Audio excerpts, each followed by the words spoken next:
Again, to reiterate what I said yesterday, the state has the burden of proof, so they will always go first if they elect to do an opening statement. And opening statements are not evidence. They're just a preview of what the attorneys expect the evidence is going to be.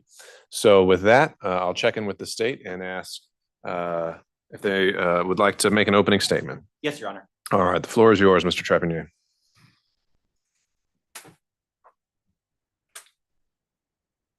Members of the jury, thank you for answering the call of getting your jury summons and coming here and sitting through what is generally a long and tedious day yesterday on Monday. Thank you for doing that, because in my mind, the criminal justice system in the United States is the greatest in the world. Why do I think that? Because what it is it allows members of the community, in this case, there are 14 of you sitting there in the jury box, it allows you, members of the community, to listen to evidence, okay, and to hear the law, decide what happens, and to make decisions, right? It's not left up to kings, right? It's left up to members of the community like yourself to determine what happens and what we find acceptable here in Fulton County. I've heard said by several people that apart from, active combat duty, jury service is the highest level of civic duty and commitment to your community that you can do. Precisely because you are taking your time to consider things that happen in your own community, to listen to that evidence, to make a decision. Now,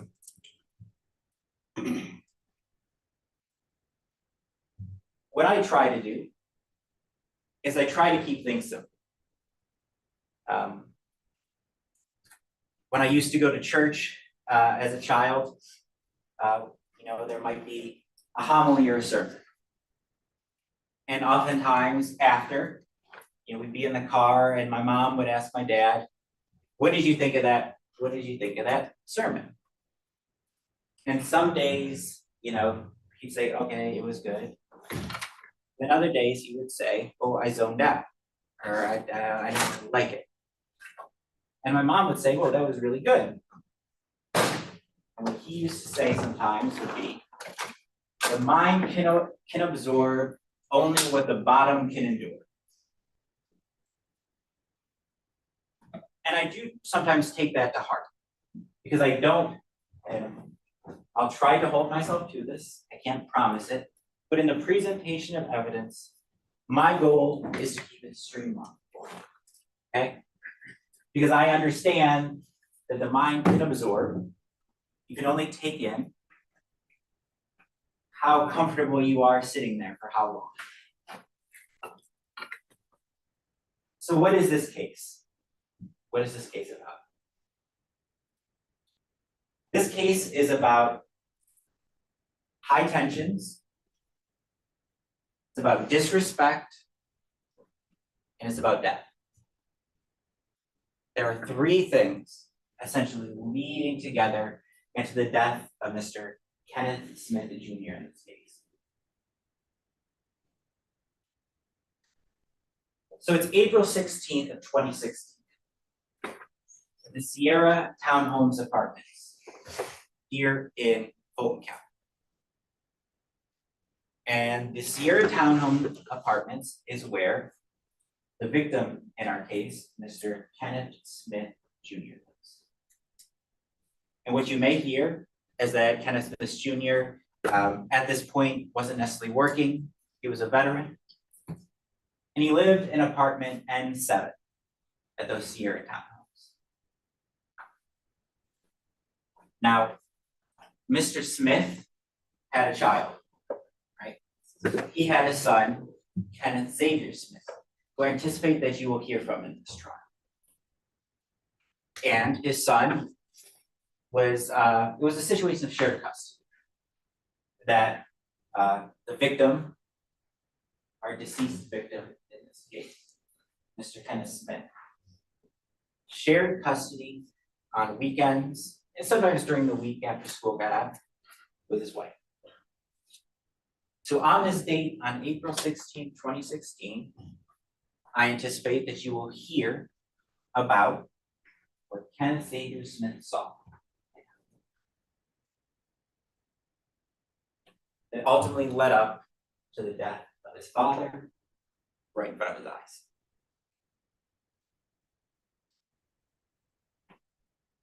So I mentioned high tension. So how did we get here? Well, at the Sierra Townhomes apartments, there were several kids playing outside. They were children, different ages. And what I anticipate that you will hear is that an individual who was at those townhome apartments, a Mr. Leon Newsome, was there. And that these children were essentially being disrespectful to Mr. Newsome.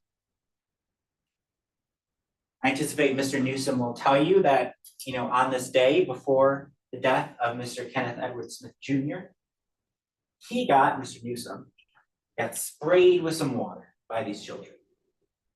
May have happened once, a couple times. Again, not something that an adult wants to deal with. Something of disrespect, something that kind of creates tension. And what I anticipate that you will hear is that Mr. Leon Newsome ultimately chased one of those children, and that child ended up either getting pushed or falling into the mud. And what did that child say? I'm going to get my dad. Okay. I'm going to let someone else know about what you did to me.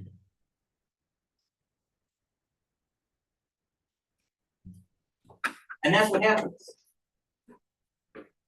Because what this case is about is that this defendant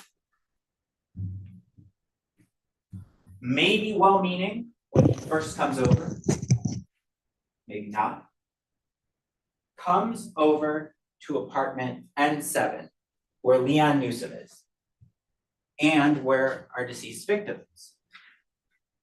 And what happens? An argument ensues. And I do anticipate that you'll hear Mr. Sanford may not have been there alone, that there were some other people around, maybe a friend of his. And an argument ensues between Mr. Leon Newsome out there on the porch of Kenneth Smith. So what happens? I anticipate Mr. Leon Newsome saying that at some point during that interaction, that argument, he gets struck in the face. He gets struck. Kind of falls over. He doesn't know exactly what happens. But what I anticipate you'll hear is that gunshots ring. Gunshots ring. And what I expect the evidence to show is that there are ultimately two sets of gunshots in this case. Because what I expect the evidence to show is that the victim in this case, Mr. Kenneth Smith Jr., was actually out on the porch with Mr. Leon Newsome when this was occurring. And what did he do when Mr. Newsome got struck? He pulled out his gun. He pulled out his .40 caliber handgun and fired a shot because of what's happening right there in front of him. Okay. And what I expect that you will hear, and ultimately what happened, is that when this is occurring, the victim's son, the deceased victim's son, Mr. Kenneth Smith, is actually in apartment N7, looking out, peeking through the door. And what does he see? He sees this defendant with what he refers to as an AK style rifle. He knows what this is because he plays video games. What he says is that he sees this defendant take that rifle and shoot his father.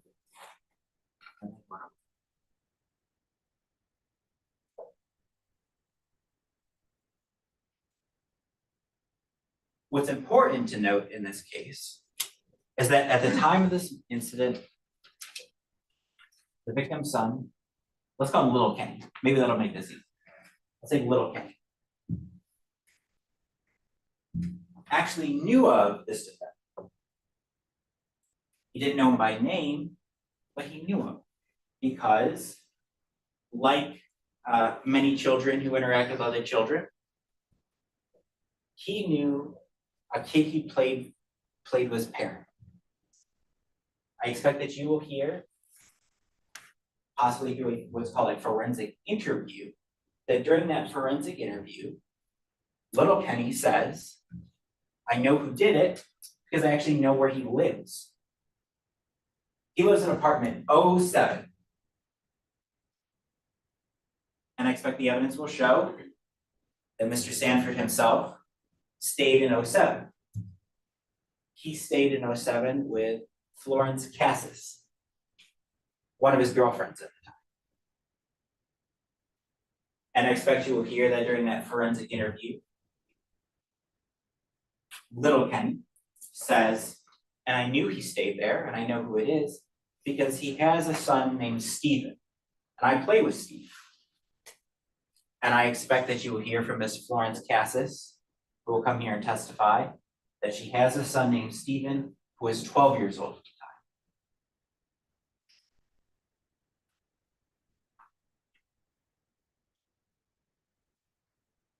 time. You also see the physical evidence of where the shell casings are in this case. Really close there, right in front of N7. And you hear the type of caliber they are. About 7.62. They're AK rifle rounds. And importantly, I anticipate that you will hear about a search of an apartment that Mr. Sanford stayed at. And at that apartment, what I anticipate you will hear is that ultimately a clip, a banana clip, essentially has the rounds for the rifle, was located in one of the apartments where Mr. Sanford laid his head. No gun was located there, but that AK clip was.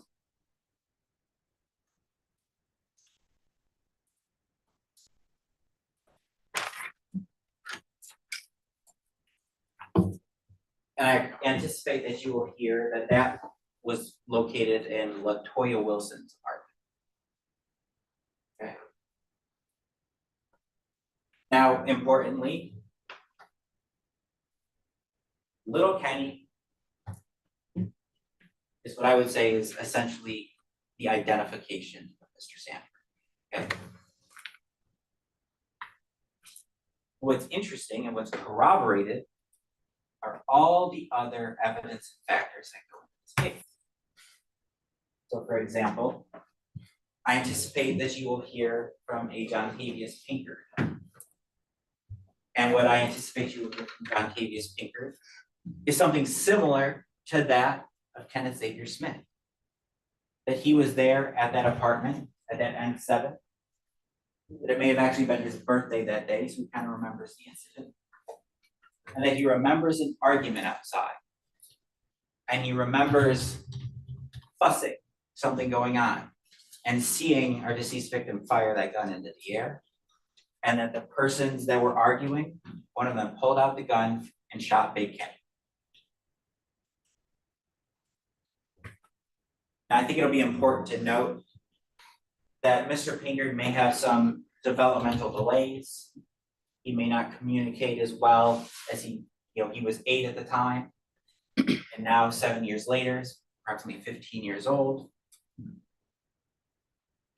But ultimately, I anticipate that he will recount that basic information that further corroborates Kenneth Xavier Smith, Big Kenny Smith. Another witness I anticipate you may hear from is Rennell Watson.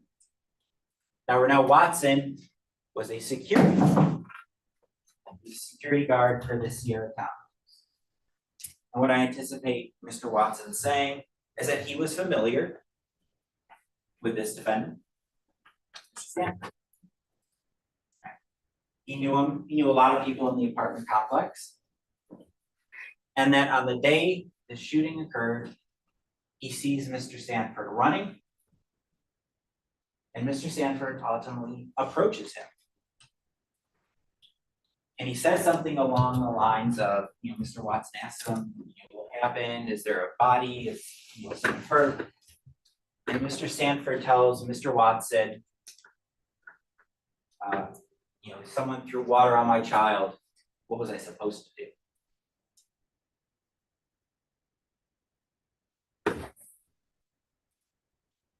What was I supposed to do?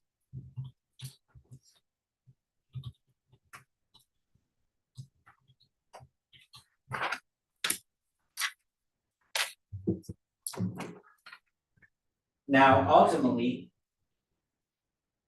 arrest warrants get taken out for Mr. Sanford. And law enforcement goes back to the Sierra townhomes. And what I anticipate you hearing is that when law enforcement makes contact with Mr. Sanford, just a few days after this incident, he runs. And he gets chased. Or the officers get chased, excuse me. And the officers ultimately chase Mr. Sanford, and they're able to arrest him. Okay? Again, Mr. Sanford runs from the police. And I anticipate that you will hear a statement by Mr. Sanford himself that he gave while in custody. And what I anticipate you will hear as part of that statement is Mr. Sanford puts himself there. He puts himself there in that argument, okay? He puts himself there and says, hey, yeah, there was a thing involving the kids. Mr. Leon threw water, threw my son in the mud. We're out there. Someone struck him. The decedent shot his gun in the air, but I didn't shoot. It was some random stranger. Just happened to be out there.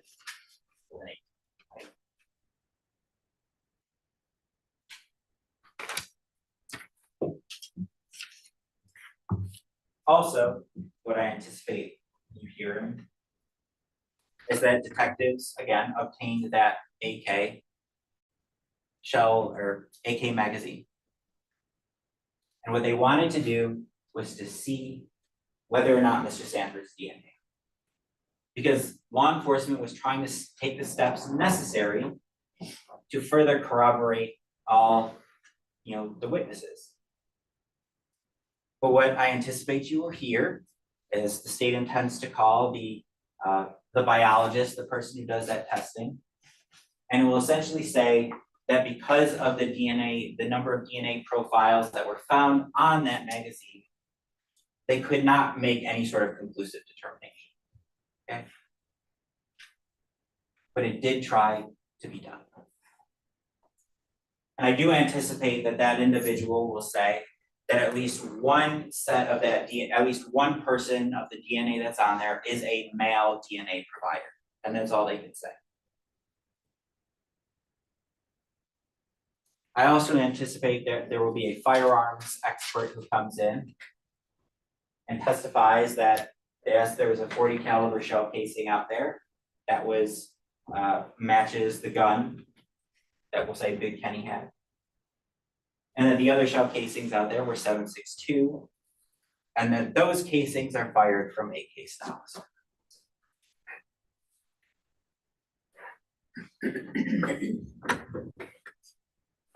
So ultimately, what is this case?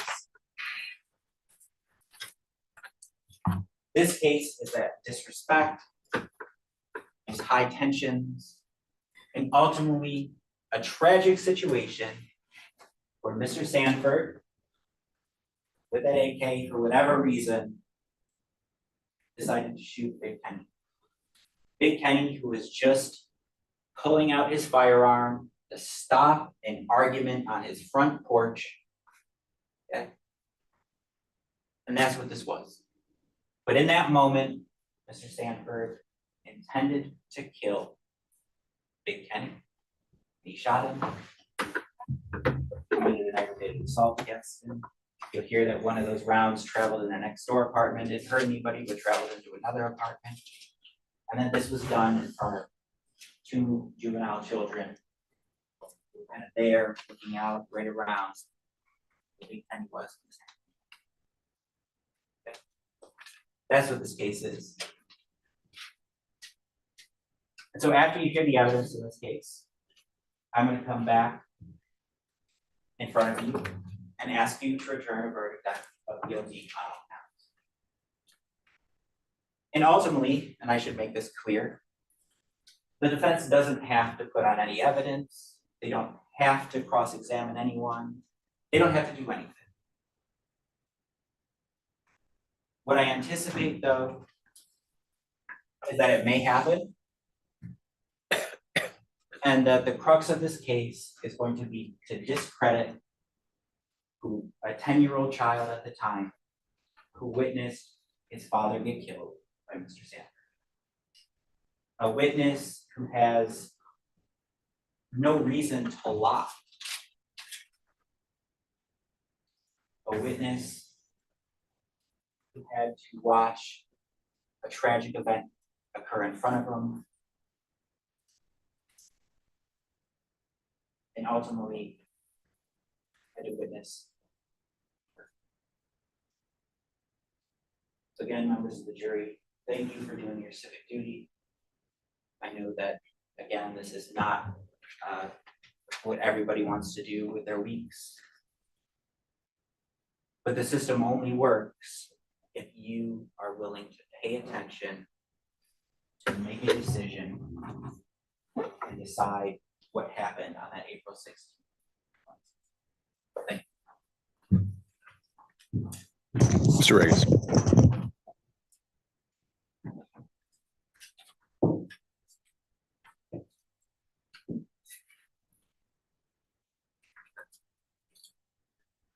Six words. 6 words. This case started and it will end based on 6 words. 6 words that are going to start it. What a 10-year-old saw. The state's entire case comes down to those 6 words. What a 10-year-old saw. There will be no attempt, there is no interest in discrediting a 10-year-old and what a 10-year-old saw. Unless, of course, science matters. Unless, of course, as the evidence will show, science will prove that Mr. Sanford, not Stanford, Mr. Sanford did not shoot Kenneth. He did not. Science, because what a 10-year-old saw. But the evidence is going to show that little Kenny had a forensic interview. He talked to police that night about an hour or so later when Detective Hamilton showed up on the scene, but he had an interview about 10 days later on the 26th or so of April of way back when in 2016. And he told them what he remembered happening. He said he'd been at home that day and it was him, his dad's roommate, Nino's dog, Shockwave, and then his friend, John Tavius, came over. When it got dark, they all went in the house. Didn't know where Nino went, but they all went in the house. And then when he was asked, because what the forensic interviewer does is they engage you in conversation. They talked about him playing football. He loved football. He played defense last year. He's gonna play offense. She got him talking. He felt good about talking. And she said, so now, Kenny, tell me what happened on that night. What did you see? And what a 10-year-old saw. And what a 10-year-old heard. Because what he told that forensic interviewer was that his friend John Tavius was peeking out the door. And he said at the time he was still lying on the couch watching TV. And he heard a shot. And when he heard that shot, he stood up from the couch. And his words, he's 10, so it's not my grammar. He said, I standed up. And when I standed up, I heard 3 more shots. That is what a 10-year-old saw. And that's what a 10-year-old heard. I heard a shot, and then I standed up, and then I heard 3 more shots. That is what little Kenny said.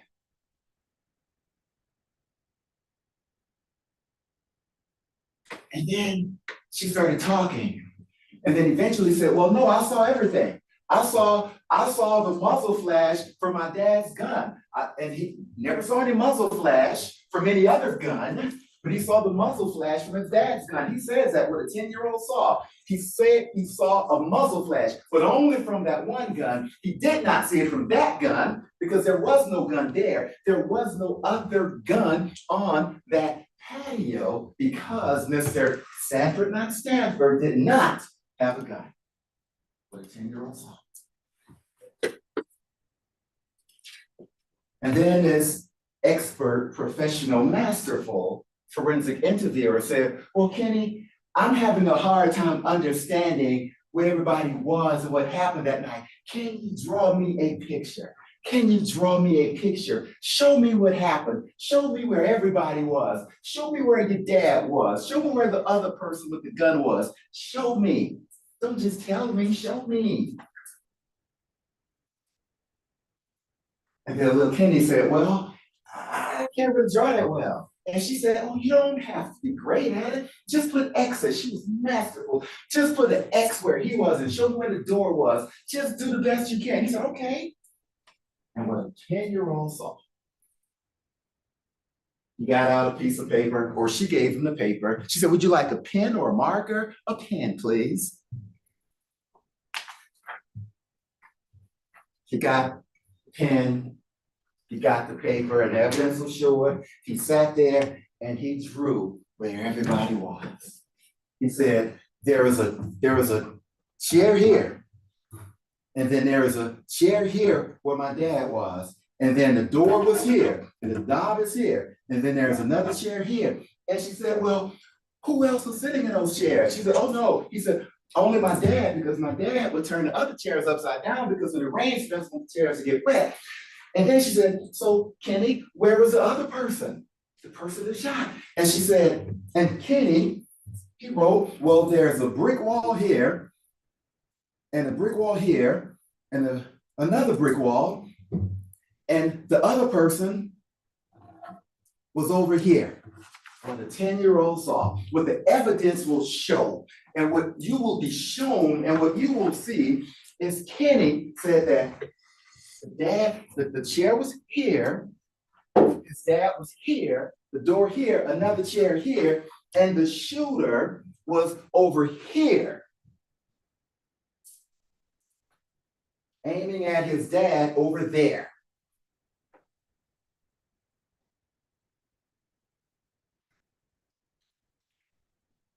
Not about discrediting a 10-year-old, not about calling anybody a liar. It's about evidence, it's about facts. So if Dad, Big Kenny's here, facing that direction, and the shooter is here, facing the dad,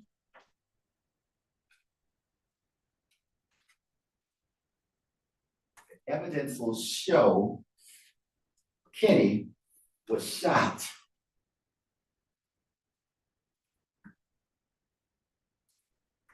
Not from this angle, consistent with the picture, but Kenny was shot by somebody all the way over here. Somewhere in this area. Because what the evidence will show, and they'll have, I don't know if it's gonna be Dr. Michael Henninger, but they'll have somebody testify as to where the bullet entered. And the bullet entered in two places. The bullet entered his left axial, or the area that we would call armpit area, around the left shoulder armpit area. The bullet entered the left armpit area and left out of the right side. But wait, there's more. The evidence will also show that Big Kenny was shot in the left thigh. The left thigh, the bullet entered the left thigh, exited the right part of the left thigh, entered the right thigh, the left part of the right thigh, and exited the right part of the right thigh. Science. Because Mr. Sanford was here, because that is what a 10-year-old saw. His dad was there.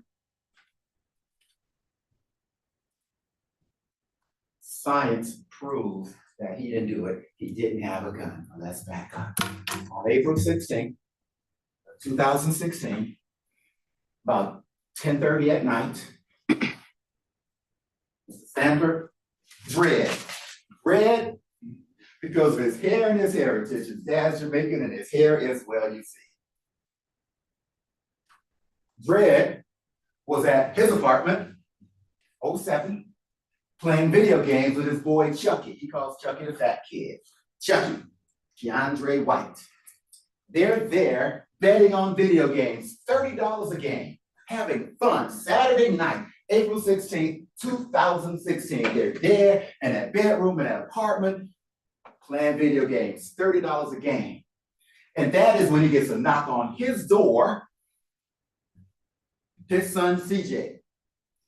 CJ, his mom, Latoya's friend, Kamika, and about 6 other kids. They're there, and they can barely breathe, can barely get it out. That man slammed me in mud. That man dragged me in mud. Now, playing his video game, 30 games a pop, he and his boy Chucky, he sees his son, who's actually Latoya's son, but he calls it his son. He sees his son covered in mud, sweat, and tears, which sure is better than blood, sweat, and tears. But he saw his son covered in mud, sweat, and tears, crying, panting, can barely get the words out. That man dragged me through mud.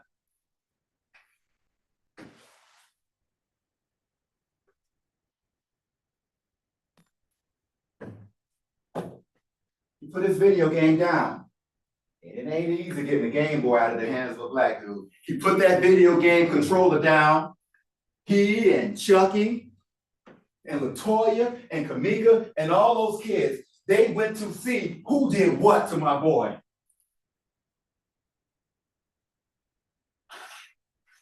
They get around the corner, and his boy is saying him, Mr. Leon. And Marcus Dredd is like, Leon? I know Leon. Me and that dude hang out. That dude is giving me rides. I've done favors for him. Not Leon. Leon?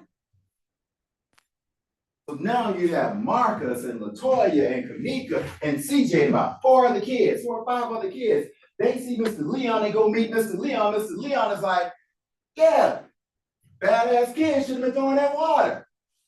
And now he gets into an argument with Mr. Leon.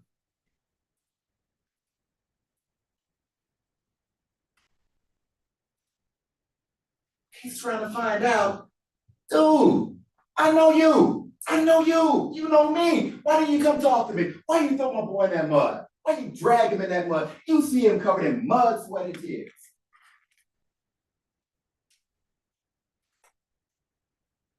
Begin to the argument.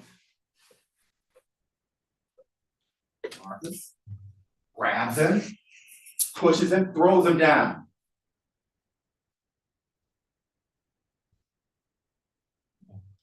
That would be Marcus,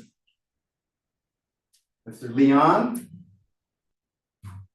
Kenneth. He throws him down. When he throws him down, his boy Chucky, for whatever reason, now Chucky wants to get involved. Now Chucky wants to get on top of him and start hitting him. And Dredd is like, what are you doing? Dredd gets down, pulls Chucky, his boy, off of Mr. Leon. When he does that, now Big Kenny comes up and starts firing the gun. Dredd, Marcus, and LaToya, he's trying to get Chucky off Mr. Leon, and now Mr. Kenny's shooting, and he's like, what are you doing? There are kids out here. What are you doing shooting a gun? There are kids out here. The monster, what are you doing? And as he's doing that, he hears shots from, he said, behind him.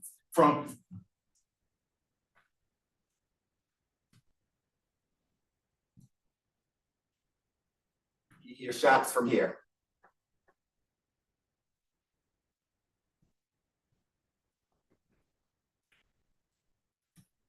When he hears those shots, he ran. He grabbed his boy, he grabbed LaToya, everybody. He ran straight to the guard, said they're back there shooting. He was there to see about his boy. Mr. Leon talked crap to me. I pushed him, we had a fight, and I hear shots. Somebody shot him.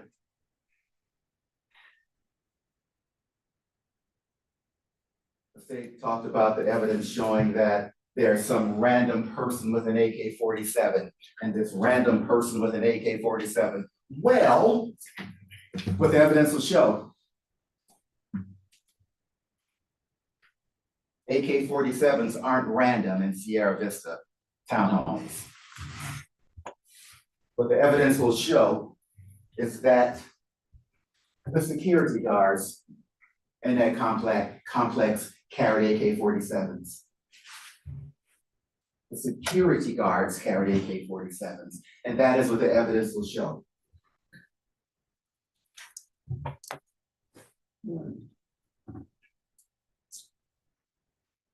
He goes into the house with LaToya, and he stays there. And then later, a few hours later, Detective Hamilton knocks on the door. Detective Hamilton said, boy, the weed sure smells strong in here. Well, yeah.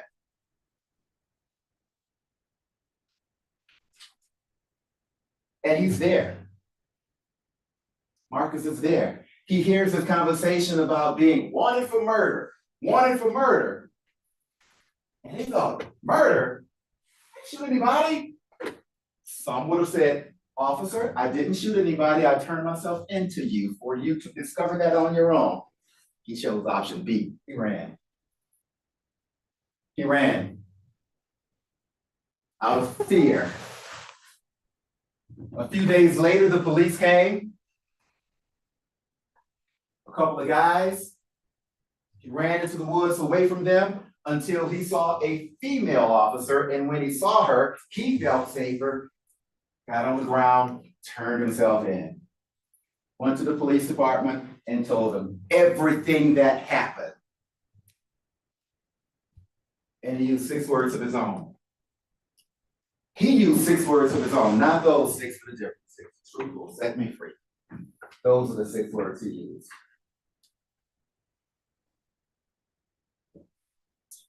That's what happened. There is a young woman who I expect to testify. Her name is Ariana Ruffin. At the time, she was 12 years old. And as Big Kenny and Little Kenny were in apartment N7, Miss Ruffin lived in apartment N9, 2 units down.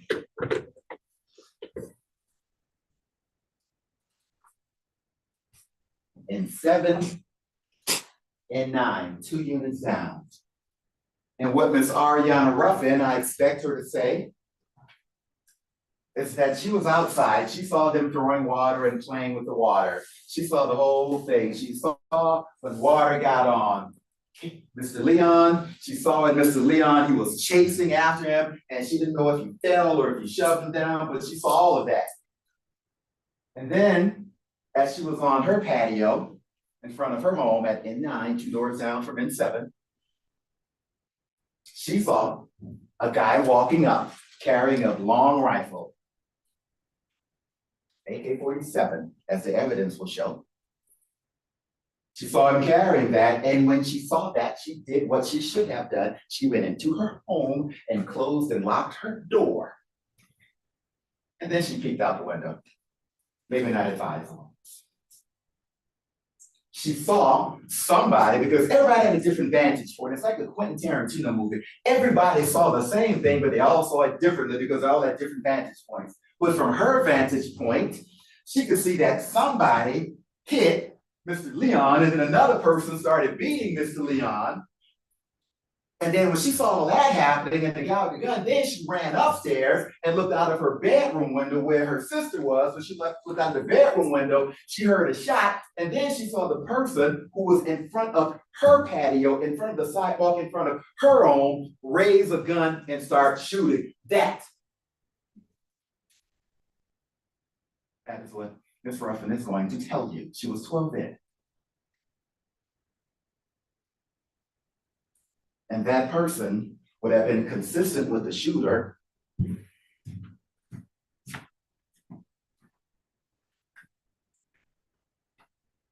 Here, consistent with bullets entering here. Consistent with bullets entering here. Consistent with bullets exiting here. Consistent with bullets exiting here.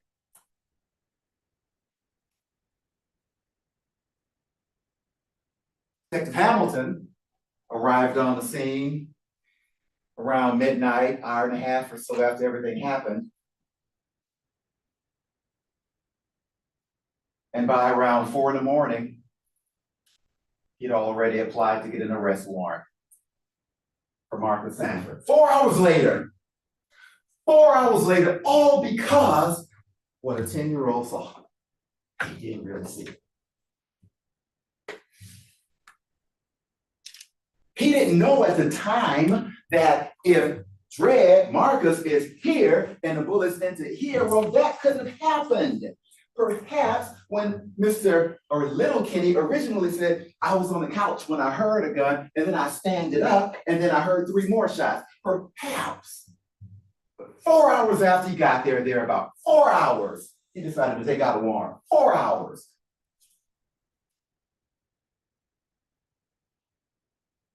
He didn't talk to Ariana. He didn't talk to Ariana's sister. And in the 2,000 plus days or so since, he never took Ariana for a forensic interview.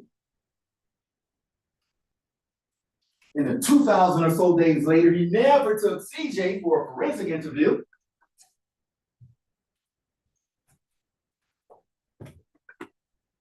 So Detective Hamilton does this thing he called an investigation, which actually was a confirmation rather than an investigation, because it was all about confirming what a 10-year-old saw, rather than investigating whether that 10-year-old saw what he said he saw.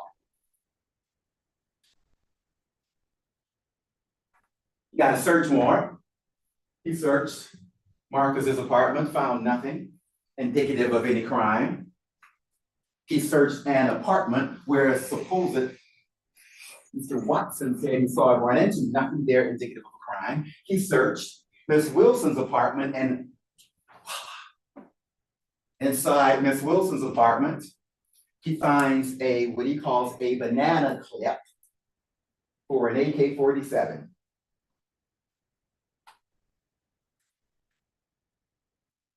There's no testing to see if the shell casings found on that ground even fit that clip that they found, empty clip, mind you, that empty clip found in a drawer in Miss Wilson's home. Nothing to show that those bullets fit. There was not one other bullet in that apartment matched any of those bullets that were found. There was not a fingerprint of Mr. Sanford's on that clip.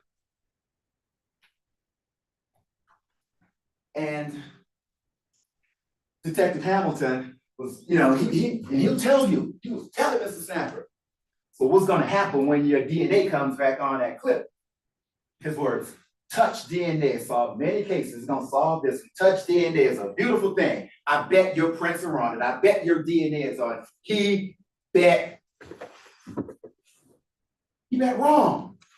He said, this touch DNA is gonna prove it. And if the touch DNA is not there, well, hey. But because he got a warrant within 4 hours, he didn't know.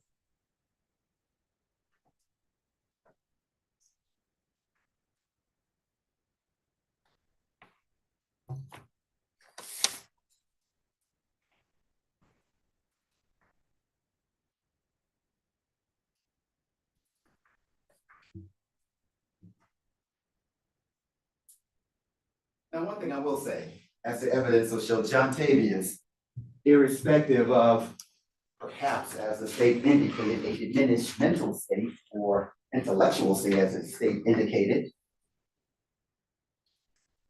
he also talked to a forensic interviewer. And again, they're brilliant at how they do it. They engage you in conversation. They make you like them. They make you want to talk. And he talked. And he said he was there that night. And he said that Mr. Kenney was shot in his left arm. His left arm. And he was raped. Left arm. That's what John Tavius said. And he got it right. He was shot in his left arm. And somebody right here can't shoot that direction. Nobody ever said that Mr. Leon was turned this way. In fact, what all the evidence will show and what the state has even said, and will say that they will show, is that they were right in front of each other. John Tavius never said Mr. Kenney was turned like this.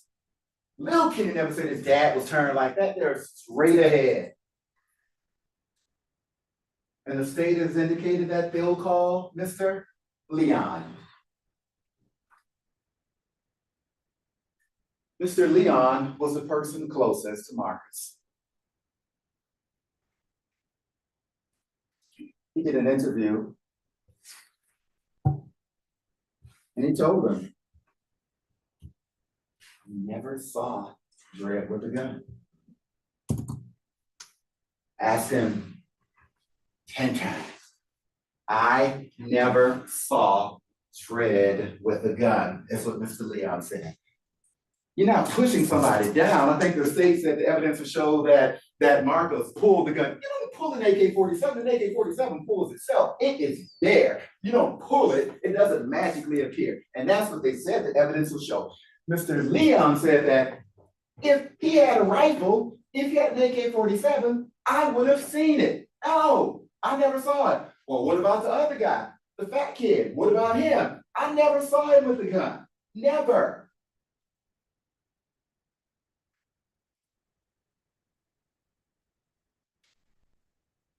So it's not about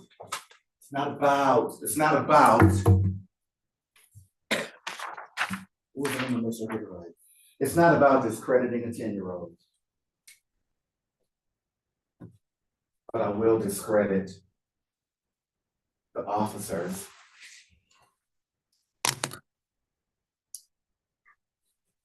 who had started this case all because of what a 10-year-old said. I will discredit them.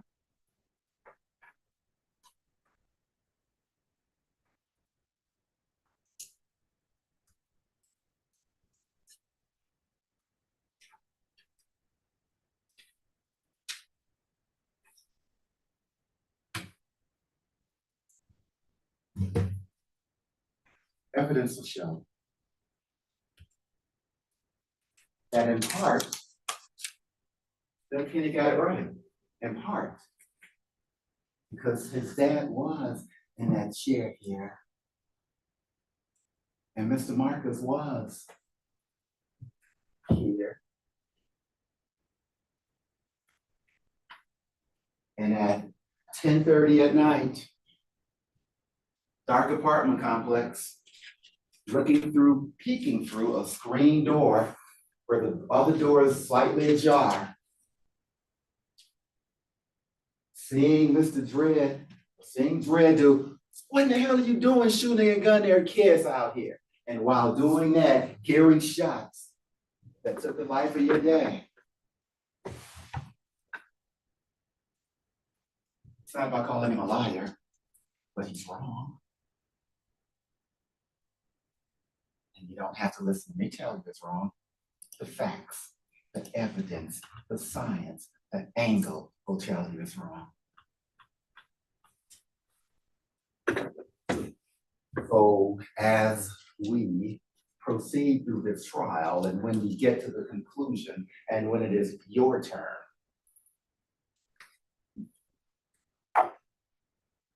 I want, and I expect the evidence to show,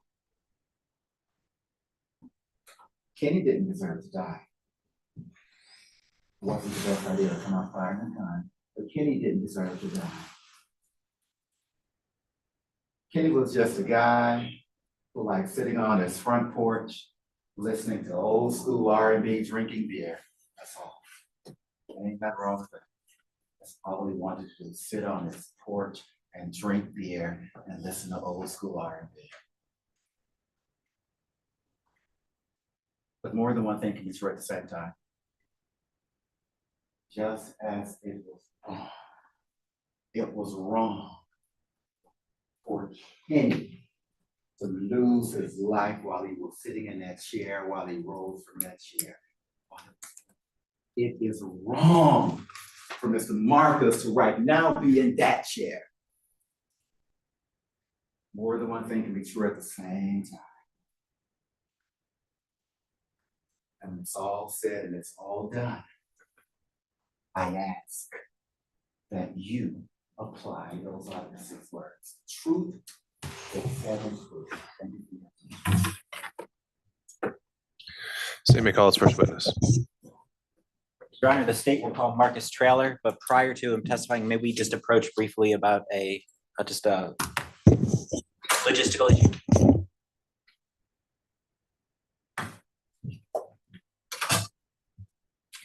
And Mr. Regis, if we're doing bench conference, we need to address whether Mr. Sanford wants to be present or if he's waiving it.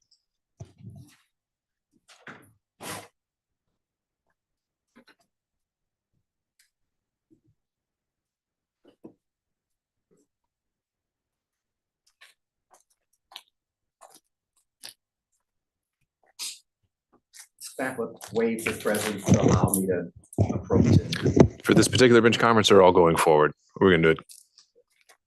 All going forward. All right. Thank you, Mr. Regis.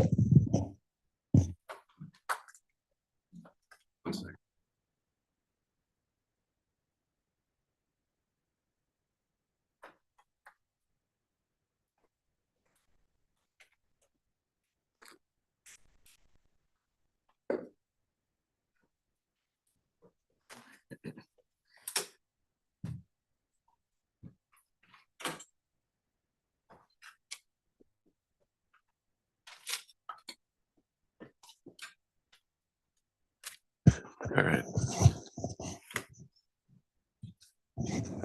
All right. Speaking to the courtroom personnel off screen, if we can get a Zoom link over to the state by email. And as we're doing that, if you could go ahead and have the witness come in and we'll get them situated. But we need a Zoom link over to Mr. Trepanier and to Mr. Fawcett.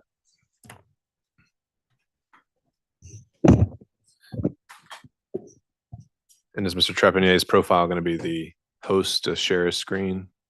It may be Mr. King or Mr. Fawcett at Okay. this point. Which one? I can let them know. It'll be Mr. King. All right, Mr. King is to be added as an host. All right, if we could swear in the witness.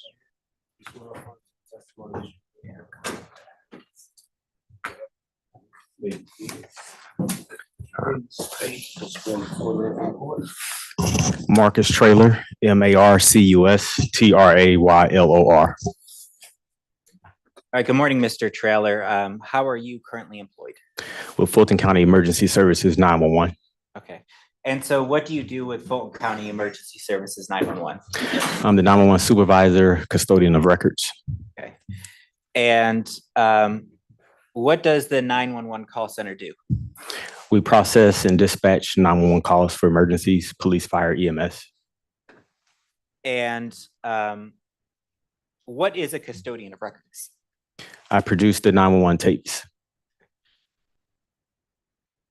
And when a 911 call comes in, what is produced as part of that 911 call?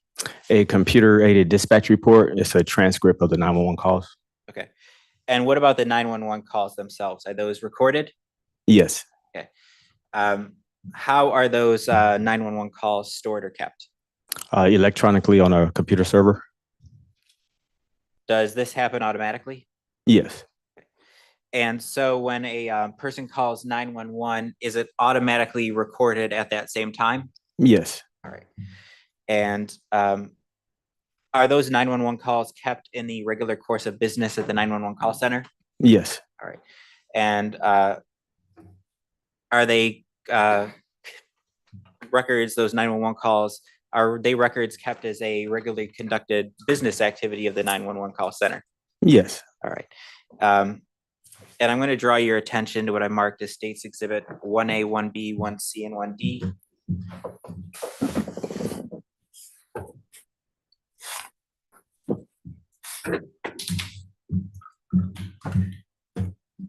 Do you recognize that state exhibit? Yes. Okay.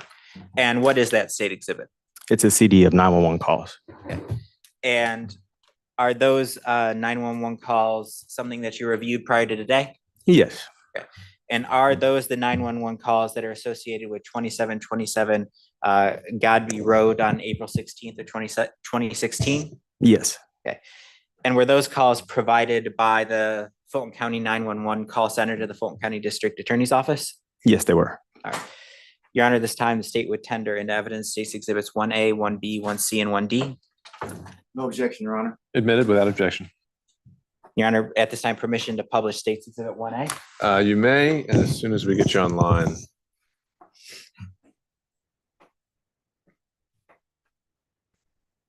Were you able to get a link?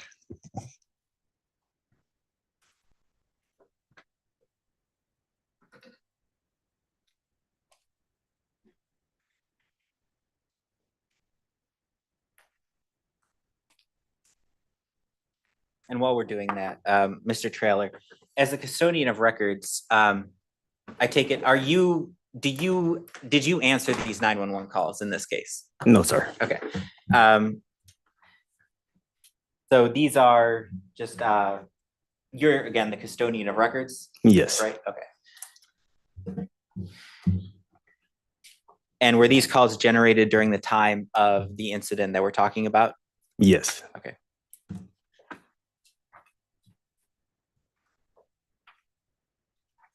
And Your Honor, just it's currently showing that the screen sharing is still disabled as it relates to being able to share those and publish those items. Is Mr. King attempting to do that? He should be a co-host by now. He's attempting to. It's showing that it's not allowing him to. All right.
He's still not the host, Your Honor.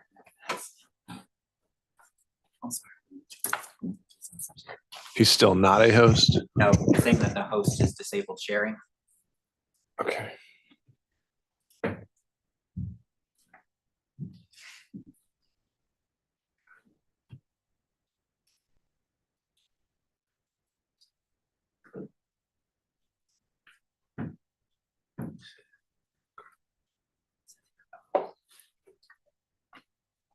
Oh. All right, I think we've sorted it out.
Fulton County 911, what's the address of your emergency?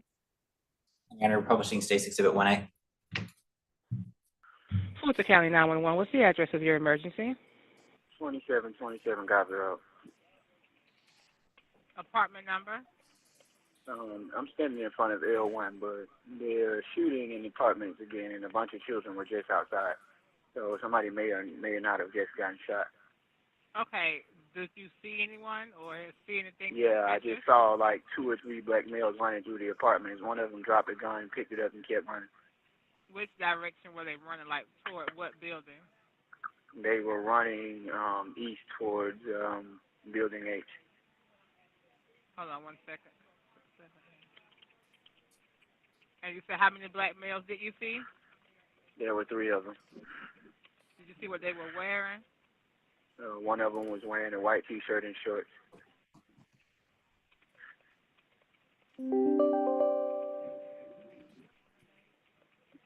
And they were running toward the L building, or what building? No, they were running. I'm standing in front of L. My building is directly, it's at an angle where I can look straight up through the apartment. And they were running east towards the H building. And the one that had on the white shirt and black shorts, is that the one that dropped the gun? He had on a white T-shirt with shorts. Yeah, he dropped the gun, picked it up, and kept running. I don't know if they were being shot at or shooting back, but either way it goes, it's a bunch of children outside. So.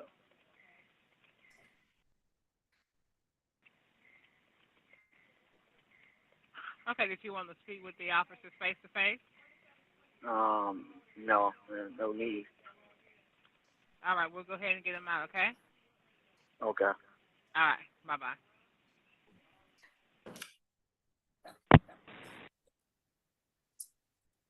And now, Your Honor, going to publish States Exhibit 1B.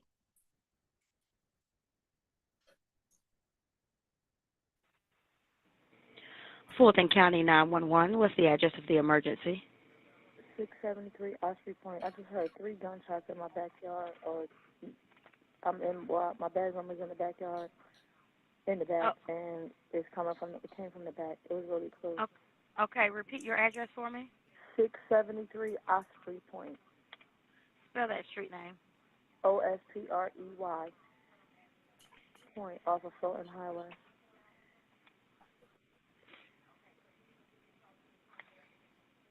And how many shots did you hear?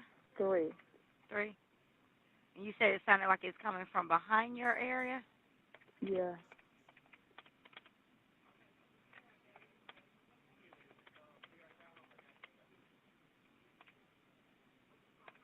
And do you live near Sierra Townhomes? Near what? Sierra Townhomes. I don't. It's a townhome a little bit down the road, but I don't know the name of it. I'm not from here. I haven't been here that long. Okay. All right, ma'am. And what's your name? Danielle Town. Okay. Would you like to speak with the officers for any reason? I mean, if they need to ask me anything, I just heard 3 gunshots and I put the phone up immediately because I'm home alone. Okay, but they are en route to that area because we've gotten several calls. Oh, okay, good. Okay. All right, thank you. All right, thank you so much. Now, States Exhibit 1C.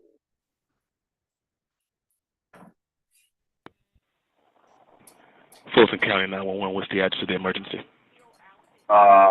We got a shooting out here at 2727 Sierra Townhomes off of Gobby Road, and a lot of guys ran out of apartment 4. I haven't went in there yet, but they got in cars, and I don't know if anybody in there right now. You said so just ran out of apartment 4? Yeah, F4.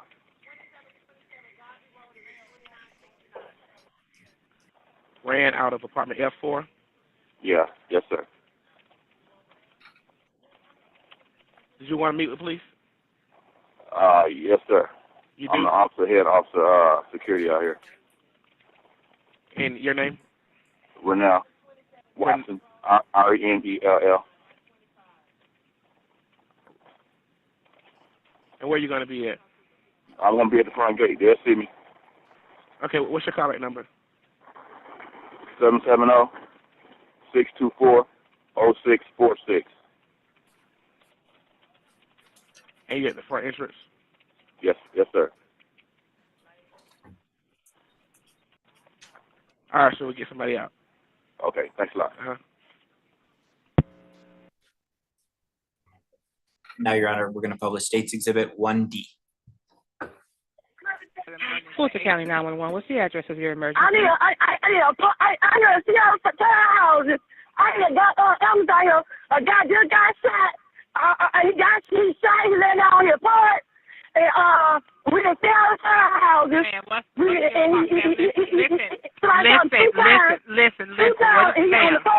Listen, what's the apartment number?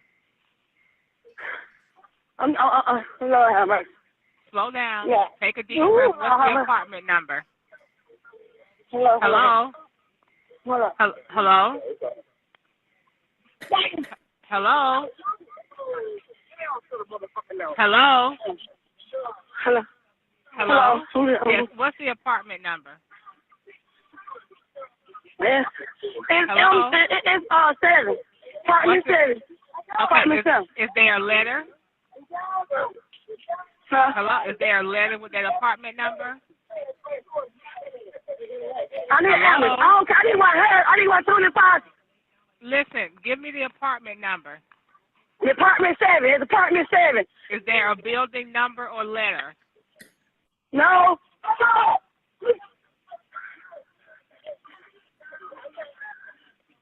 Hello? I need ambulance. Hey, I need ambulance on. Hey, how old is he? They shot. Hello? Yes, how old is the person?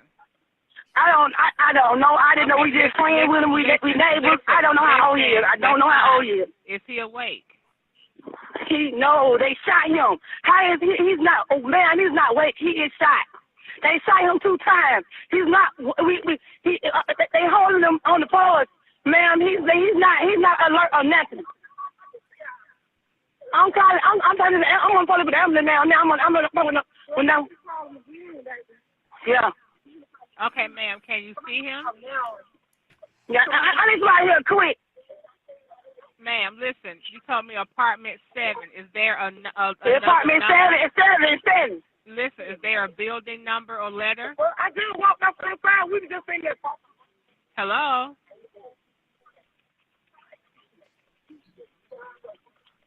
Hello? Come on, Tim. Come on, Tim. Hello? He's there. Is his eye open? Hello, ma'am? Is his eye open? Hello? But his eye open, but he's not really, what you call it, really alert. Ma'am, listen, But I need listen. Help is already Yes. on the way. Is there another building or apartment number along with apartment 7? Look, Miss Lane. I know y'all come from. If they come down here, I will show them what this man is. Listen. I don't have no problem with it. I will show them. I'm in M2. I will show them what this man is. Okay, now give me the apartment number again because you gave me a different apartment number. What's the apartment number? Okay, the man that shot, he's in apartment 7. Okay, listen. If they cannot, slow I will help. If down. y'all can, Listen, is there another number or letter in front of apartment 7? I don't know. I don't know. I'm telling you the name of the apartment. The name of the apartment is Sierra Townhome. I got that part. I need an ambulance out here quick. It's Sierra Townhome. Listen, they already on the way. What apartment number are you at? I'm in M2. Okay, But he in 7. Can you ask is it M7 or what's the letter that comes with number 7? I don't know what I'm saying. I don't know what I don't know what it is M. I know my apartment is M. My M. I want to go to the house. I want to go. Hello? Okay, no. Don't worry about it. I get them shoes later. Just go in the house. Hello? Hello? Are you standing outside of apartment M2? Yes. Okay, what color top I'm and bottom are you me. wearing? Huh? Yes, I'm outside. I'm standing outside. I'm really walking around here. No, stay outside of M2 so you can show them what apartment to go to, okay? All right. Listen, what color shirt and pants are you wearing? I'll meet him. Hello? Hello, I see somebody. Who do you see?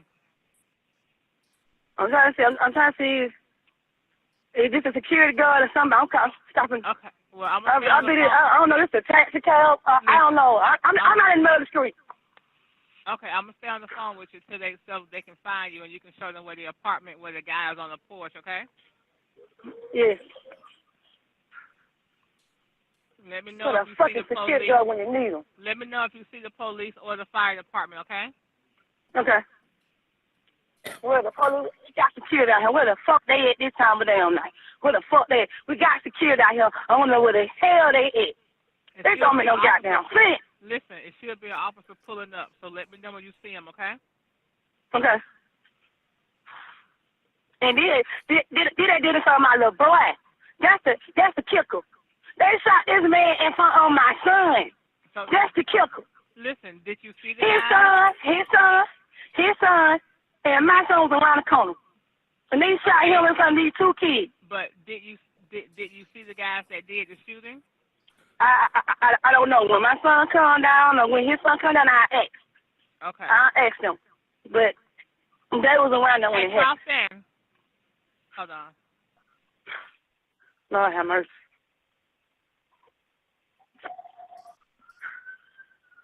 Oh, Lord have mercy.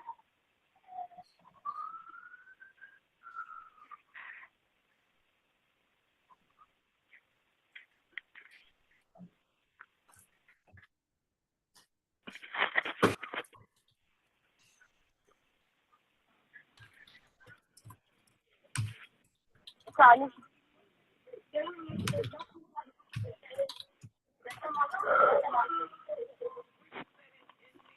I just have you there.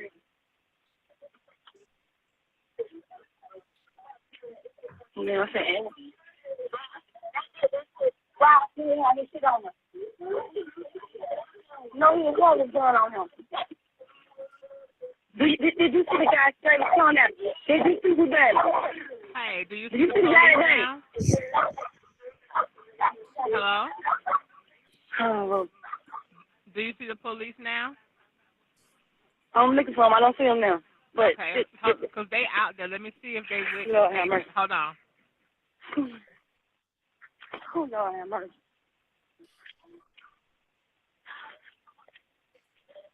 I'm talking. Okay, ma'am. They Okay, have hello. they got him. The police are with him. Okay. Huh? The police are with the patient now. Okay. Okay. All right. Thank you for your call. Bye. Bye bye. Everybody now. Who these people are? They gonna pay for their food.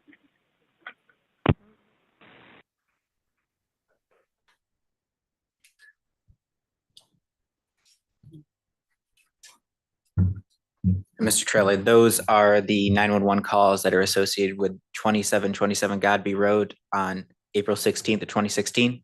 Yes. No further questions, Your Honor. Good afternoon, sir. Good afternoon. It's Morning. morning. I apologize. What is your title, or what was your title then? 911 supervisor, custodian of records. And how many calls were just played for you? 4. Well, let's do them in order. The first call, and I don't know if you mentioned the time, but in that first call, nobody said the name Marcus, correct? That I could recall, no. Well, when you say that you recall, you just heard it 2 minutes ago, is that correct? That's correct. Nobody said the name Marcus, did they? Not that I recall, no. Nobody described Marcus, did they? No. Nobody even said the name Dredd, did they? Not that I recall, no. Again, 2.5 minutes ago. You recall or you know? I don't recall. All right, let's go to the second call. Second call. Nobody said Marcus, did they? Not that I recall, no. Nobody described Marcus Sanford, did they? Not that I recall, no. Nobody said the name Dredd, did they? Not that I recall, no. Let's go to the third call. Nobody said Marcus Sanford, did they? Not that I recall, no. Or any variation of Marcus Sanford, did they? Not that I recall, no. Nobody said Dredd, did they? Not that I recall, no. Nobody described Marcus, did they? Not that I recall, no. Let's go to the fourth call. Nobody said Marcus, did they? Not that I recall, no. Or Sanford, Not that I recall, no. or Dredd, Not that I recall, no. or described him. No. And that person, who was that person on that call? Do you know? Don't recall the name. Well, she indicated her son's plural was there, correct? Not that I recall. You don't remember her saying that my sons were there? Yes, possibly. Now, you don't work for the police department, or you work for the police department, or how, The 911 center. is that separate from the police department or part of the police department? It's separate. Well, let's go back to, I believe, the third call. And if I recall correctly, the person's name was Raynell. You recall that? The caller, Yes. Raynell. Yes. Raynell is security at that complex, isn't he? Right.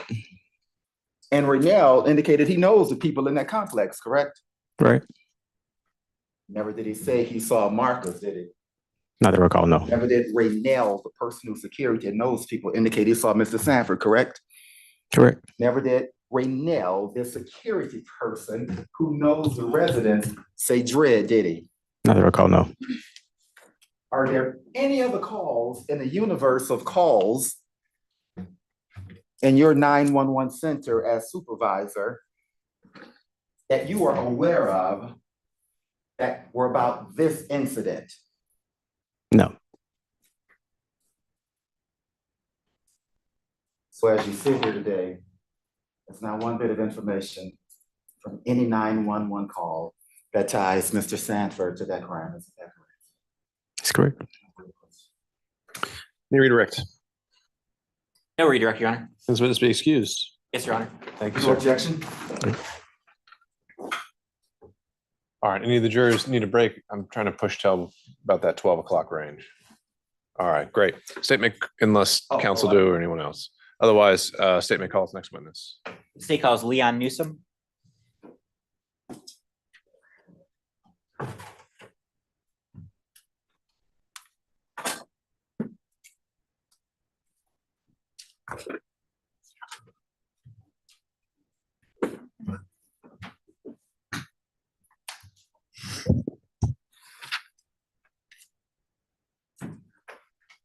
Oh, yes.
Raise your right hand for me.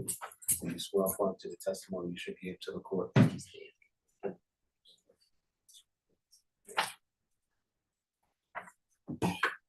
you please speak into the mic and state and spell your full name for the court.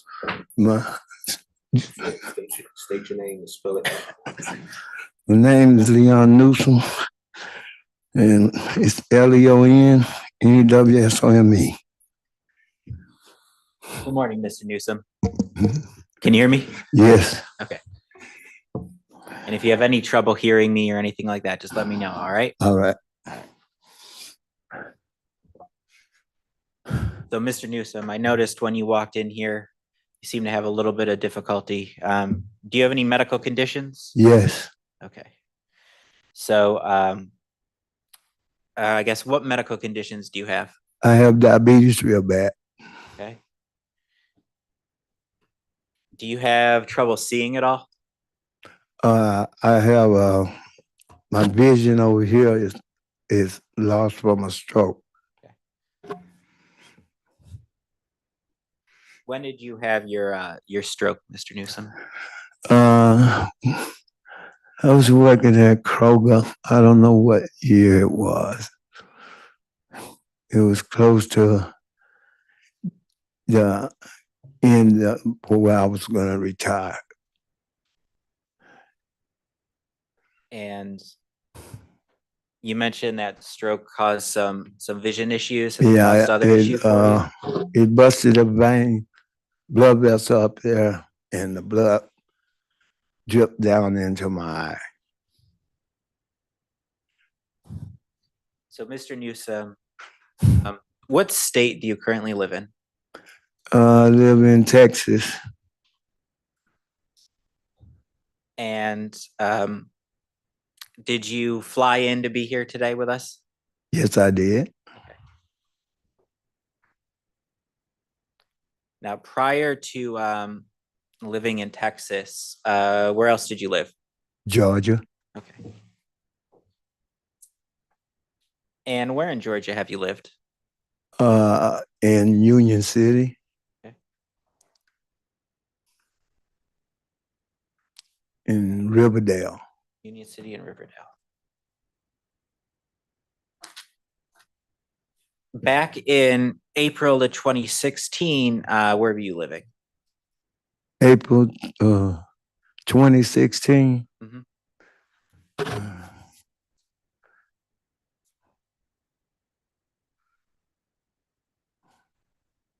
I think it was in Union City.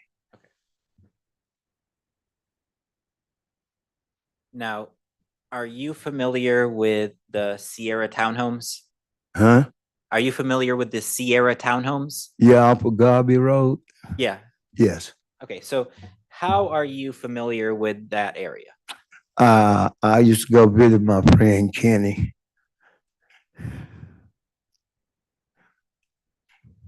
And how did you do you remember what Kenny's last name was? No, I don't. But he was your friend? Yeah. Okay. And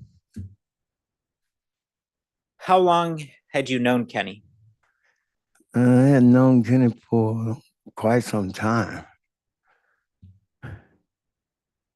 How did you know Kenny? I was over there visiting another friend of mine, and I ended up meeting Kenny, and we got to be friends, good friends, and I used to go see him. Did you what did you do when you like hung out with Kenny?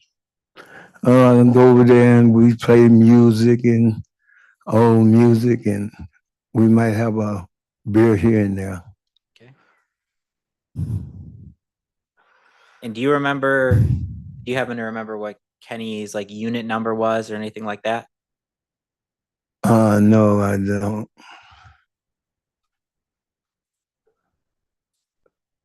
You mentioned that you knew Kenny. Was Kenny working when you knew him? I think Kenny worked for the post office, and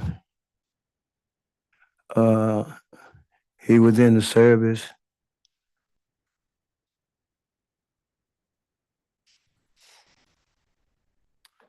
Do you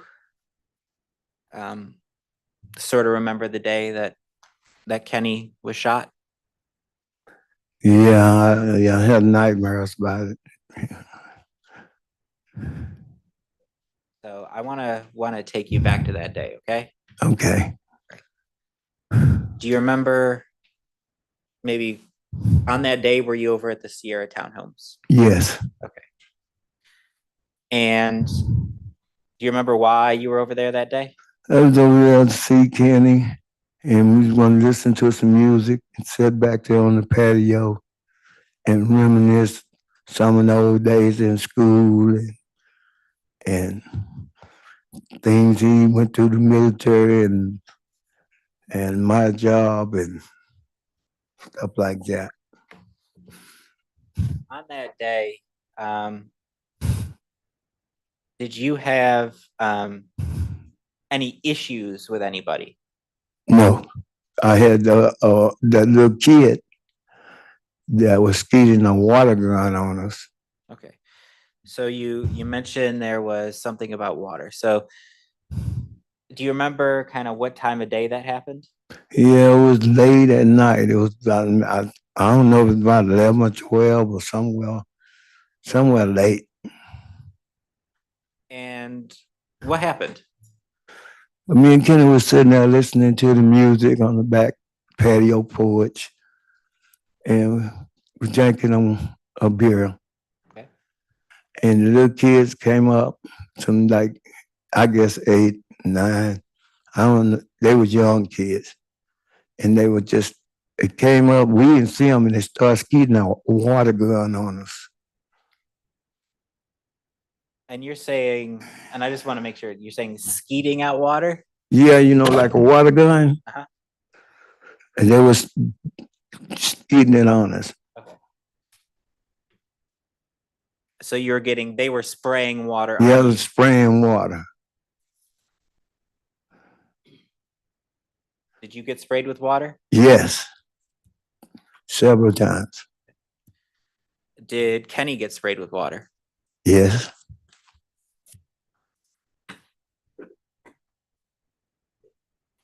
Now,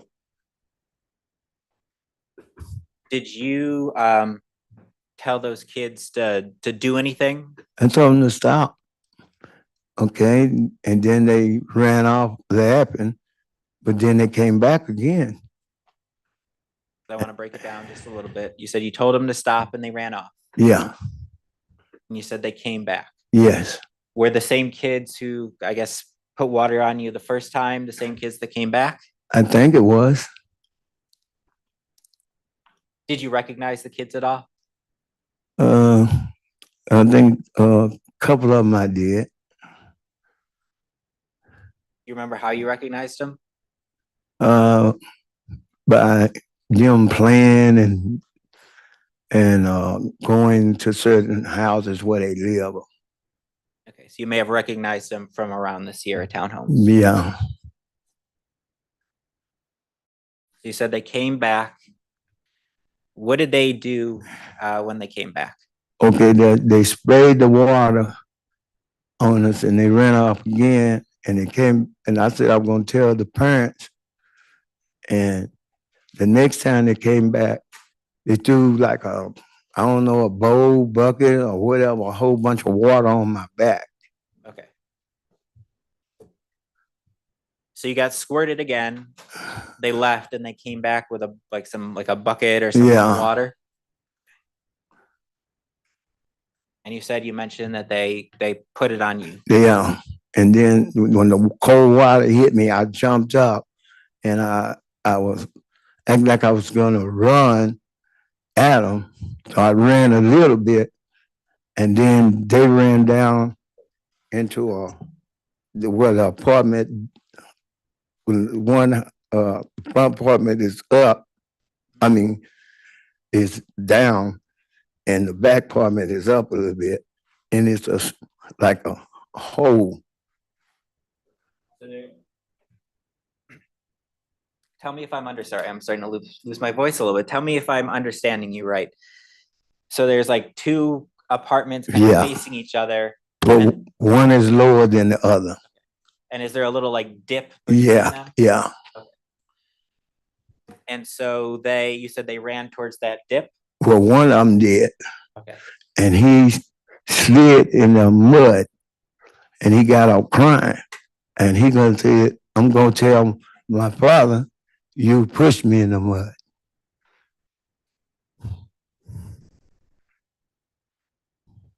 Did you recognize that kid at all? He stayed in the front. Did you know his father at all? No, I didn't know him like that. And so after that happened, where did you go? As it happened? Yeah, after the child fell or in the mud, what We happened? went back up to Kenneth and we sat down. Okay. So you went back up to Kenny's and you sat down. Yeah. So you're back at Kenny's, and what's the next thing that happens? Do you remember? Well, his father came around there and some more of his father's friends came around with him, and they came from this side of the apartment and the other side of the apartment. So a group of guys came over to kind of where you were sitting. Okay.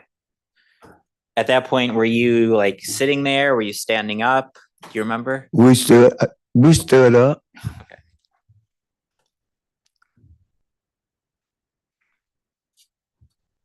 And what happened next?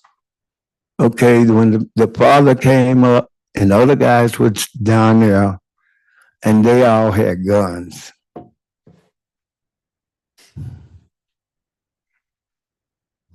And so if you're facing out of Kenny's back porch, Yes. where was the father? The father was right in front. In front? Yeah. And where were the guys? The guys were down low. They were down low. So they were somewhere else. They were standing there. They were standing there. Okay. Yeah, he came up the stairs because it's a stair they had to come up. I think he came up the stairs or he might have walked up the hill, but he ended up being in front of us.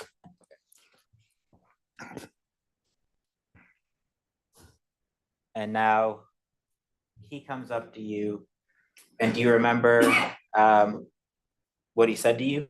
Yes, I do. Okay. What did he say to you? He said, my son said, one of y'all pushed me down in the mud. Pushed him down in the mud. Okay. Was he mad? Was he happy? He was mad. Do you know if he had a gun at all? Yeah, he had a gun. Do you remember what type of gun he had? No, I don't remember what type of gun he had. Some of them had pistols, some of them had automatic guns. Now, with respect to what happened next? I tried to explain to him what happened. Okay. He said he didn't want to hear it. Okay. So the kid's dad said he didn't want to hear it. No, yes. He said one of y'all is going, I'm going to push one of y'all down in the mud like y'all did my son. And And I kept telling him that we didn't push the boy in the mud. Was Kenny out there during this? Yes. So was Kenny talking to this guy at all? That's all Kenny said. When he said, when y'all going in the mud? And I said, I ain't going in the mud. And Ken said, he ain't going in the mud. Then the next thing I know, there was bullets flying everywhere. Okay. So you mentioned, so you're not going in the mud. Right. Okay. What happens to you next? The bullets started flying. Did anybody put their hands on you at all? No.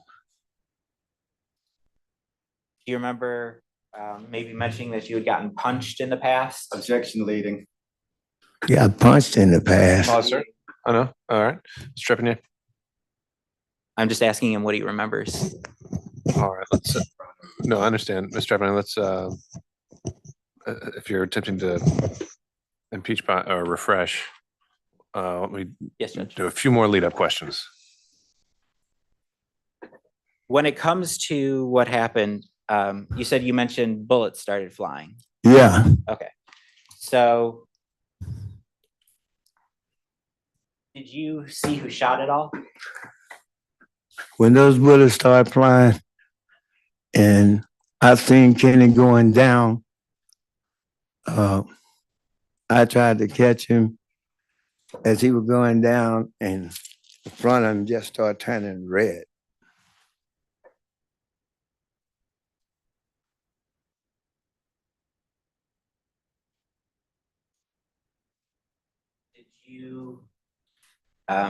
Did you stay there or did you leave?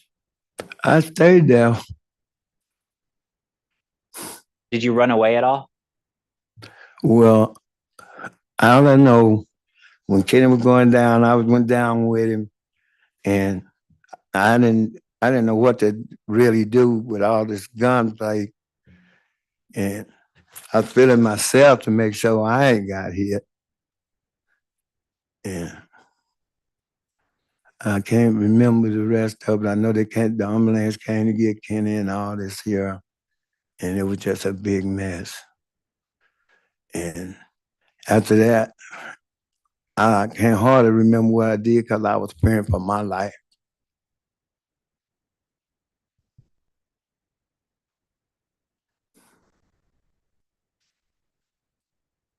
Did you stay on scene to talk to police or did you go elsewhere? I don't know. I might have stayed there and was looking. I don't know. You don't remember? I don't remember after that. All I know, I was still shaking. Okay.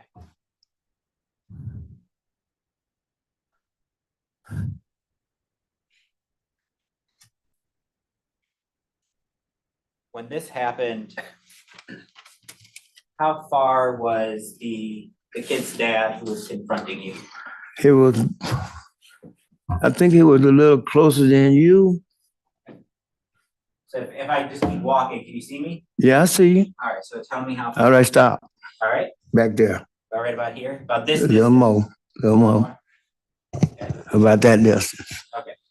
And do you remember? And Mr. Trepanier, just for the purposes of the record, if you could approximate that distance. Just like what, 7, 8 feet? Does that seem right, Mr. Newsome? I don't know. I know he was close. I don't object to math. I know he was close. 10 feet? No, I'm not good with approximations. I'm too busy looking at that gun. Gotcha. And when it came to kind of, was he directly in front of you or was he off to a side a little bit? No, he was directly in front of me and Kenny. He was directly in front of you? Yeah. Okay. Now, you said once you started hearing gunshots, what did you do? I started trying to catch Kenny because the bullets started hitting him. Do you remember seeing where gunfire was coming from at all? It was coming from direct and to the side. Those guns were going off. Would you say it was just kind of, was it hectic for you? Yes, was hectic for me. I was praying to God.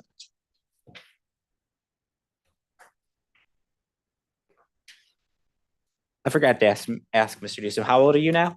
I'm 73. 73. So if I'm doing my math right, you would have been what, like 66 around that time this happened? Nah, it was 7 years ago. 2016? Does that sound right? Yeah.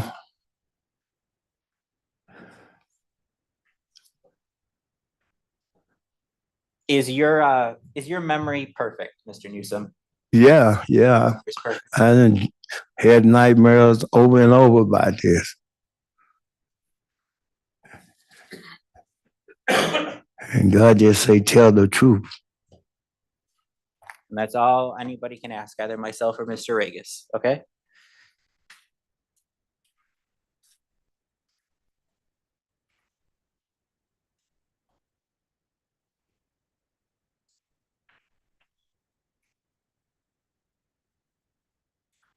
Thank you, Mr. Newsome. Okay. Sir. Mr. Newsome, Mr. Regis might also have some questions. Okay. Mr. Regis is a defense attorney. He wants to. Good. Good morning, sir. Good morning.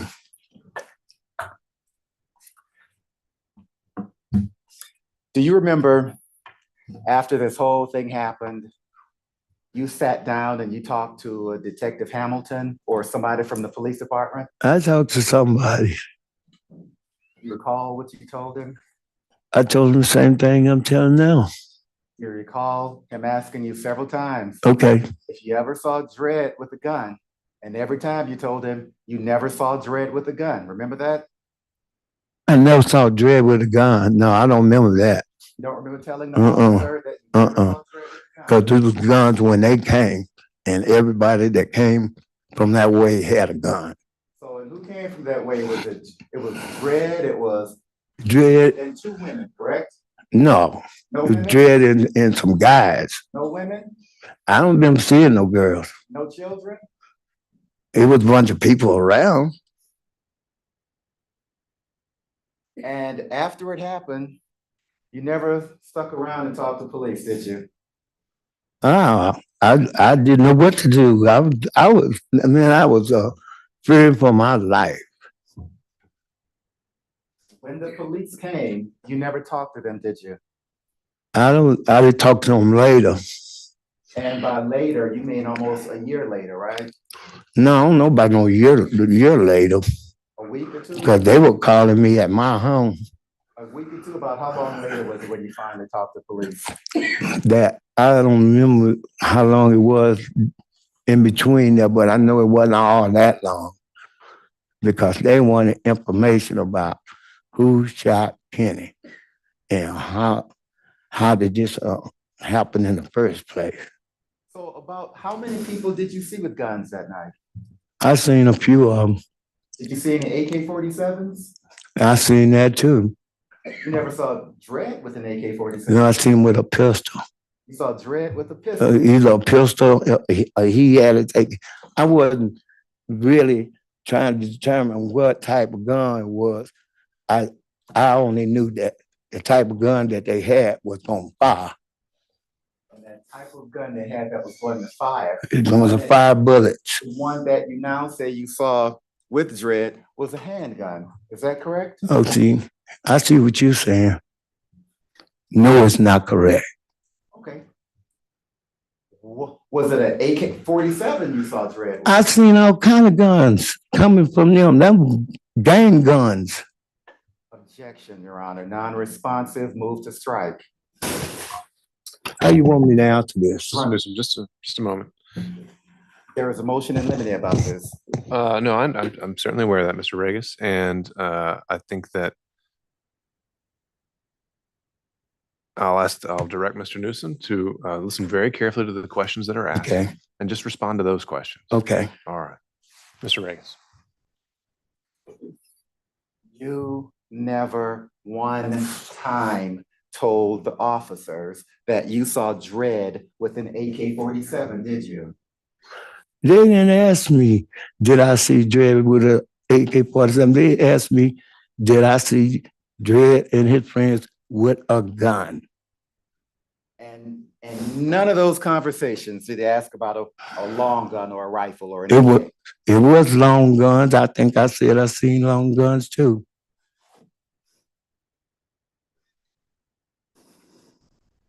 Isn't it correct that you also told the officer when you spoke with him that you chased the boy down and pushed him in the mud? Did I say that? I don't think so. Do you recall that? I didn't push anybody down in the mud.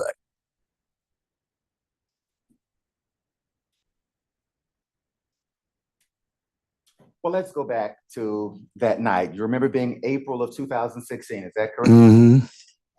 And you and Kenny sitting out listening to old school R&B, drinking beer, is that correct? Mm-hmm. And you've seen Kenny's apartment several times, is that correct? Mm-hmm. You know, he has those 3 chairs sitting out front. Is that correct? Yeah. Which chair were you sitting in? Do you remember? I was sitting in a chair right next to Kenny. I guess if it was 3 chairs out there, one of them was vacant. And when you saw those people, you said, I'll withdraw that. I think you testified that you saw people coming from both directions. Is that correct? Yeah. Now, if you are sitting where you are, Red was coming from the right or the left? He was coming from up the stairs right in front. Because when we seen him coming, we stood up. When you say up the stairs right in front, that's directly in front of you? Yeah, when you come up the stairs and you make that turn, Kenneth's apartment is right there. And you make that turn, you were right there.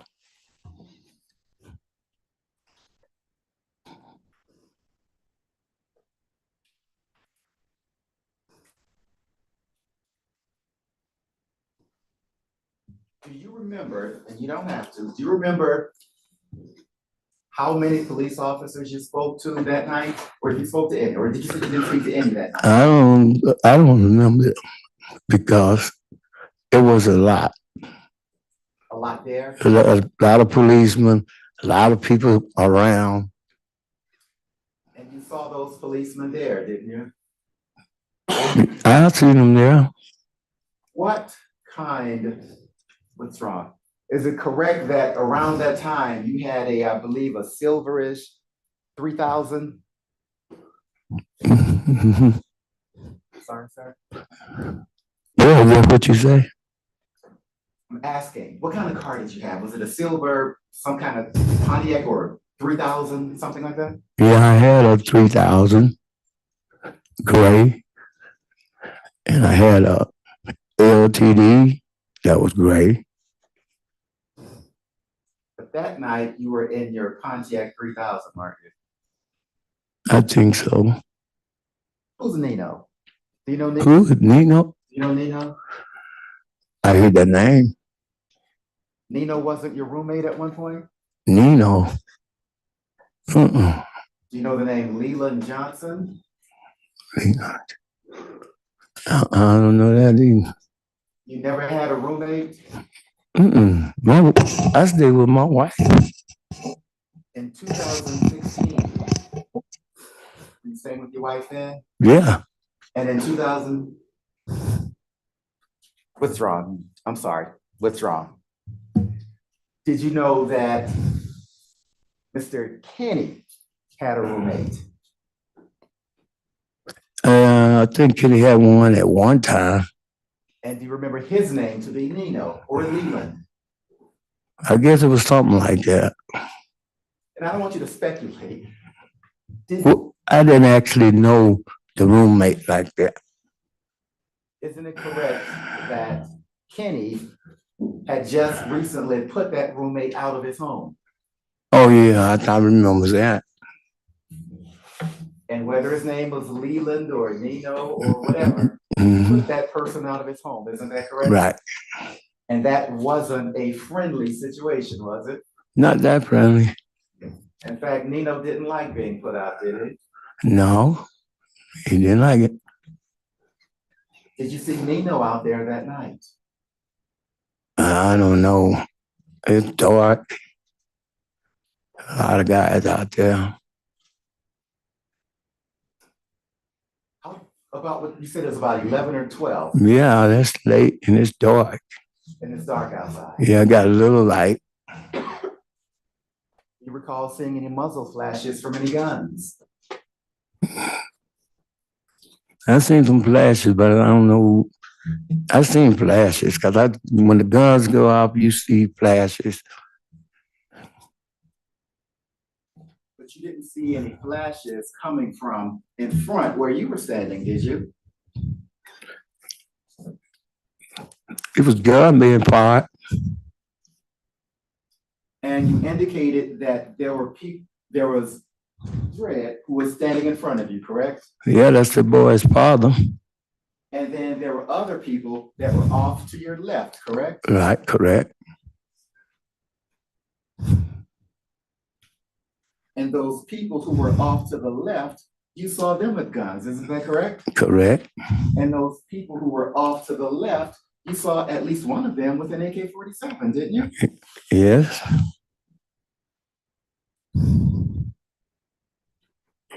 But Dred, as far as you recall, just had a handgun. He had a gun. All right, thank you. So I have no further questions for now. Thank you. Any redirect?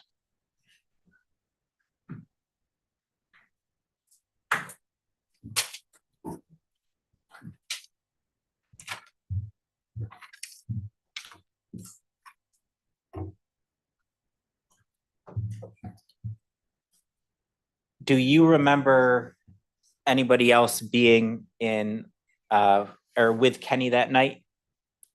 Nobody with me. Did you go into Kenny's apartment that night or were you just out front? I went in for a few minutes and come back out. Do you remember seeing Kenny's son or any of Kenny's little son's friends? Yes. Yes. Well, hold on a second, Mr. Newsome. Mr. Trevanier, any response? Your Honor, I was asking if he remembered or not. I don't think that's leading. Right. It doesn't suggest an answer.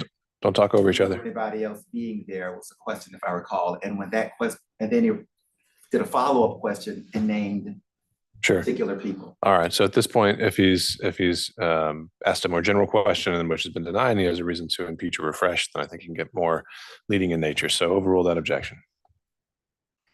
You proceed, Mr. Trepanier. Did Kenny have a son? Yes. Okay. Did you see Kenny's son that night? Yes. Okay. Where was Kenny's son? He was in the house and he came out to say something to his dad. Dad told him to go back in the house. So he stood somewhere in the door. So you said Kenny's son was somewhere probably in the door? Yeah. And you mentioned Dred. Did you know Dred? No, I didn't know him. You didn't know. Did you recognize him from the area? I had seen him before. And you mentioned that he had a gun. Yeah. Thank you. Any recross on those points? Did you ever talk to Lil Kenny after the shooting? Yeah. How soon after the shooting? Immediately after the shooting you talked to him? When he was in the door and his dad was going down bleeding, he came out and he started crying. And you stayed there to comfort him? Yeah, he might have came out before his dad went down. When you talked to officers, did you recall telling them that you never talked to little Kenny after? I don't remember saying I never talked to little Kenny after. I have no more questions, sir. Mr. Trepanier, can Mr. Newsome be excused?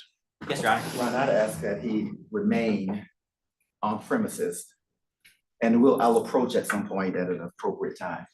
All right, we might have to take that up since I think he might be traveling out of state.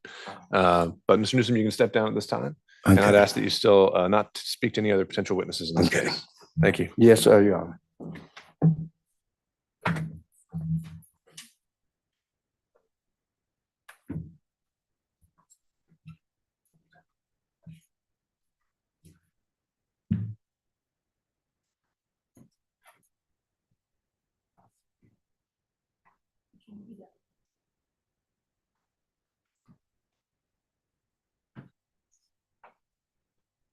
All right, and I think Mr. Newsome needs to still step out since he has not been totally excused and may need to reappear at some point. Boy, we're about to break.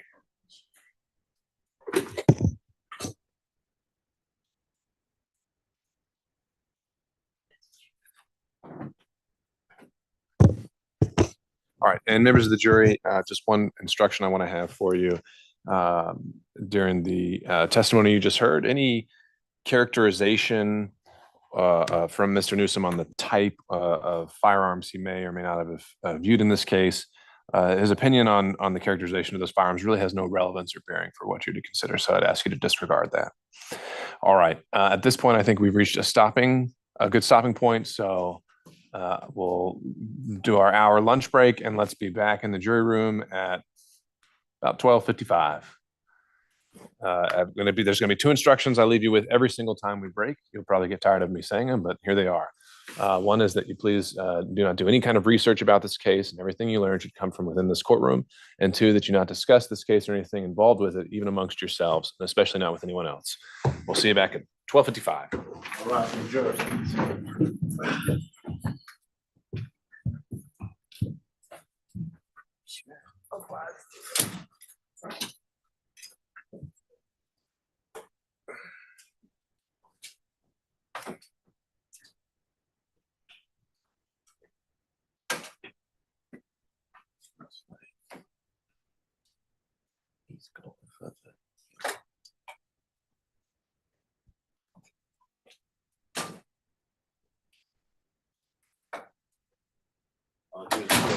All right, before we break, any issues we need to take up? I know that, so Mr. Newsome, as I understand it, has a flight this afternoon, is that correct? 5:19. At 5:19 p.m.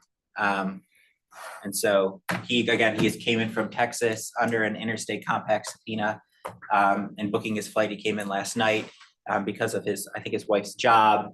The intention is to fly him out at 5:19 p.m. tonight, so he'd have to be at the airport for that. Okay, what time would he need to leave the courthouse?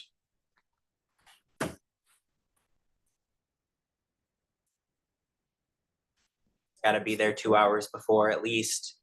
And as you can see, he does not move quickly. We're looking at 2:30 probably. You would need to Okay. All right. So obviously the state has subpoenaed him and asked for him to be excused. Mr. Regis has asked that we keep him under the power of the subpoena.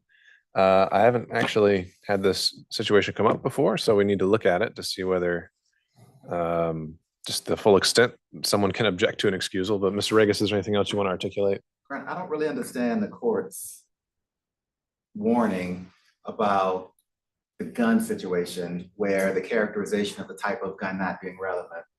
This case will be about whether it's an AK-47. Well, okay, we can get into that too as well. I think maybe I could make that more clear. What I was trying to do was provide the remedy you were asking for, which was the issue of it being a gang gun. I can come out and clarify that if you'd like me to. Whether it's a short gun or a pistol, obviously that's relevant. Right, please do. Because Okay. I was totally confused. I was just trying to avoid using the word gang again. Okay, right. Well, yes, I would ask that there. If that's what you'd like me to do, I'm certainly willing to do that. And Please, sir. we'll do that when they come back. And there's a question I guess I can ask the state. In discovery, of course, we'll provided a number of things. And does the state stipulate to the authenticity of the audio recording of Mr. Newsome?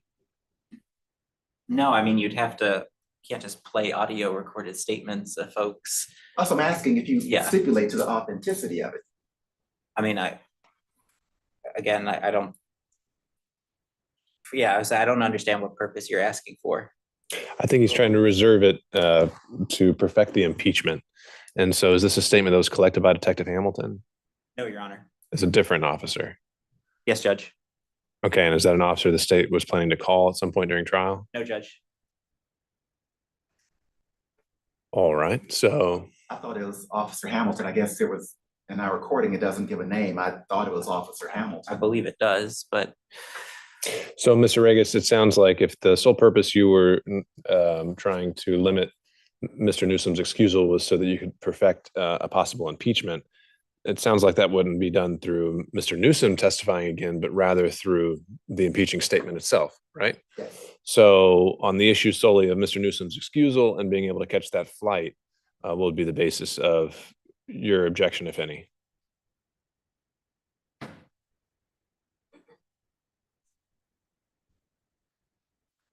I can ask the extent to which he recalls. I think some of his testimony was that he didn't remember saying certain things.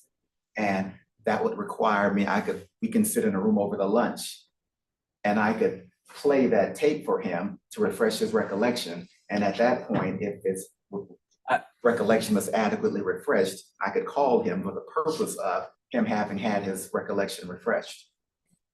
again, I think, Your Honor, that would have been something that he should have done while he was on the stand.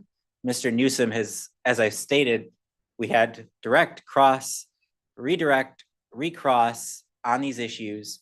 And he was, again, the state had no more questions. He stepped down. The state seeks to excuse him.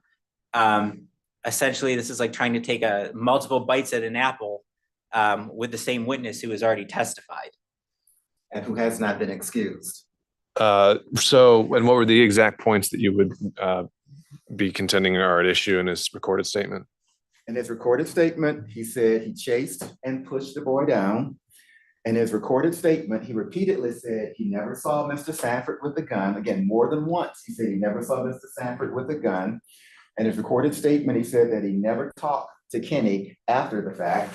In his recorded statement, he said that he never talked to the police. He left. Those were 4 or 5 points. All right. Your Honor, again, he was never confronted with the statement or the transcript. So again, I don't think this is a proper mode of trying to impeach or cross-examine after the witness has already testified. Ron, I don't think well, we don't have to get in the back and forth here. I think I clearly understand each side's positions. I think the only reason this is complicated is by the fact that he has a flight later today. I think that if he was a local witness, what would be happening is Mr. Regis could just call him in the defense case in chief. And so it's purely a question of timing. So to kind of cut to the chase, I think there's also the issue of whether I think either party would have the option to confront a witness with with a prior statement, regardless of whether it's been formally admitted through the authenticating witness, because Mr. Newsome himself could authenticate it potentially. So essentially, I think when it boils down to it, Mr. Regis is asking to reopen cross. I think where we are with him having essentially, we're not in a situation where he's coming back days later after Mr. Newsome's already gone. So I think he preserved the issue by objecting to the excusal.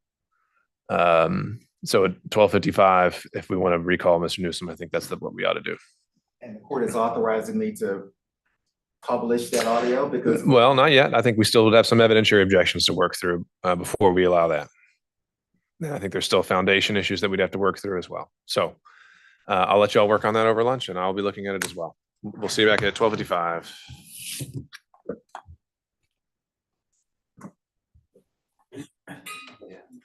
Yeah.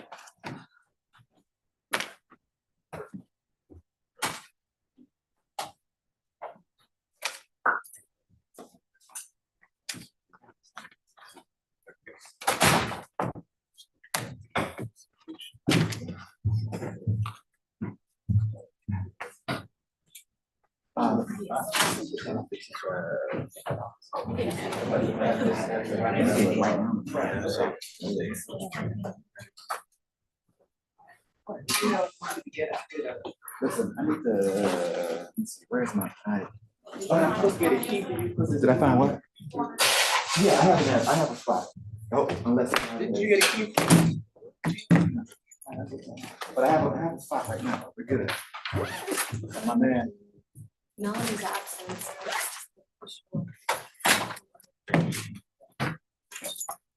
That's my only concern. I need to.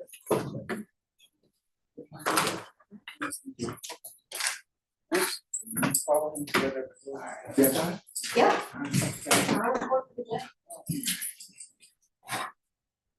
If you know the courtroom's gonna be locked? Yeah, the deputy normally locks it. I forgot my lunch. I eat lunch during trial because I never know how long we're gonna be here, so I make chicken salad during trials.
Got time? You know what I think?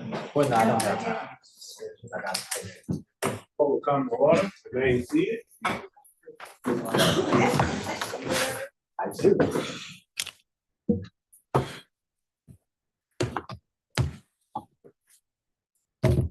I know.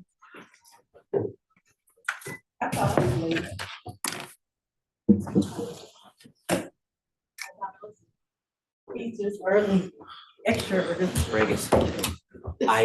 So I talked to I contacted the detective Hamilton about that one issue that you mentioned about people in the neighborhood mentioning. He said it was a tactic. Okay. So, And he was testified to that not being true. No, not at all. testified to that. No, not at all. Like that was a tactic that he was using in the interview. Okay. During the interview process. Okay. Have at it. All right, we ready to go back on the record? Then let's go back on the record, and just to summarize the plan here is when we call back in the jury, I'll clarify the prior curative instruction that the thing to disregard was simply any reference to gang characterizations. And then turning to Mr. Newsome, anything to add there from the parties over the lunch break? Yeah, I listened to Mr. Newsome's audio recording again, and the things I said, he said they were opposite to what he said previously. All those things are still the case. But the person conducting the interview, whom I thought was Detective Hamilton, I guess wasn't, but that person who conducts the interview never identifies himself in an interview, which could potentially be problematic. We'll, I guess, have to ask other witnesses, was that you? But as of now, that person does not identify himself in the recording that was provided to us by the state. So I thought it was Detective Hamilton, but according to the state, it is not. But more to the point for right now, your desire is still to essentially reopen cross-examination and impeach Mr. Newsome with this recorded statement. That's correct. All right. And so you would have to lay the authentication that Mr. Newsome recalls making a statement and that this is in fact the statement with his voice on it before doing so, right? Yes. All right. To that issue. Outside the presence of the jury, I'd imagine, Rob. That, or if you over the lunch break played a portion to it for him, or if there's a agreement from the state that this is the record provided to the defense in discovery, at least the portions to be impeached on, is there going to be an objection to the authentication or foundation? I don't think so, Judge. I think it's just a matter of it needing to be narrowly tailored to those very few specific issues. Obviously, because this is not based on the cross-examination, would not be free reign to play the entirety of the statement. I agree with that. So, Mr. Regas, have you identified the specific portions of the statement that you would intend to publish? Well, the cross-examination was on almost the entirety of his interview, all the points that he covered in his interview. Short answer, no. So if, with the permission of the court and the state, I don't have to have Mr. Newsome on the stand for that if the state would be willing to allow me to play it at 9 o'clock in the morning, for example. And that way, if the state is not objecting to the authentication or the foundation, we can let Mr. Newsome leave and I'll play it at 9 o'clock in the morning.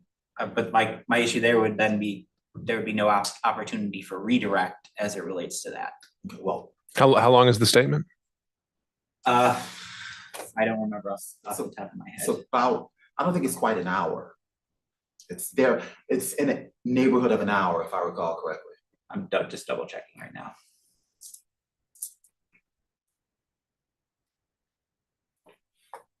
It's 57 minutes, Your Honor. I was listening to it for the purpose of waiting to find a person to identify himself, and he never did.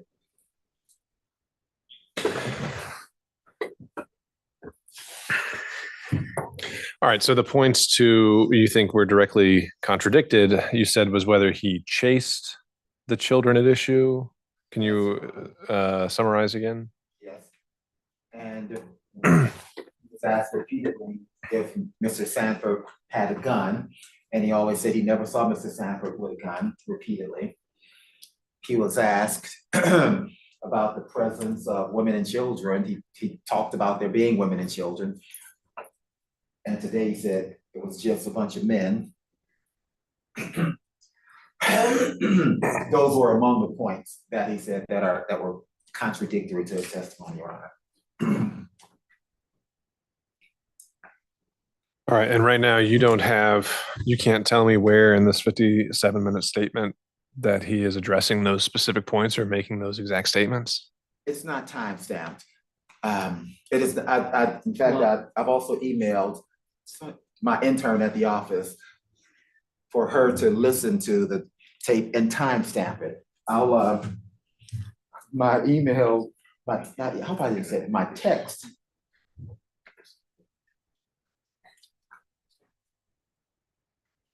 I need Leon's audio tape timestamped. Every time he's asked about whether Dred had a gun and he said, no, I need the time.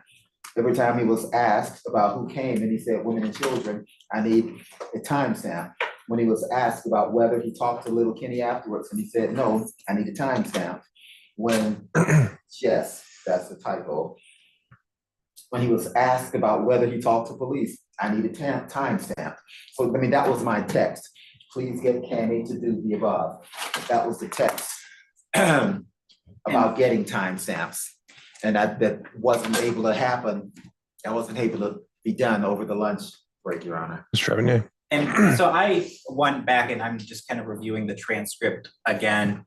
And what I see in the transcript, I don't actually find that his statements are inconsistent in the way that counsel does, especially in light of some of the, like, who was there. He's asked, were they all males and females? Or, well, some of them were females, came mute. Did you recognize the females? He said, I even recognized them. It was just a whole bunch of people and there was a lot of people out there.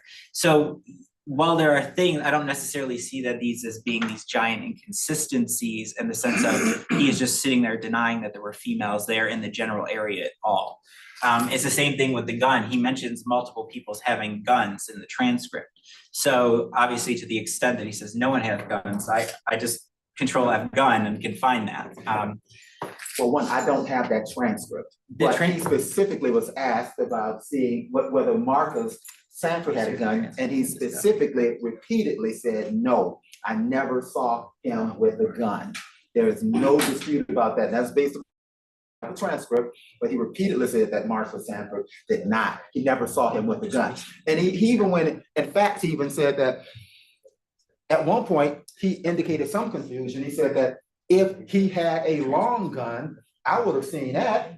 So maybe he had a handgun, but if he had a long gun, AK-47, I would have seen that. I would have seen a rifle. He specifically says that in that video, in that audio tape.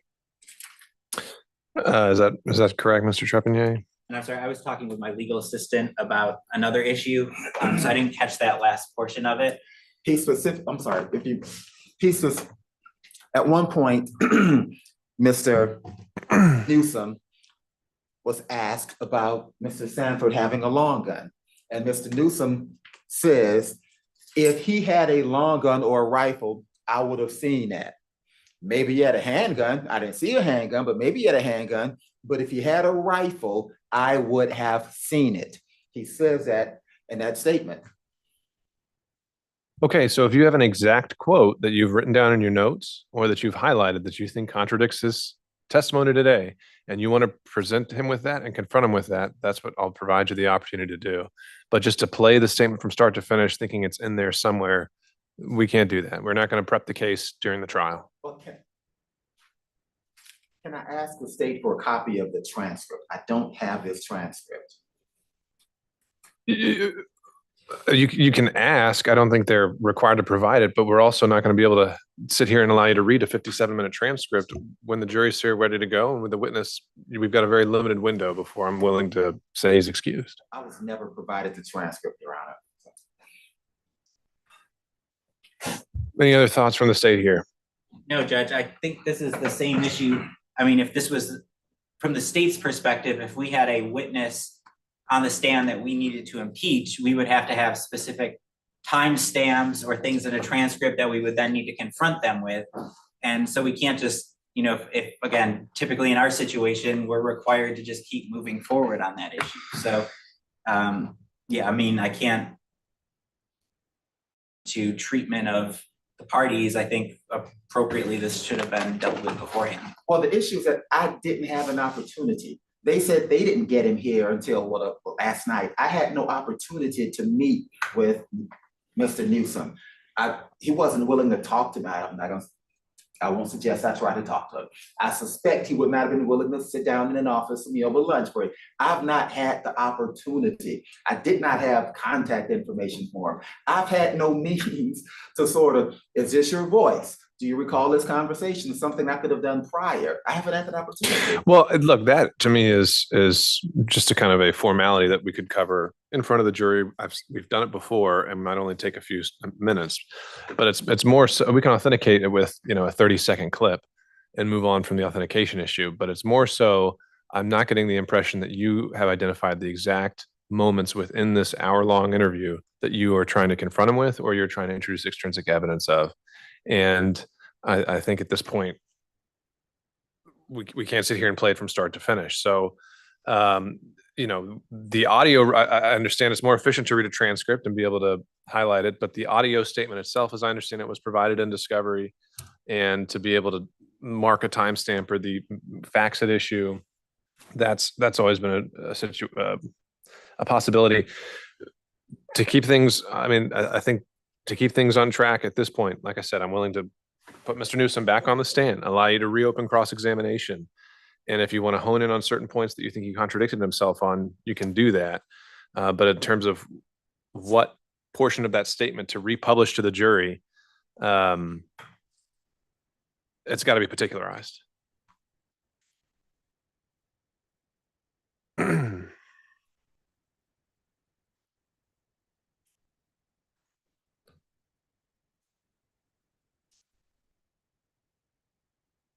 I think I have some timestamps.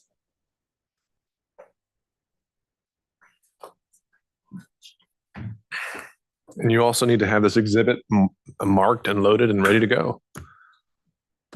I don't think it's incredibly out of left field to ask that. No, I'm not suggesting it is. Do we need to get how do we request a Zoom link, or how do we, is that something we do? We can send that to you.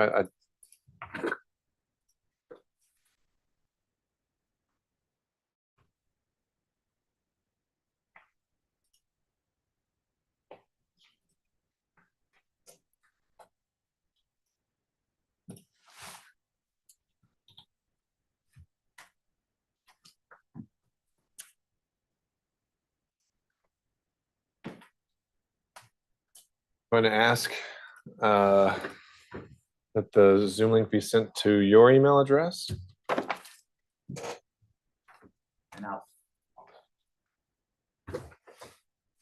While we're waiting on that, if we could have Mr. Newsome come back in and rejoin us.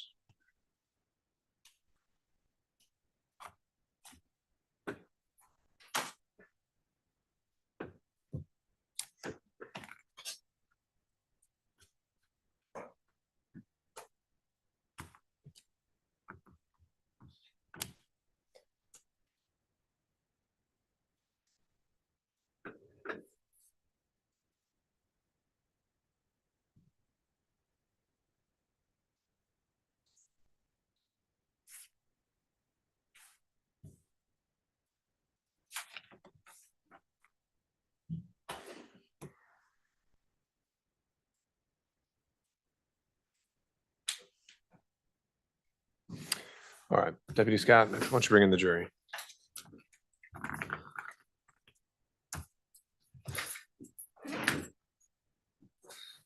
And so, Mr. Regas, I'll add this point as well as he's bringing in the jury. If the statement, you know, perhaps later in the trial, portions of it can be republished, but I'd still be hearing argument from the state on whether their inability to recall Mr. Newsome to clarify some of that would be essentially prejudicial. So we just need to keep moving forward. Mr. Newsome, if you could come have a seat again. And we're also in the process of trying to locate the person who conducted the interview and subpoena him. We're trying to figure out the voice and subpoena that person as well, who can also authenticate it.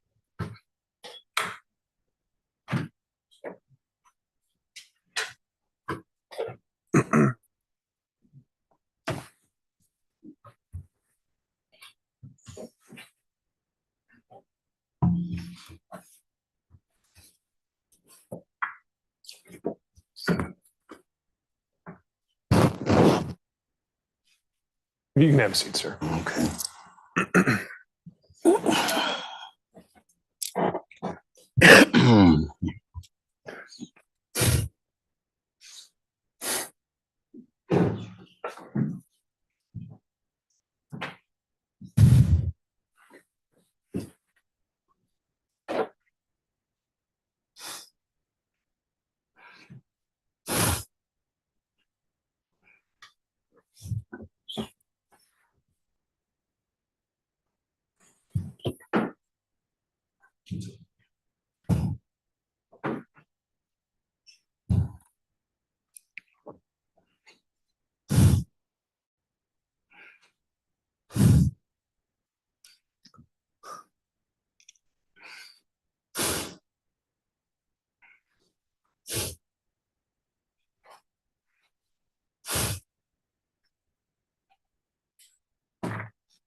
I'll rise to the jurors.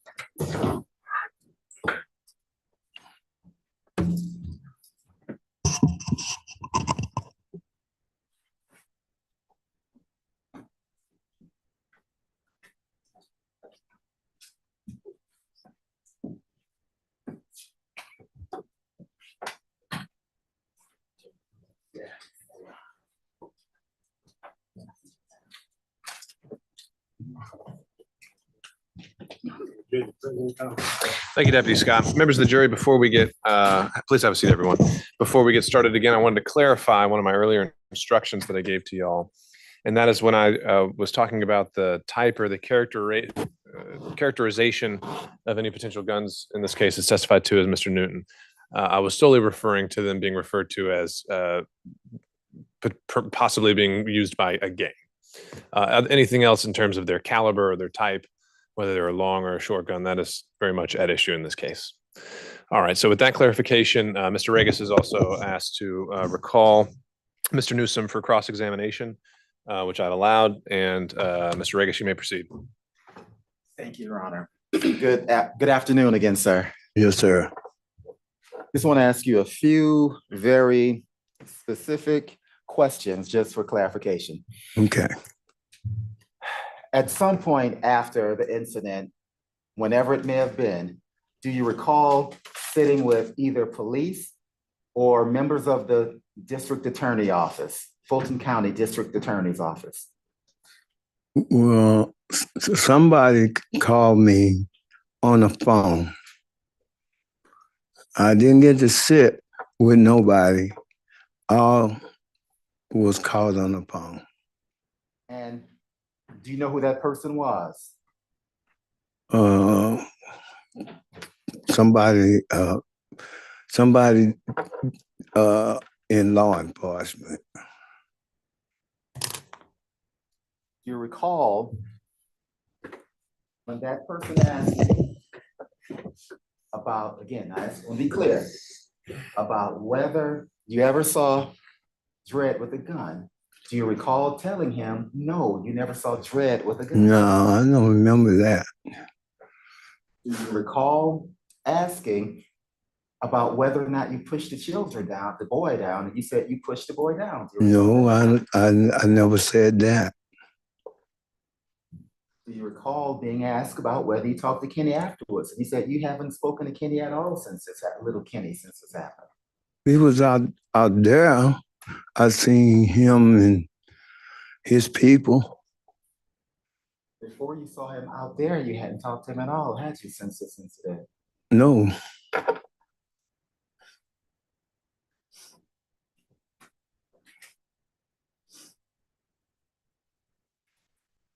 Do you remember when you talked to that person, be it on the phone or in person, however, when you indicated that it was Mr. Sanford, a couple of women, and a bunch of children? You recall that? Yeah, a crowd was out there. Specifically about who came with Mr. Sanford. And you said it was Mr. Sanford, a couple of women, and some children. Remember that? I don't remember saying it was him and a female. All I know is was him coming by himself. He came by himself? Yeah, and the other people started coming around. So I don't know if they came with him or they just came to see what was going on. Do you remember when you talked to that detective, that if whomever the person was with whom you spoke, do you remember saying that somebody beat you and was hitting you? No, nobody beat me, was hitting me. No, I never said that. So back on April 16th of 2016, no one ever hit you? No. And you don't recall saying that to anybody? I didn't say that, and didn't say that I pushed the boy down. I didn't say none of that. Thank you. Give me one second, Your Honor.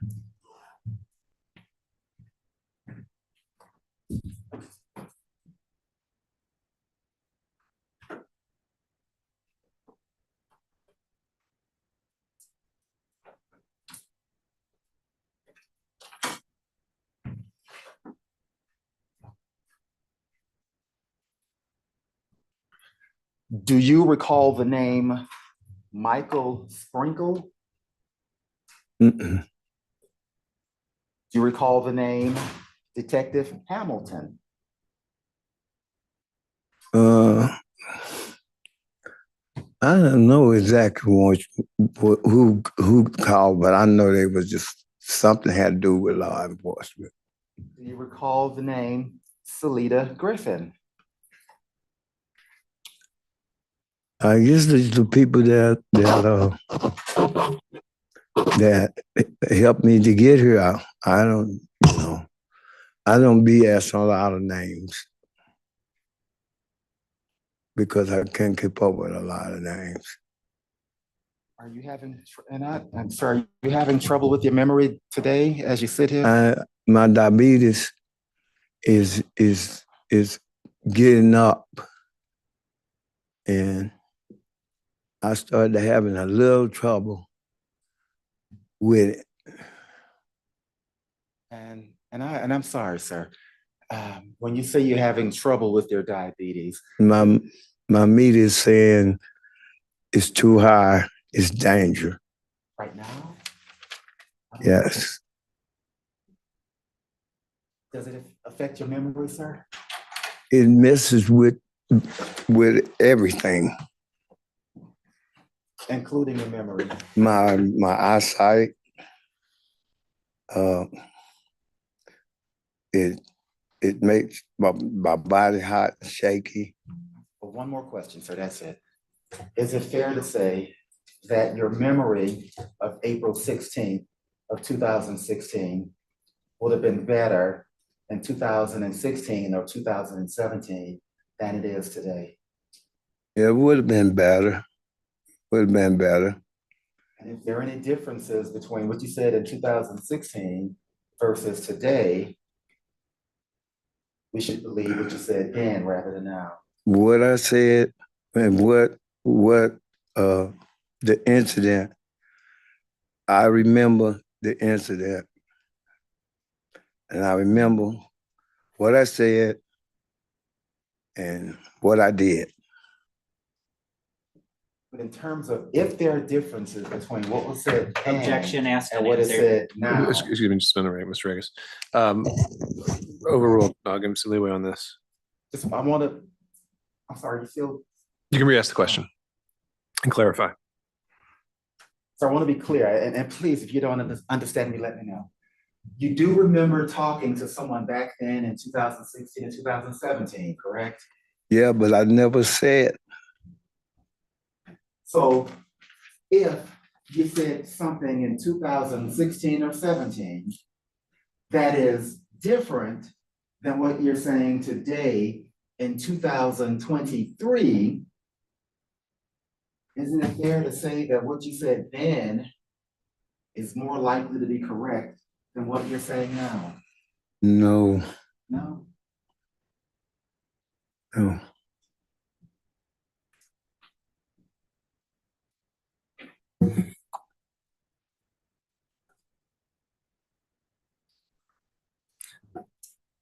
One second, Your Honor.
Sir, if you heard your.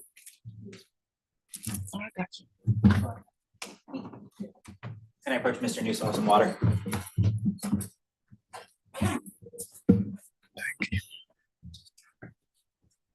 Andy, I don't know how diabetes works. I would just ask, because I want to make sure that. Do you need, I don't know how diabetes works. You need candy? You need sugar? I got it. Sorry. Sir, if you were to hear your voice Yes. from 2016 or 2017, do you think you'd recognize it? Yes, I think I would.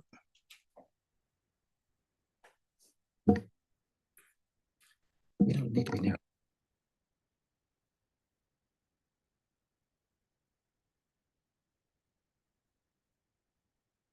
But I knew they came around there with the guns.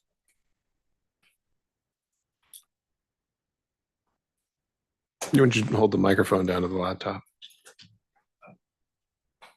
I don't know if it's. For the record, what is this marked as? This will be marked as Defense Exhibit 1. I don't know if the microphone's on. I think you have a red dot on the microphone. That's going to create a feedback. We need to leave the Zoom. Well, if you can leave the Zoom and just go to the right. Yeah, that's what we're doing. Hold on.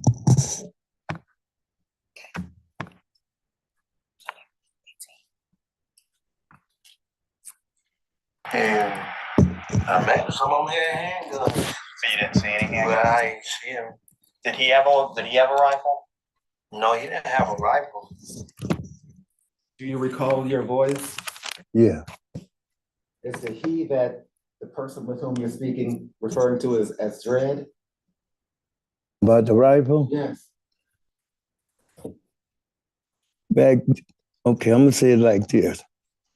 They had these guns with these extendo clips that look and fire like a rifle. At no point back then did you ever say that Dread had anything like that, did you, sir? I said he had a gun.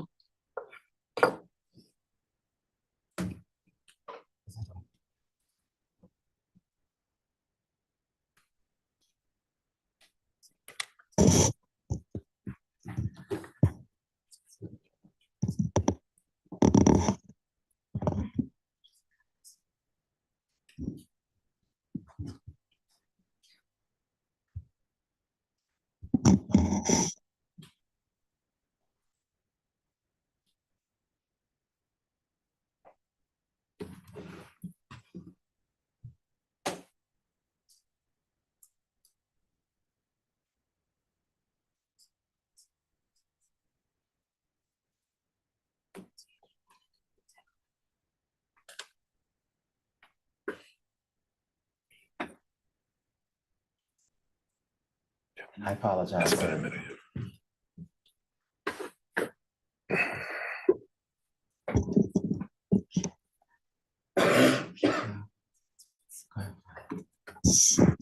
I just heard that they had the assault rifle, and when the guns went off, it sounded like assault rifle. Okay, so when they were walking up, you did see them with a rifle? I didn't see them. Did you hear where you said you didn't see an assault rifle? And I'm hearing partially of it. With the rifle. I just heard they had the rifle. Well, heavyset guy, he did have and who hit you? The guy that was with him, and then he said his guns went off, it sounded like assault rifle. Okay, so when they were walking up, you did see them with a rifle? I didn't see them with the rifle. So you heard where you said that you didn't see them with a rifle. They had all different types of guns. Did you hear where you said you didn't see them with a rifle? Talking about. I didn't see them with a rifle? Yes.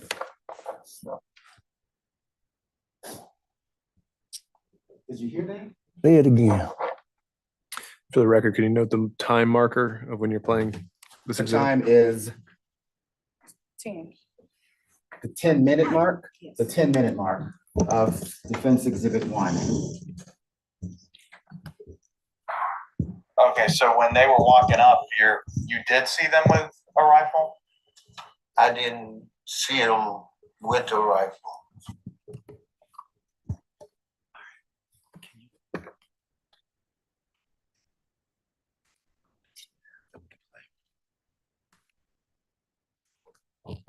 Did you hear yourself that time say you didn't see them with a rifle?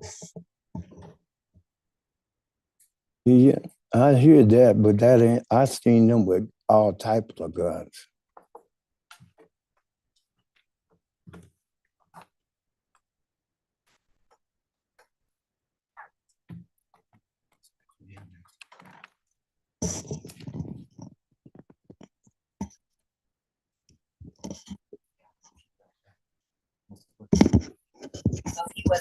No, he wasn't hitting me anymore. Okay. I think he was standing back. And all I could see was the other guy hitting me. And who was firing the shots? I don't know who was firing the shot because I don't know if he shot or where those shots come from. Did you hear where you said somebody was hitting you? I ain't said nobody was hitting me. Sir, do you recognize your voice on that recording? Some parts sound like mine, but some parts don't. So the part where somebody just said that somebody was hitting you, was that you? That ain't me. I ain't say that somebody was hitting me. I never said that. What's the time marker for the record? The time marker is 10:50. the 10-minute 50-second mark of Defense Exhibit 1.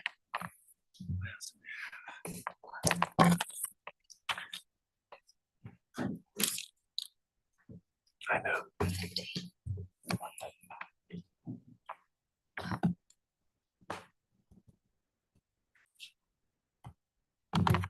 Yes, I understand. Then don't worry. About it. Well, the little guys was skeeting the water on us. And I asked them to stop about 12 times. And then the last time, the biggest one threw some water, a cup of water on my back. So, Hi, good afternoon. Good afternoon. I'm Selena Griffin. I'm one of the other prosecutors on the case.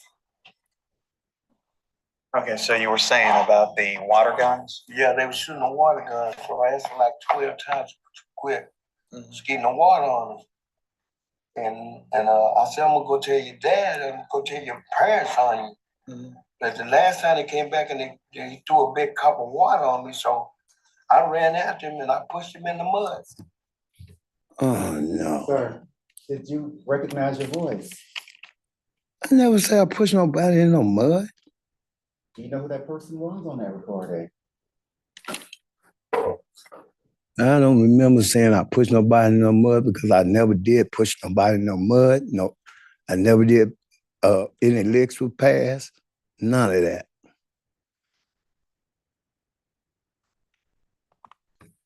I need that time marker for the record, Mr. Regis. 2:15, 2 minutes and 15 seconds. And ma'am, could you identify yourself for the record? Yes, Judge, I'm Attorney Sydney Gibson, SYDNEYGIBSON.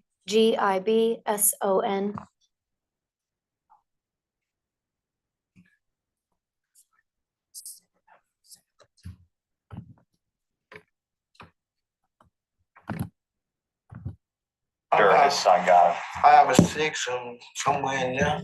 Were they all male or were they males and females? Well, then there was some females came too. Did you? Was that your voice, sir? It don't sound like me all the way. So did women and children come down? 12 times. I asked them 12 times. I didn't ask no 12 times. And I didn't touch anybody. And did nobody touch me. So the person on this audio tape is lying. Is that correct? I don't know what that is. But it's not you.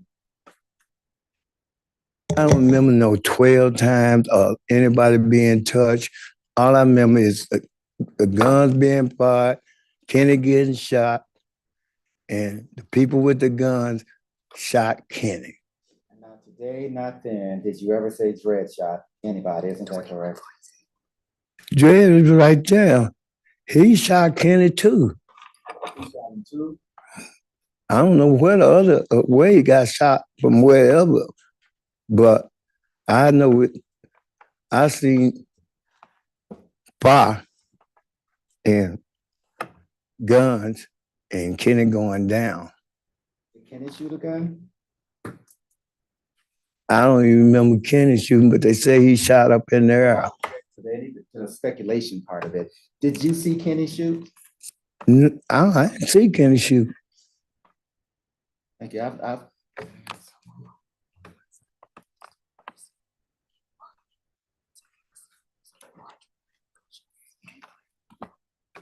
Were they punching you? And now, before we play any portion of the audio, let's note the time marker. 21:43. And what was the time marker on the thing about females? That was at, the time was 5:39. Sorry about that, Your Honor. Of Defense Exhibit 1. Okay, and about how many gunshots did you hear? I heard quite a few. More than, were they punching you at the time that you heard the shots? Were you getting punched? Yeah. And punch. Did you hear that, sir? But did you hear? Was that your voice?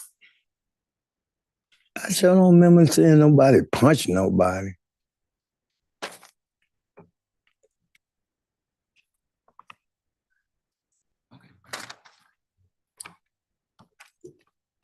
Time step is 5:39, Judge.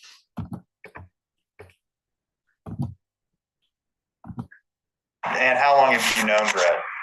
I know him for a little while. So that wasn't the first time that you had seen him? No, it wasn't the first time I seen him. About how many times had you seen him before that day? 5 or 6 times.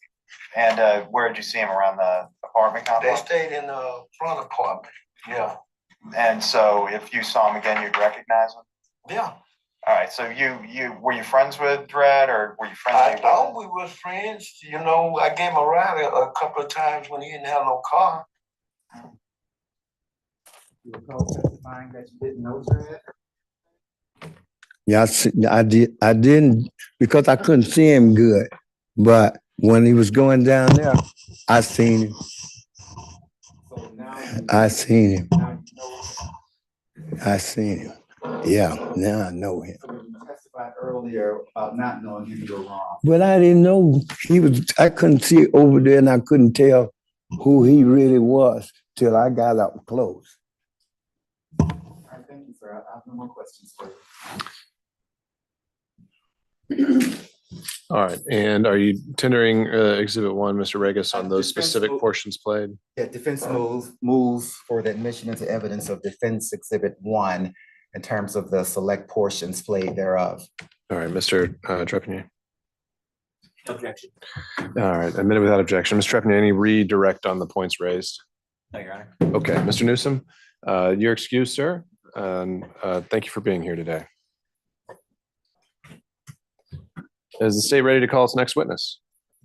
Yes, the state calls Captain Hudson Robinson.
Malform to the testimony.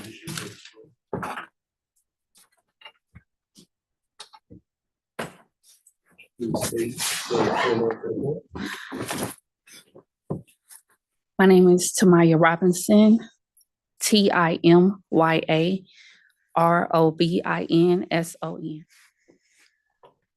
And where are you currently employed? I'm currently employed at Atlanta Public Schools Police Department.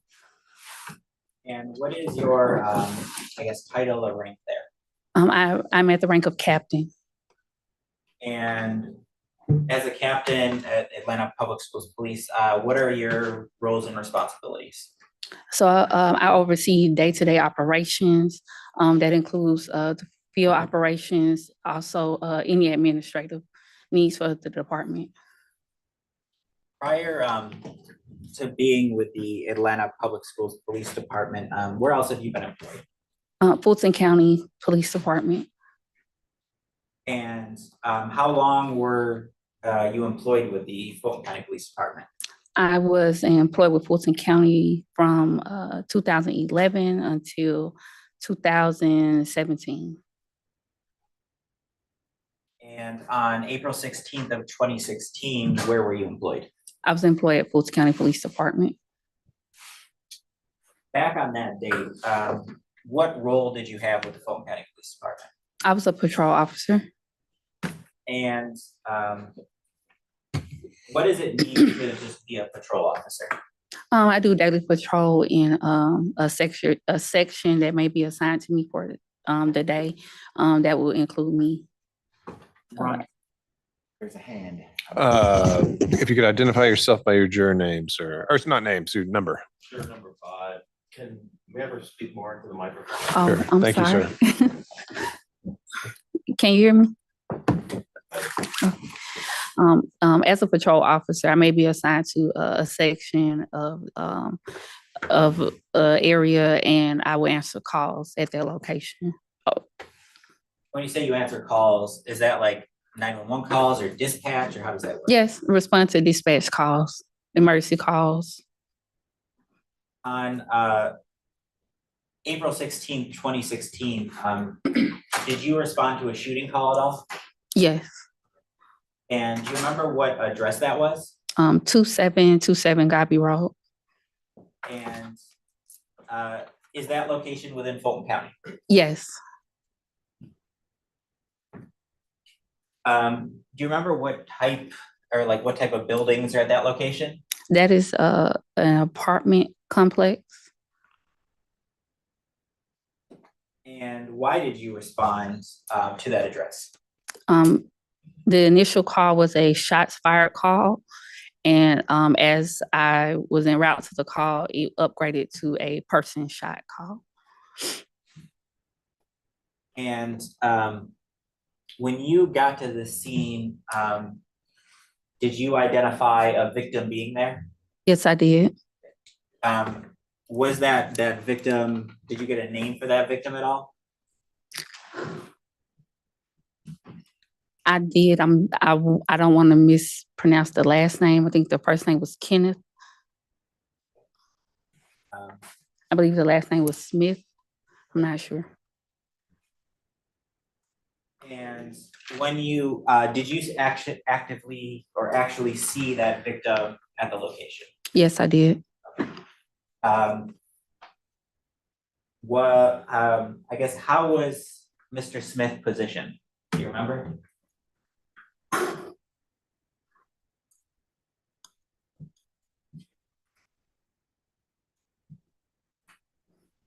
I can't recall his exact position. Was he alert? No, he was not. And what does alert mean when you use it in your context? That means his level of responsiveness. When you say his level of responsiveness, so If I'm calling out to him or trying to get his attention for him to respond to me directly, and he wasn't. Was he conscious? No, he was not. Was he breathing? He had shallow breathing.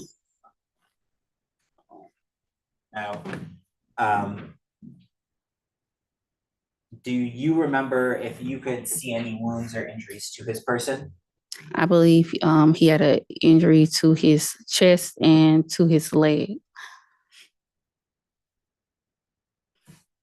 And while you were there, did paramedics respond to the scene while you were there? Yes, they did. Is that typical for you to have people come treat victims while you're on the scene? Yes. Was the victim in this case, was he transported by the paramedics? Yes, he was. Now, did you attempt to secure the scene? Yes. Okay. And what does it mean just generally to secure a scene? At the moment, I just make sure that no one comes in or out the location where I am or near the area of the crime scene where I am at the moment until other personnel arrive. And sort of what's the purpose of doing that? To make sure that no evidence is taken, nothing is placed, no one attempts to do any additional harm to the victim that I'm assessing at the time. And now when you respond to a scene like this, do you contact anybody? Yes, I contact my supervisor and contact detectives or investigators. And how do you do that? I call out over the radio.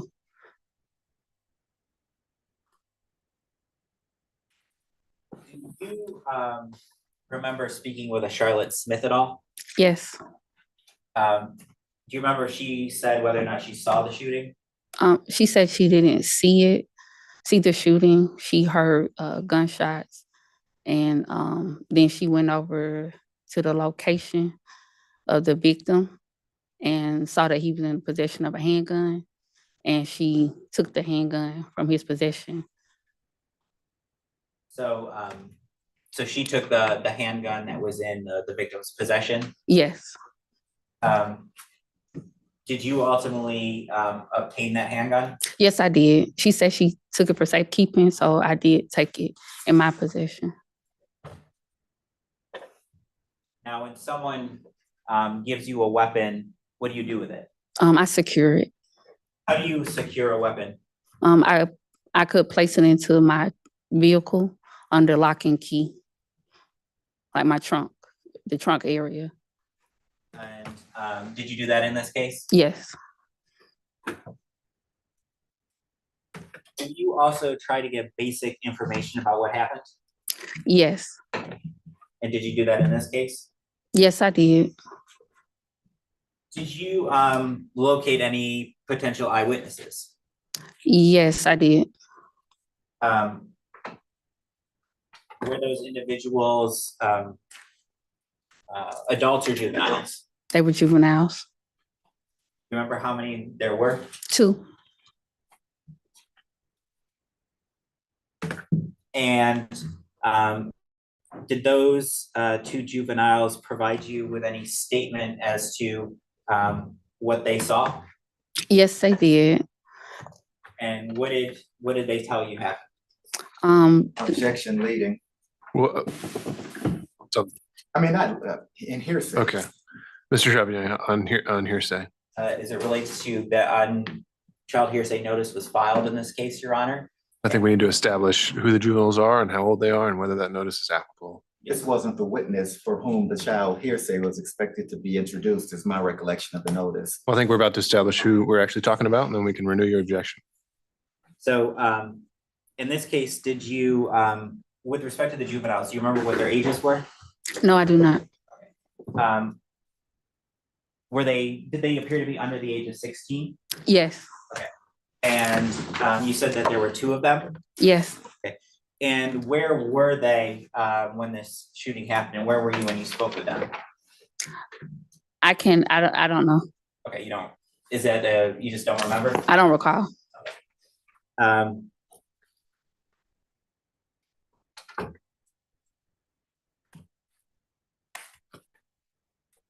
With respect to those juvenile witnesses, again, did you speak with them on scene? Yes. And they indicated to you that they they saw what occurred? Yes. Were they males or females? Males.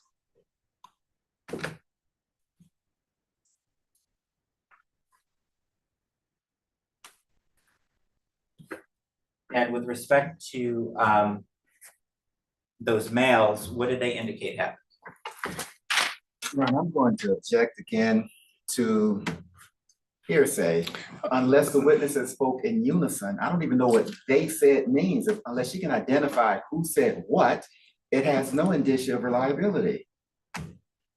Okay, well, I'll grant that in part. And Mr. Trepanier, you need to either divide what's being said and also still identifying who is saying what.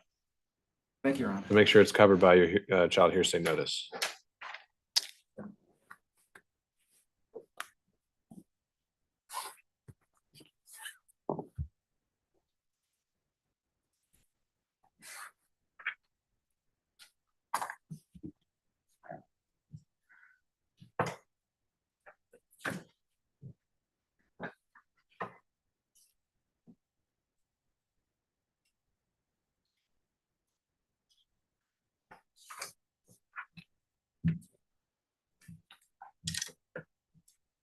I'm going to just move past that, Captain.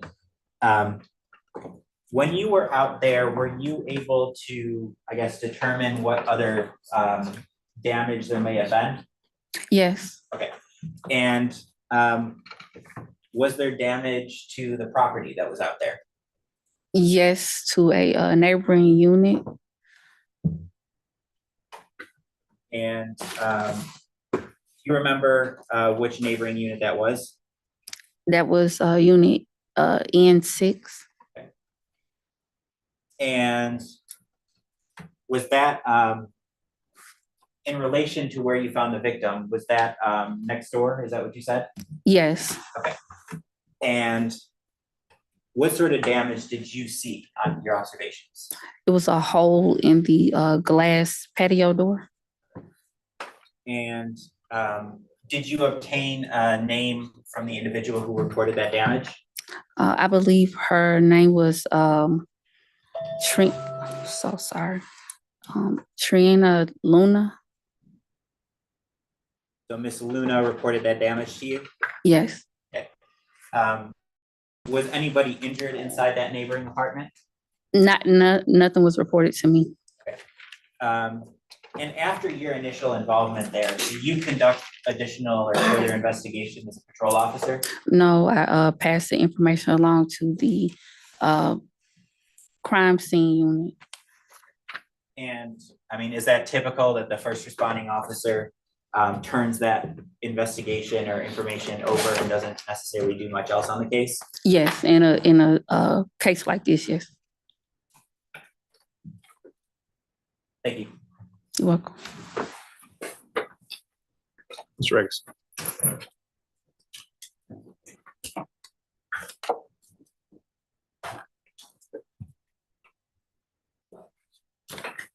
I'm sorry, turn my phone off. Good afternoon, ma'am. Good afternoon. Cap. Yes. Cap.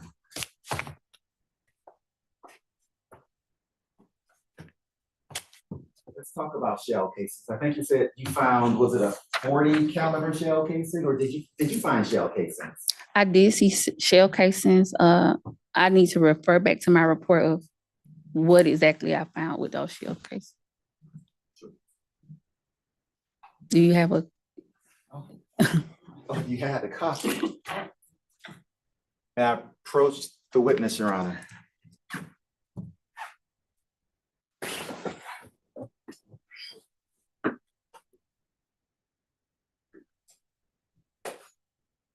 Before I do that, I want to be clear. I want to make sure your name is it Timya? It's Tamaya Robinson. I'm so sorry. You're fine. You see Hudson on the report. Yes, my last name was Hudson. Tamaya D. Hudson. Yes, at the time.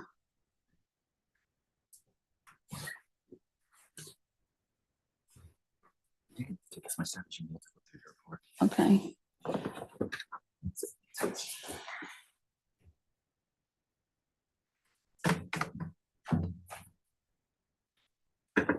Okay. Is that adequate to refresh your recollection? Yes. So tell me about the shell casings. You found a 40 caliber shell casing? According to my report, yes, 140 caliber shell casing. And isn't it correct, you also found a 40 caliber bullet as well, correct? I don't recall seeing that in the report. I don't recall putting that in the report. You recall seeing any other shell casings? I believe I 224, 223 caliber shell case. 224, 223? I said 4223. And you indicated that there was damage to apartment N as in Nancy 6, is that correct? Yes. Isn't it correct that what we are calling, I guess, the incident location is N7, is that correct? That is correct. And if I am standing in the door of N7, N6 would be to my right, isn't that correct? I can't advise because I can't remember how the units are set up. So as a police officer, at some point you go to, let's call it police academy, right? Yes, sir. And in police academy, as we're calling it, they teach you how to do incident reports, is that correct? Yes, sir. And they train you to write down all of the important things in that incident report, correct? Yes, sir. Because sometimes it can be 1, 2, or even 7 years before the case goes to trial, correct? That's true. And they want you to have as much information relevant to the case as possible. And it happens 6 or 7 years later, is that correct? Yes, sir. And you would rely on that report rather than your memory, is that fair to say? Yes, sir. Well, would it refresh your recollection if you took another look at your report about? Go ahead.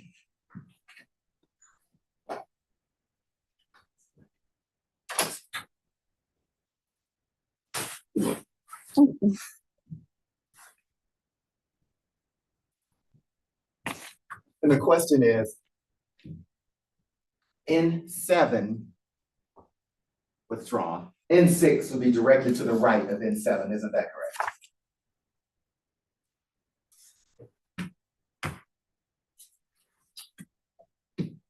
I'm sorry, I'm looking through the report to find where.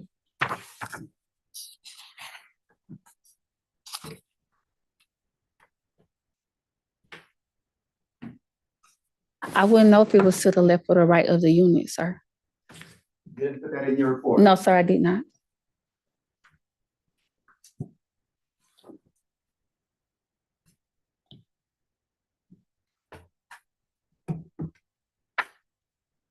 Were you trained, do you have any sort of basic ballistics training?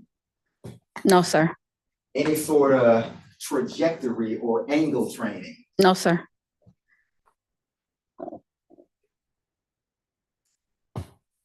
Well, if a person was standing, Objection calls for speculation. Well, let's hear the question first. what angle would a person be standing to produce a gunshot to the left shoulder? Objection, again, calls for speculation. I think that is within this witness's, she can testify to it. What angle would a person need to be standing? What's wrong? What angle would a bullet need to come from to produce an injury on the left shoulder and left side of the chest? I wouldn't know the answer to that question. Isn't it correct that in order for a bullet to enter on the left side, it would need to come from the left side? I can't say that's true because it depends on how skillful the person is who's shooting. I don't know, sir. Pull some curve around holes today. I don't know how he's wanting me to respond, Judge. Just respond to questions as best as you can. No, sir. Bullets go in a straight line, don't they? Yes, sir. So for a bullet to enter the left side, it should come from the left side, isn't that correct? I can't agree with that. I can't say that's correct, sir. A bullet that enters on the left side is more likely to come from the left side or the right side. It's more likely to come from the left side. Okay.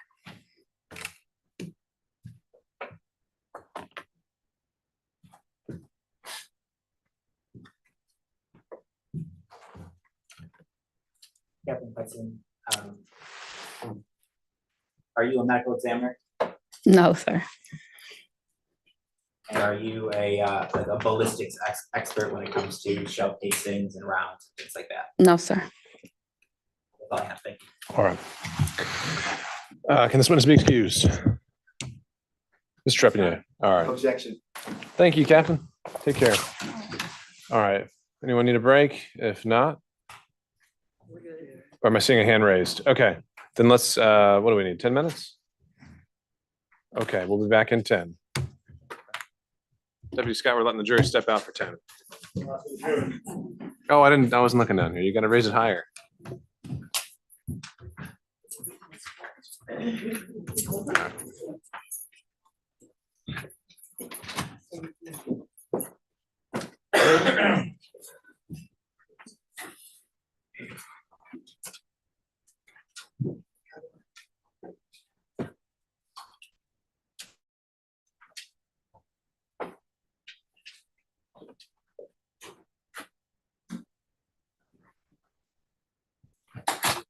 All right, let's be in recess until about 2:05.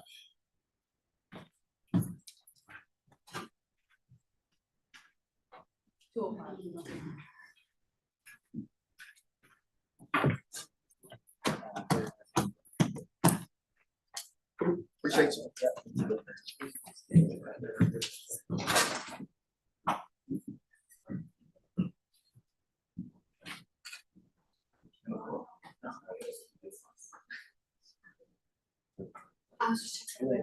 Yes, we are.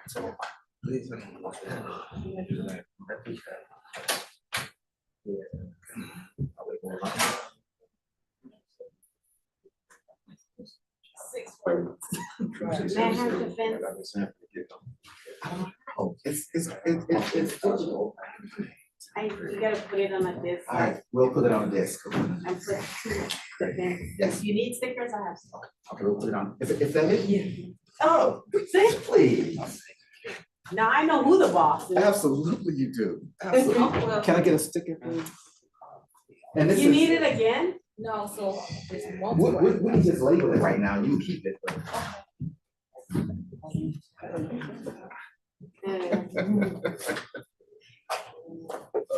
Oh, we're live. We're on Zoom.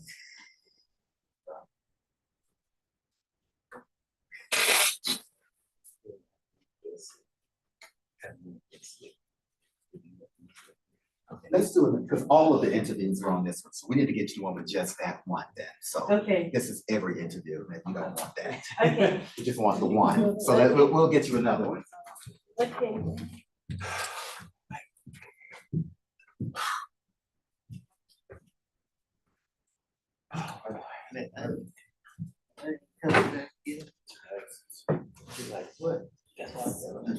Yes, ma'am. What's that? Call somebody, have somebody. They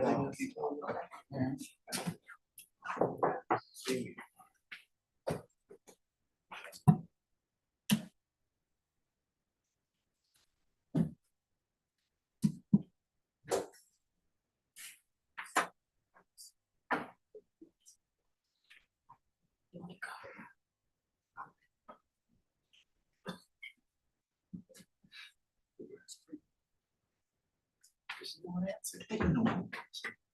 They don't know. They don't know. They don't know. Yes.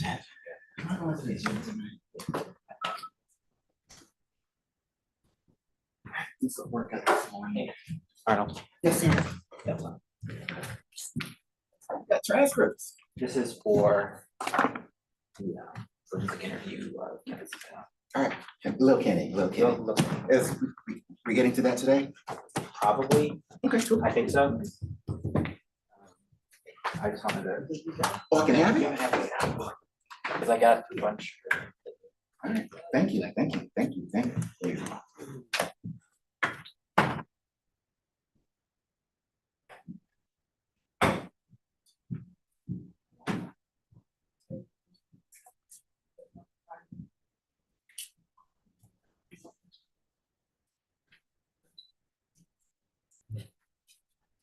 Yeah.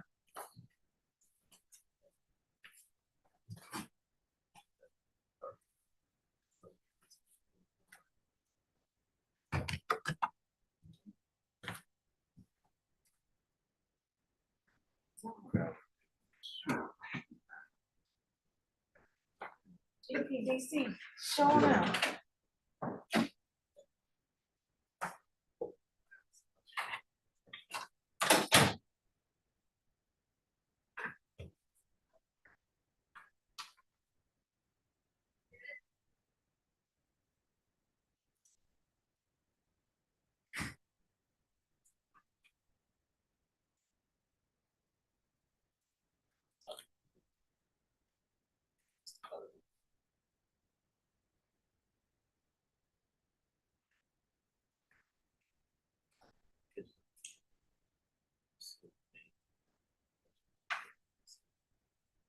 Something like that, if that's you make it.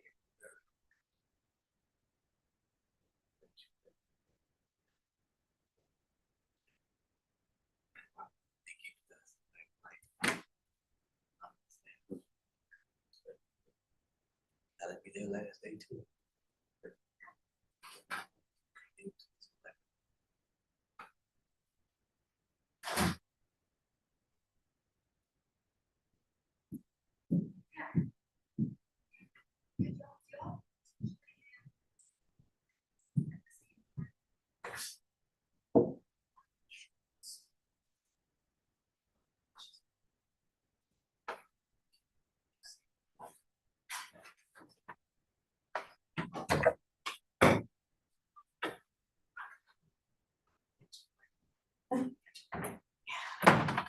Oh, you saw my hand?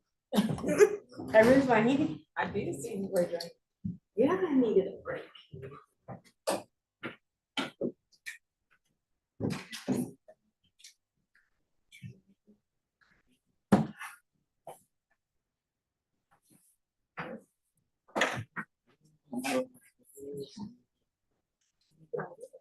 I got to, that's weird. No, like a laugh, the way he was like I'm black and fake. I know what you're gonna do. You say you read what you sow. I never in my life shot a person. So.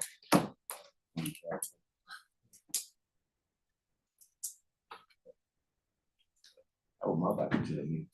Read what you sow. I never shot a person, so I'm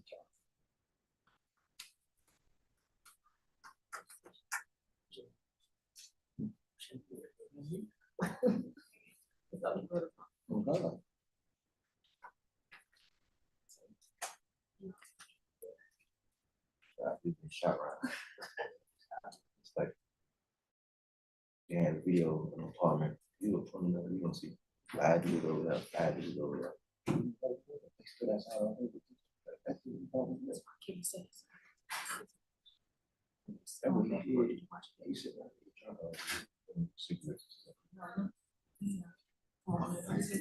said, and they already go to the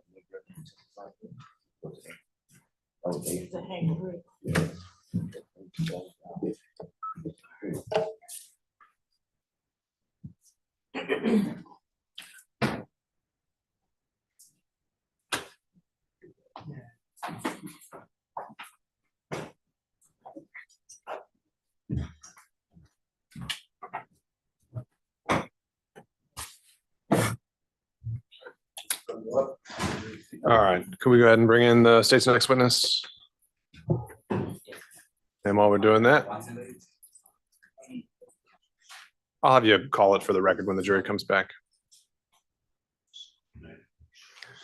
You want us to just have him on the? Yeah, just kind of sitting, and we'll, as Deputy Scott's bringing the jury in. Mhm.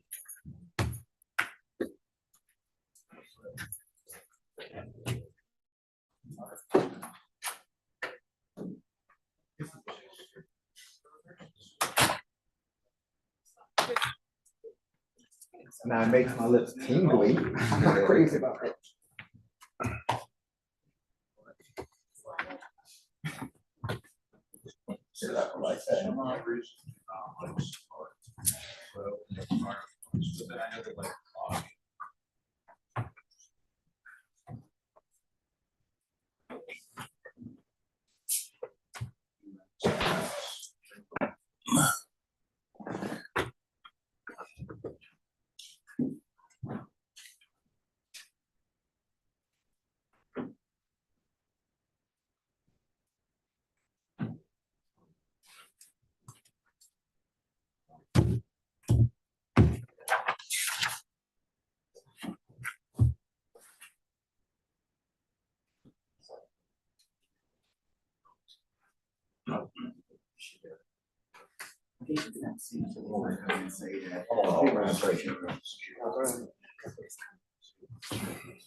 Oh, now it's ready. That's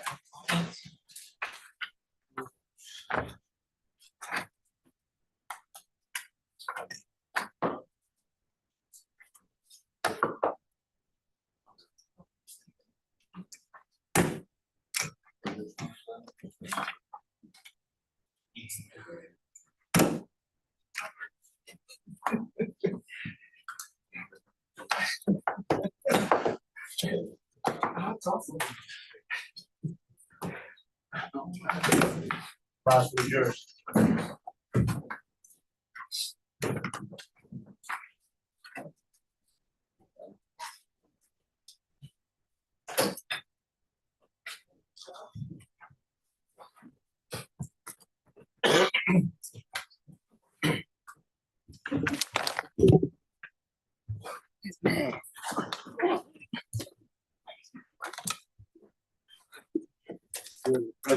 All right, thank you, Deputy Scott. State my call its next witness.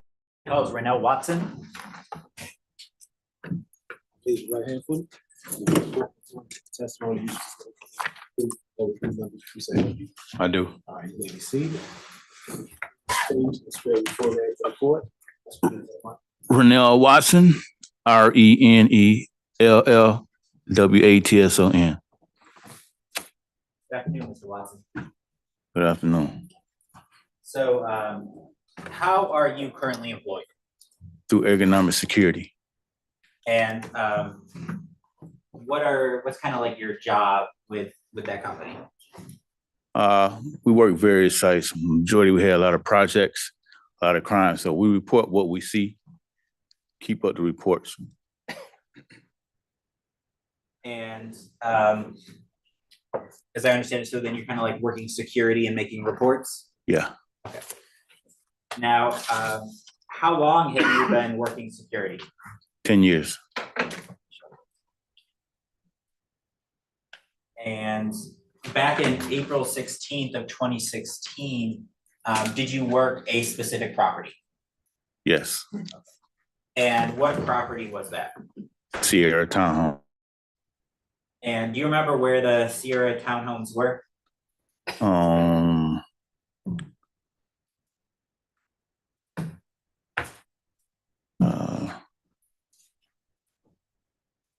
Gobby Road. So the Sierra townhomes were on Godby Road? Yeah. And is that within Fulton County? Yeah. Now, when you were working at Godby Road, kind of what was your role? What did you do at Godby Road? Walk the properties, make sure there was no gun violence on the property. And as a security guard, did you get to know some of the residents at the Sierra townhomes? Yes. Is that something that you do typically as part of your job? I mean, try to keep the tension down, get to know people in case when something goes wrong, we know what door and stuff they have, what apartment where they live in. And so you get to know, you generally get an idea of where people live in the complex? Yes. Okay. And you interact with people? Yes. Did you know Kenneth Smith Jr.? I didn't know him personally, but I knew him as a resident. See, so you didn't know him personally, so I mean, you weren't friends with him? No. Okay. Did you interact with him as a resident? Yes. And like, what were your interactions like? Like he'll come out, he'll walk. And when he sees us, he'll stop and he'll talk, let us know he's a veteran, vet in the war and veteran. Sit on his back patio, talk as we walk by, and we stop and talk to him. So you'd see him sitting on the back patio, just having little conversations. Did you ever have any issues with him in particular? No. Did you know anybody by the name of Marcus Sanford? No. Okay. Did you know anybody by the name of Dred? Yeah. Okay. And do you see Dred in court today? I see somebody that's similar to him, but it is not the guy that I seen like 7 years ago. And when you say that, you say that they look different than 7 years ago? Well, this one didn't have no dreads. Okay. So the person you know 7 years ago didn't have dreads. Is that what you're saying? Right. Okay. Apart from the dreads, is there somebody in court that looks like that person that you knew 7 years ago? Similar to him, yeah. And who is that person? Could you identify an article of clothing that they're wearing? He's sitting next to the lawyer. What is he wearing? He's wearing I guess a black blazer. And is that the person that reminds you of Dred back from 7 years ago? Yeah. So the person that you knew as Dred back in 2016, was he a resident at the Sierra townhomes? Yes. Do you remember like what apartments he stayed in? Mostly I've seen him in, I think it was 6.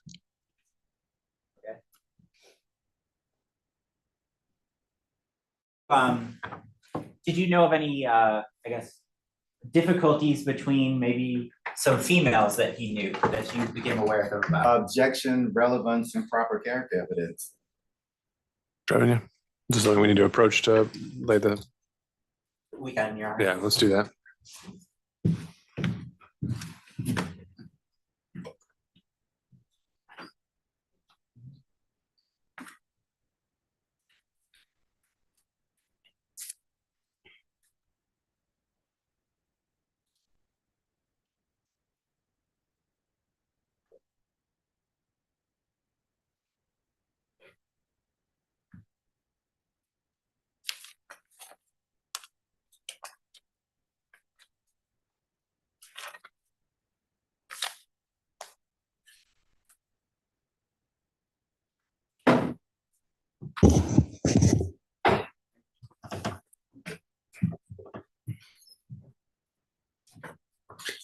All right, for the record, the objection is, I think the question as phrased is withdrawn, and Mr. Trepanier is going to ask a different question. Mr. Sanford possibly stay at multiple different apartments on at that complex?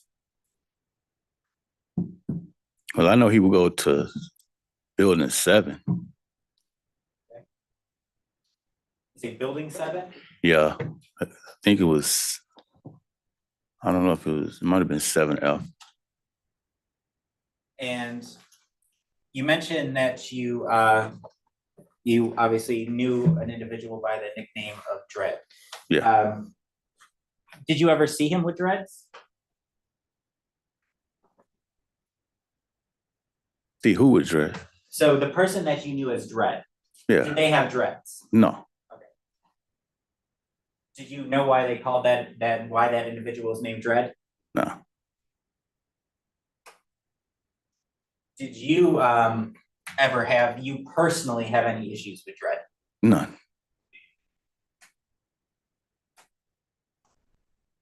So I want to go to the night that the shooting on April 16th, 2016 involving Kenneth Smith. Were you working that night? Yes. Do you remember where you were at? Gate front entrance. And what do you remember doing that night? Or what kind of happened? Well, I was talking to another resident and we heard gunshots.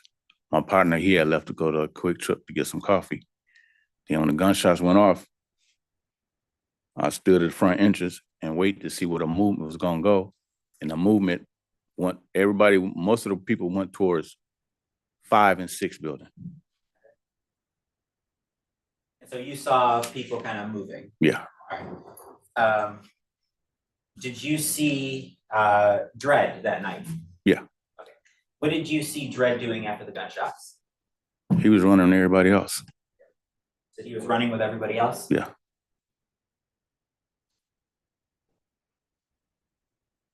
Did you see him in possession of a gun? No.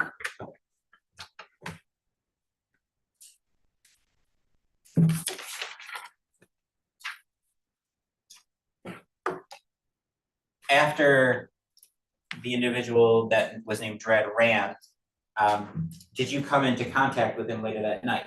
Yes. And what do you remember him? Did he say anything to you, I guess? Yes. So what did that individual say to you? He approached me and I asked him what happened. And he said, well, what was I supposed to do? And I asked him, was a body on the ground? He said, yes. He left. My partner came. We went and checked it out. And that's when we seen everybody up on top of the hill at Kenny's patio. And we seen Kenny laying on the ground. So he came and spoke with you Yeah. before you went over to Kenny's patio? Yes. Did you go over to Kenny's patio, I guess? Yes. Okay. And what is it that he told you? What was I supposed to do?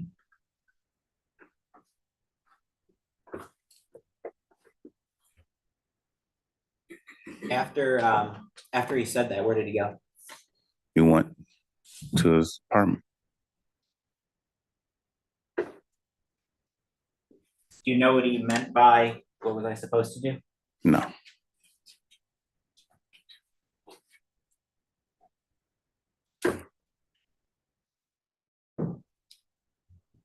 That's it. Good afternoon, sir. Good afternoon. Did you write up any kind of report about that incident? Yeah, because they subpoenaed me. Report? Yeah. Isn't it correct that when you saw the person known as Red, he came to you and told you that somebody pushed his son in the mud? That's what he told you, isn't that correct? No. You don't recall that? So this report, where is the report you said you wrote up? I don't know where it's at. They got it. Who's they? The police. So you wrote up a report, and in that report, it'll say that Dredd came to you out of the blue and said, what am I supposed to do? You put that in the report Yeah, and you gave that to the police. yeah, when they subpoenaed me, when it happened. Was that the Atlanta Police Department or? That was Fulton County Police. Fulton County Police Department. And you've not seen that since? No.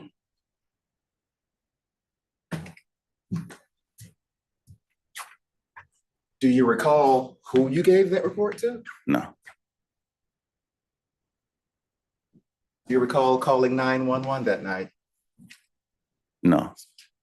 Did you call 911 that night? No, 911. Police is already on the property. So if someone were to have played as Exhibit 3 earlier, as phone call 3 of some 911 calls of a person saying his name is your name Raynell? Renell. And does that spell R-A-N-E-L-L or R-E-N-E-L-L, something like that? Yeah, R-E-N-E-L. So if a person is on that call spelling his name out, that's not you? No, I didn't get on no call. A resident's call and the police was already on the property anyway. There was no use for me to call. Residents already had called the police. By the time my partner got back, when we got there, the police was already on the property and someone's coming. And you knew the person that you called Dread, right? Yeah. You two were cool. I ain't had no problem with him. He used to buy ice cream for the neighborhood kids, right? Yeah, I didn't say he was a bad person. And when this shot happened, you saw everybody running, right? Right. Men, women, boys, girls, in every different direction, right? Kids, yeah. And you saw it pretty immediately, didn't you? Right. You never saw Mr. Sanford with a handgun, did you? Never said that. No, he never had a handgun. You never saw him with a long gun, did you? I was seeing him with a gun, period, the whole time we was working the property.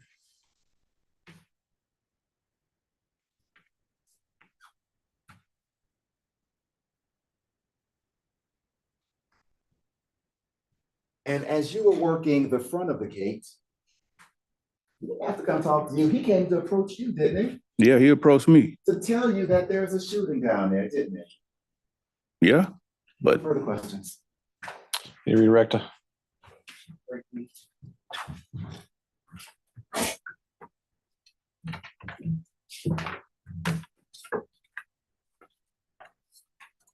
So I'm going to show you what I marked as States Exhibit 91.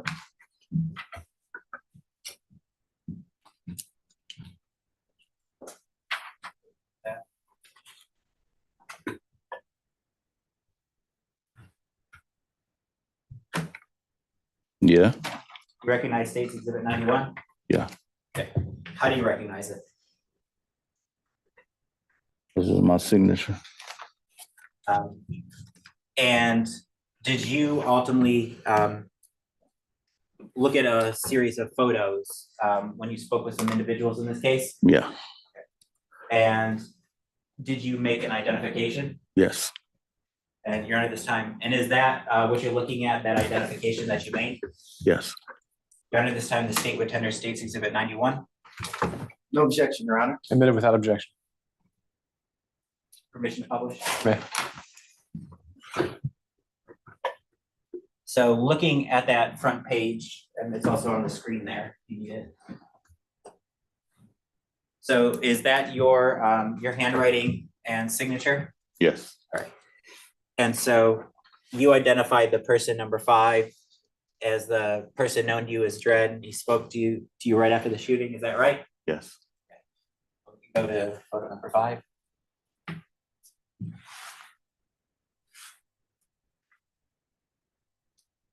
And is that your handwriting and signature? Yes. And so that was indicating that that was the person who came up and spoke to you right after the shooting. Is that correct? Yes. Okay. And is that the same person who spoke with you right after the shooting? Yes. Okay. And again, what did that person say to you? What was I supposed to do?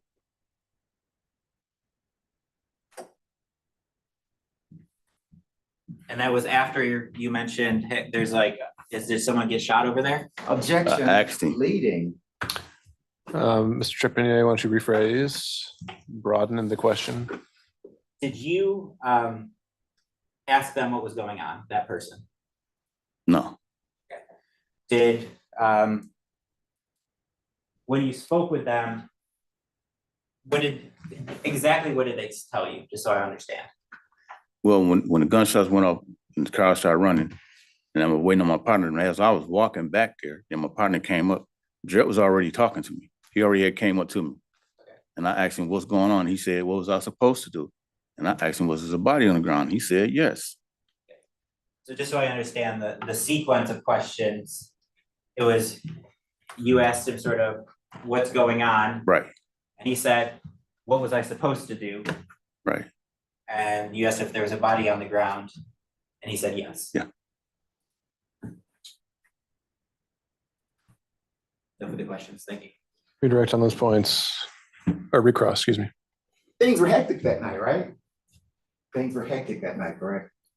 After the shooting, yeah. Yeah, you had people going everywhere, correct? Right. You could very easily miss a portion of what he said, isn't that correct? It's too close to me, no. Well, and the state's exhibit that you just looked at, I'm going to show it to you. State's exhibit 91.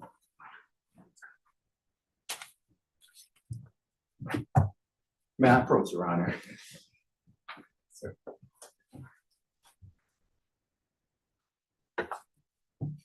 Now, in this exhibit, you have at the bottom a part that says photographic show up admonition. You see that part? Yeah. The second sentence in that says, the group of photographs may or may not contain a picture of the person who committed the crime now being investigated. You see that second sentence? Yeah. And they read this to you when they showed you that show up, that lineup, didn't they? Yeah. And when they read that to you and they gave you that lineup, you made a point to write remarks, didn't you? Right. And the only remarks you wrote were, the person photograph 5 is known to me as Dred. Right. That's one sentence, right? Right. He spoke to me right after the shooting. That's the other sentence, right? Right. And that's all you wrote, isn't it? Yeah.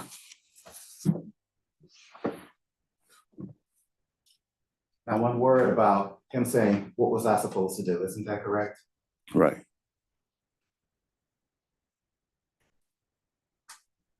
And isn't it fair to say that you weren't saying it was 5, photograph 5, to say that the person in photograph 5 committed the crime? You weren't saying that, were you? No, I didn't say he committed no crimes. I just told him what he said to me. But all you said here is that that is a person that you know is Dred. Yeah. And, and nowhere in here does it say anything about what you're supposed to do, correct? Correct.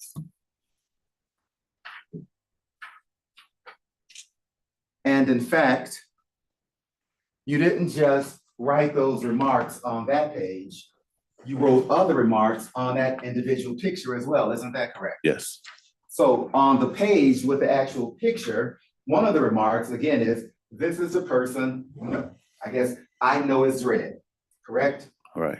And then at the bottom, you have your name, Renell Watson, and then it's signed and dated. Is that correct? Yes. And it was dated October 14th. Is that correct? Yes. And that's October 14th of 2016, correct? 16, yeah. And the incident happened April of 2016, right? Right. So 6 months later, they came to you to show you pictures? I don't know. They didn't show me the picture 6 months later. What does that date indicate of 10/14/2016? I have no idea, but it wasn't no 6 months later.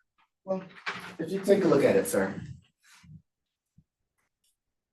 And do you see the date or the numbers 10-14-2016? Do you see those numbers at least? Yeah. Any idea what those numbers mean? And it was so long ago. I mean, honestly, I just remember what was on here. And as far as 6 months being 6 months later, I don't know. I got a subpoena out of nowhere, just like I got a subpoena out of nowhere here. So what I heard you just say was that all you remember, because it was a long time ago, is what's on this piece of paper. Is that correct? And nowhere on this piece of paper does it say he said, what else was I supposed to do? Correct? Correct. No further questions. All right. Can Mr. Watson be excused? Yes, Your Honor. No objection. Thank you, Mr. Watson. Yep. State may call its next witness. You can call Charlotte Smith. Sorry.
Charlotte Smith, CHARLOTTE, Smith, SMITH.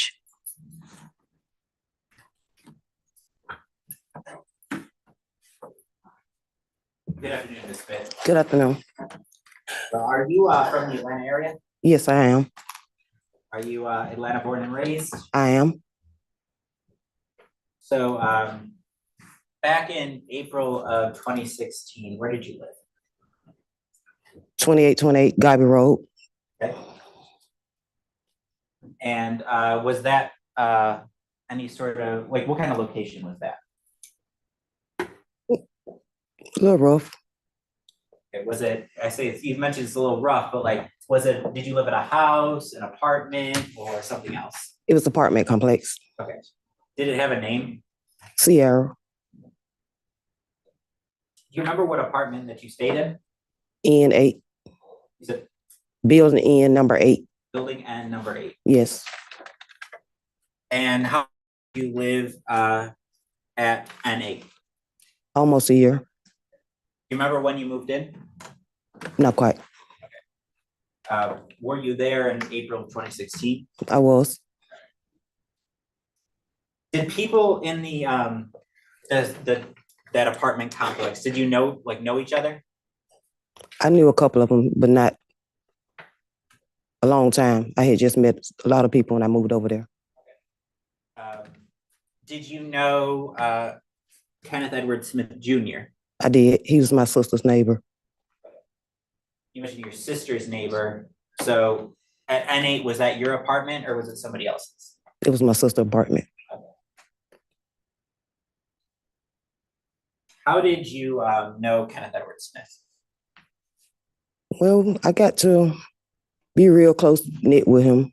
We hung and sat outside a lot, mostly every day, pretty much. And at that time, was he working at all? No, he was receiving benefits. All right. And you mentioned you were in N8, so was he the next door neighbor? He was. Do you remember the day that your neighbor, Mr. Kenneth Smith, was killed? Yes, I do. Now, before it all happened, right? Do you remember what you were doing that day? We were sitting on his porch listening to music. And was that common for you to do? Yes. And do you remember how many people were out there with you? Me and him and another guy named Nino. And was there anything going on in the complex, like any interactions with anybody else that you remember? Nothing other than some kids. You said nothing other than some kids. Yeah. What did you see the kids doing? They was playing with some balloons. They had water in them. They was throwing them at people. And did you get hit with a water balloon? No, I was kind of moving around. I was back and forth. And do you know if Kenneth got hit with a water balloon? But they was throwing them toward his door. So he told them to go, get away from his door. So they were kind of around his apartment. Right in front of his apartment. Right in front of his apartment. Mm-hmm. And you mentioned he told them to leave. Yes. Right. Did you hear that yourself? Yes. Was that was that something that normally happened over there, the Sierra townhomes? Kids just going around? Yeah, over there, yeah. Ain't no telling what they'll be doing, so yeah. You remember kind of what time of day or night that was? We were sitting out there pretty much all day, so it started getting dark. And they were still out. Do you, when you were out there, were you, I guess, on Kenneth's porch the whole night? I had been out there all day since I got off work. Were you out there, I guess, when Kenneth was shot? I had just got up. You just got up? Mm-hmm. I got up. I told him I was going to the house to get me something to drink. And when I came back out, he was on the ground. And so, and the reason I asked, I just want to be clear. So you didn't actually witness him being shot at all? Is that correct? Correct. Could you hear anything while you were in your apartment? I just heard people screaming. Was that before or after the shots? After. Did you hear anything prior to the shots? I heard him out there talking to the kids still. He was still telling the kids to go on, take their little bad A's home, get away from my door. So somebody was out there telling kids to leave? Yeah.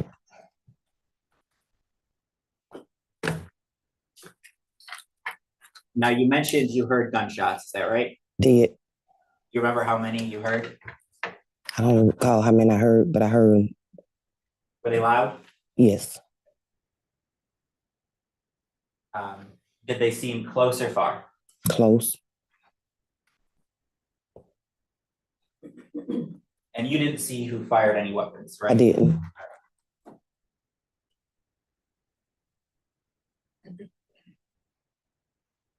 Did you go outside after the shots had been fired? I did. And what did you see? I went outside and walked back on Kenny porch, and he was on the ground, and Nino was holding him, and me and my sister went out there, and also.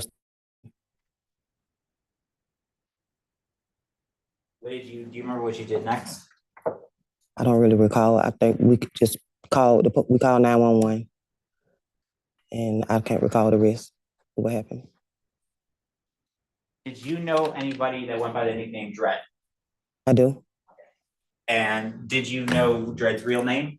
No. Do you see the person that you knew as Dredd in the courtroom today? I do. Okay. And if you wouldn't mind just describing him by an article of clothing?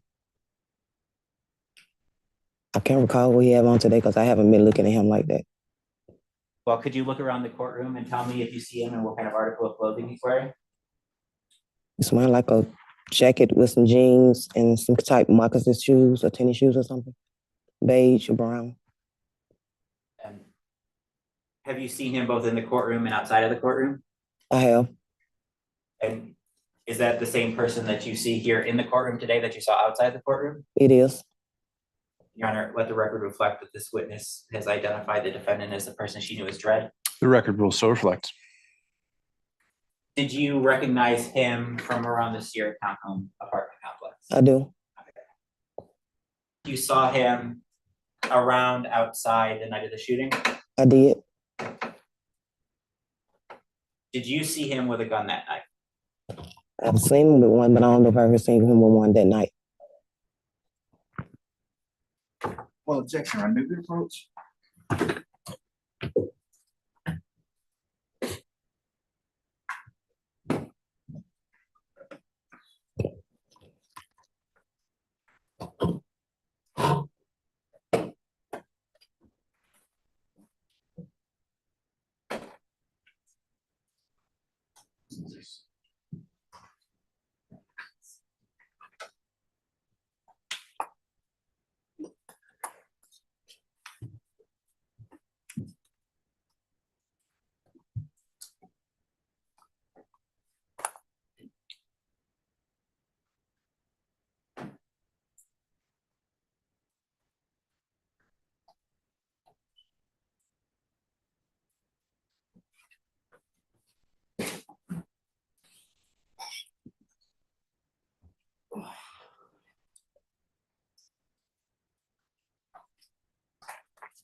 So I'm gonna break these into two separate questions, okay? Okay.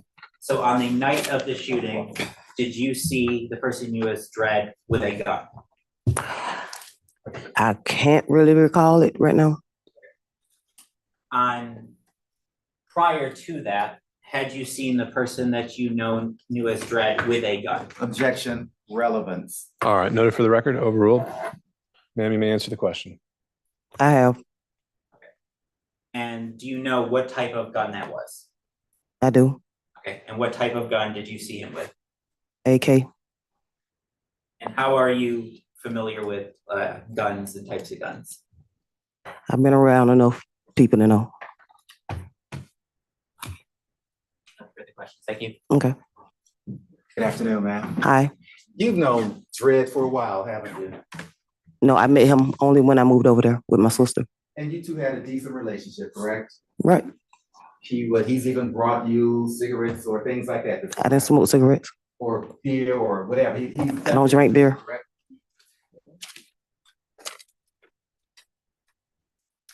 You never told one police officer on April 16th of 2016 that you ever saw Mr. Sanford with a gun that night, did you?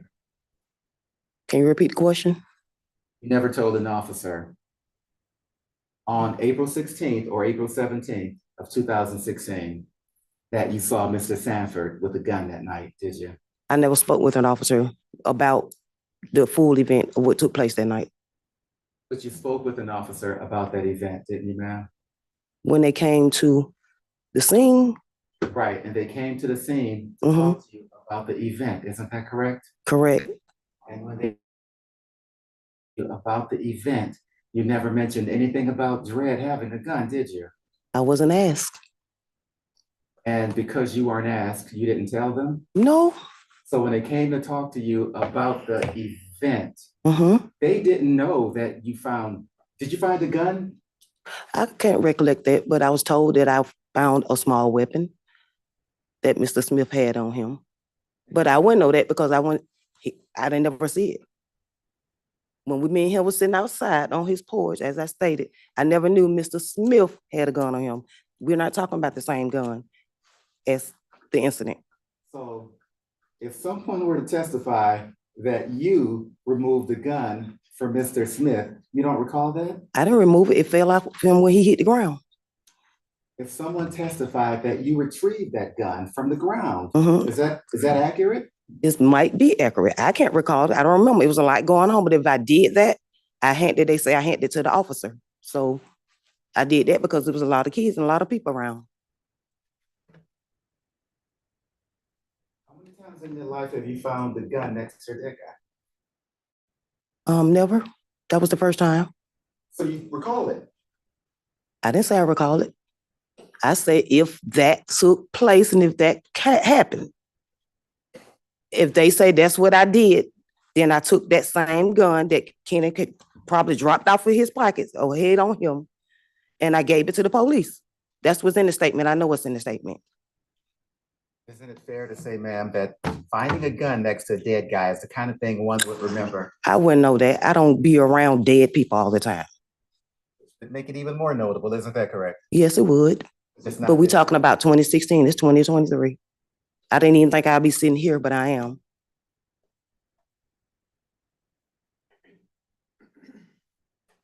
To be clear, as you sit here right now, Mm-hmm.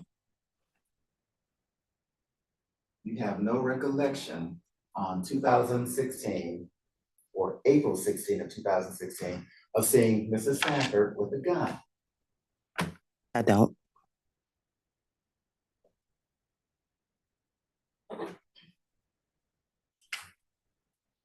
You ever saw the security guards out there carry guns? I did. AKs, right? No. They showed regular 9s on the hip. And you said when you went back to Kenneth's porch that night, Nina was holding him? Me and Nino and my sister. And had you seen Nino earlier that night? What about Leon? Was Leon there?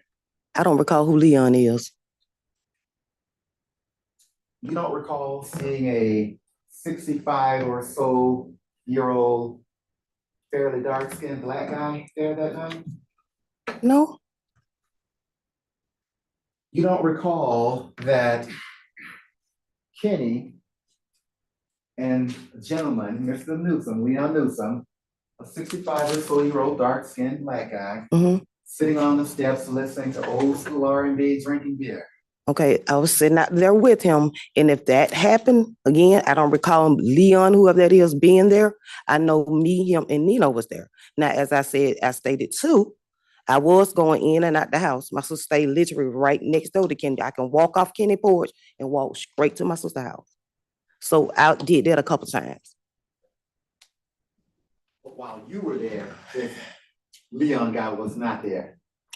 I don't recall Leon. I can't say he wasn't there. I don't recall who there. A lot of people walked by Kenny porch and stop and talk to him. So I wouldn't know. About stopping and talking, but sitting next to him. I was sitting next to him, so I don't know who Leon was sitting next to him. Was in your lap, was he? No, he wasn't in my lap. Right. Didn't nobody lap. I was in a chair. 3 chairs were out there. You recall that? Yeah. And was Nino in one of those chairs? No, he was standing up on the fence with his arm on it. On the wall. And you and your sister lived in an apartment in 8? 8. Kenny lived in 9. I'm sorry, who? Kenny Smith. He lived in N9. So N9 would have been to the left of you or to the right of you? To the right. Are you sure N7 wasn't to the right? Well, it might have been 7. I don't know. It could have been 7. It was gonna be 7 or 9. Well, you don't know if Kenny lived to your left or to your right. He lived to the right. I know my left from right. And to your left in N9 was Miss Owens, correct? Dorian Owens? Yes. And to Kenny's right would have been N6, correct? Yep, which was empty. No one lived in N6? They weren't ever there, so I'm assuming they moved.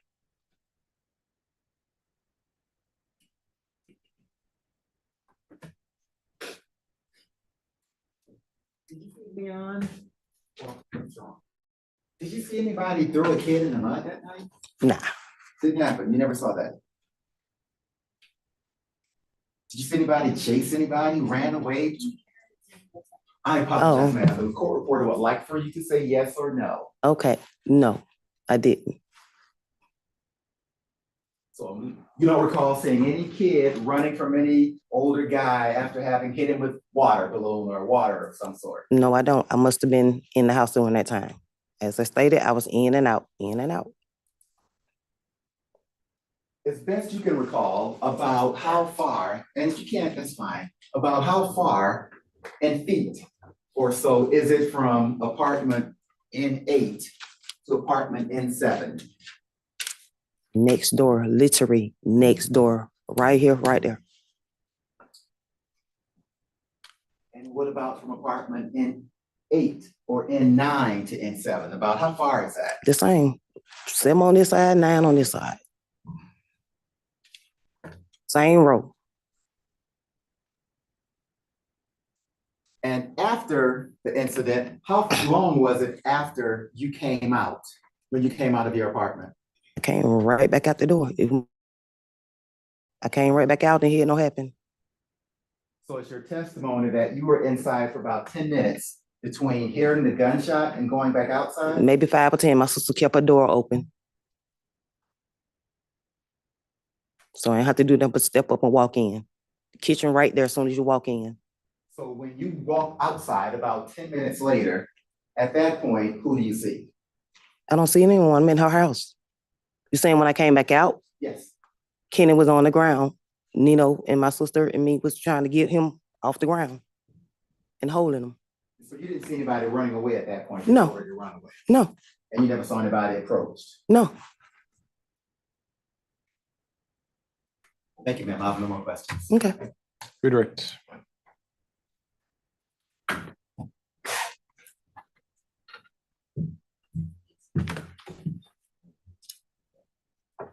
Is it,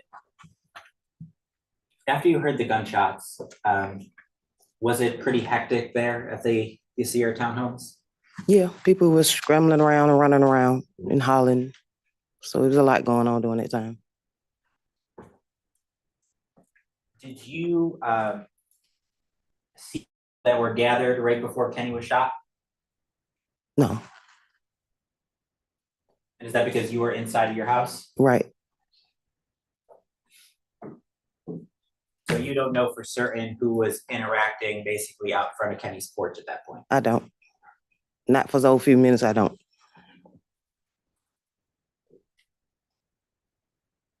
Now,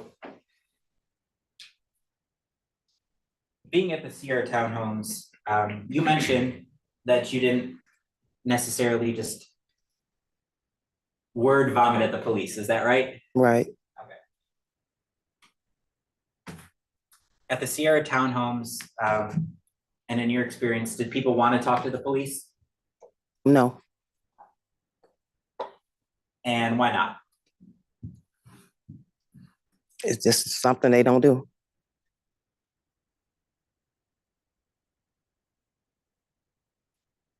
But why? Your Honor, the question is why she doesn't want to, that's allowable. If it's by why someone else might not want to, I'd object to that being speculative. All right. I'll sustain that as well. I think, Ms. Trepanier, let's get to the point. Why would you be hesitant to talk to the police? I had no reason to be hesitant. I wasn't hesitant. I talked to him. But did you tell them everything that you saw that night? I did.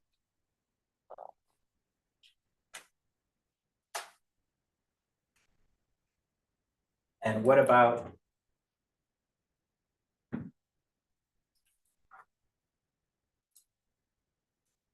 How long after that night did you move out? Like, how long after that did you move out of Sierra Townhomes? I still stayed over there for a couple of more months. I want to say about 3-4 more months.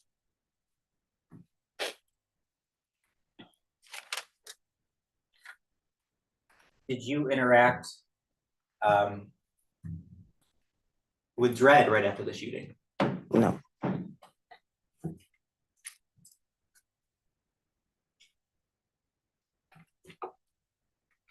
And other than that night, though, you said you had seen him with an AK style weapon. Is that correct? I have. Thank you. So you said you weren't scared of anything. You had no reason to be hesitant, correct? Correct. And you just said them everything that night, isn't that correct? Correct. Everything except that you had ever seen him with an AK-47, isn't that correct? It wasn't a reason for me. I wouldn't ask that. Why would I offer that information? So when you said you told them everything, that's not quite what you mean, is it? It's exactly what I mean. If I was asked, have I ever seen him with a gun before? Then I would have answered. I wasn't asked, so I only answered to what I was asked. And you weren't asked if you picked up a gun off the ground either, were you? I picked it up and passed it to the police. You weren't asked if you picked the gun up off the ground either, did you? Were you? I wasn't asked, did I pick a gun up? Because they was actually there when I did that moment. They watched you pick up the gun? Pick it up, it fell off Kenny. It didn't come from me, it fell off Kenny. I'm moving the gun out the way. And the police saw you pick up the gun and move it? It fell out of Kenny's pocket or waist or wherever he had it. It was laying there. Did the police see you when you picked up the gun? I handed it to him. Did the police see you? I can't answer that. But they were there. They're there. Further questions? You're welcome. Mrs. Smith, be excused. Mhm. Thank you, Ms. Smith. Mhm. All right, let's see. We can get another witness in before maybe taking a short break. So state may call us next witness. The state calls Kenneth Xavier Smith.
To the mics.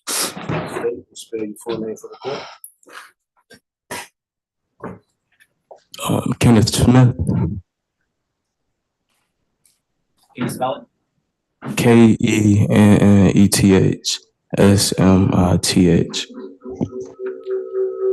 Double check our laptops.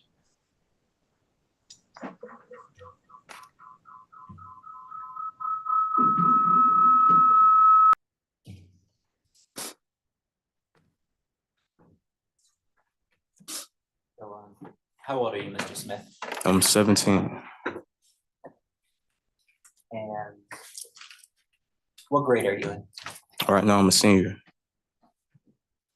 You're a senior in high school? Yes, sir. Are you in the Atlanta area or elsewhere? I stay in Valdosta. Ronnie. I'm sorry. I stay in Valdosta, Georgia. So make sure you've got a deeper voice and you're a little soft spoken, so make sure you speak in the mic, okay? Do you want me to unmute? Because when I had it unmuted, it was echoing. There's nothing you need to do on the screen. Just make sure that the microphone you're leaning forward. Thank you. All right.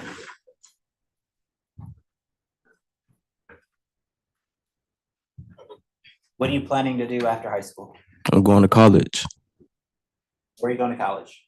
I'm not too sure yet, but I have applied to Kenneth, Georgia Tech, other schools like that. You want to stay in Georgia? Yes, sir. Who do you live with now? I live with my mama, What's your mom's name? Jessica Francois.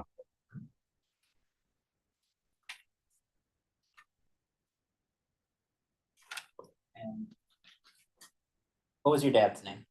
Kenneth Smith. He had a different middle name. Remember what his middle name was? Edwards. Now, I know this may be tough, and so if you need or anything like that, just let me know, okay? Yeah. So I want to go back to, 2016 and before. Who did you live with back in 2016? I still stay with my mom. Did you stay with your dad on Sundays? Yeah. I'd come see him like every weekend. So did your parents share custody of you? Yes. How far away back then in 2016 did your mom and dad live apart? You remember? It wasn't real far. Like back then, we stayed over in these apartments on Buffington Road. I forget how far it is exactly. Do you remember how long it would take you to get from your mom's house to your dad's house? No longer than 10. No longer than 10 minutes. And you mentioned you would spend the weekends with your dad. Is that right? Yeah. Did you ever stay with him during the week at all? During the week, like if I didn't have school, like say Christmas break came or something, I'd stay that week. Really, anytime I didn't have school, I'd go to his house. You remember where your dad lived? Yes. Where'd your dad live? I don't know the name of the complex off the top of my head, but it's townhomes. So he lived in some townhome? Yes, sir. And and you may not, do you remember what his apartment unit number was? I don't know the number, but if I was in them townhomes, I could walk straight to the door. Okay. So you knew the townhomes pretty well. Right. Okay. Did you have friends in those townhomes? Yeah. Did you interact with or play with other children in the townhomes? Yes, sir. And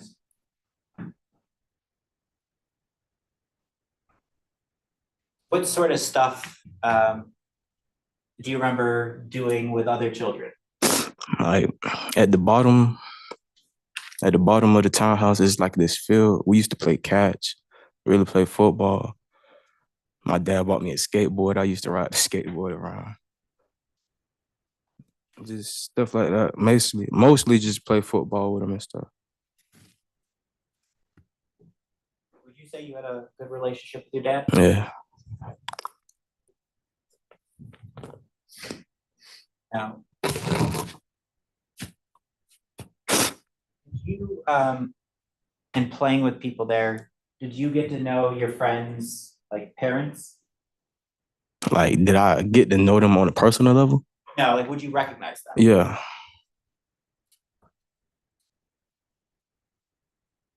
So, you may know, one of your friends' mom and dad if you saw them around the complex. Right. Yeah.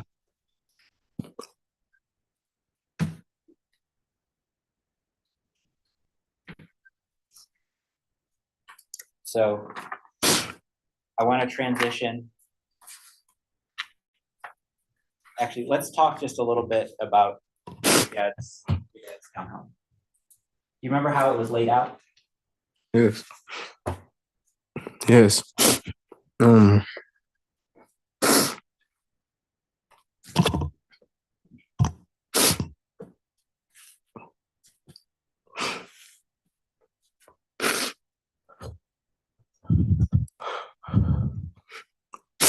So it's a wooden gate, and then it's a brick pillar, and then it's like a concrete pathway. Then it's two more pillars. Then it's a concrete pathway going inside of those two pillars. So it's a concrete pillar pathway, and the pillar, the wooden fence, two pillars, another pillar, wooden fence, and so on.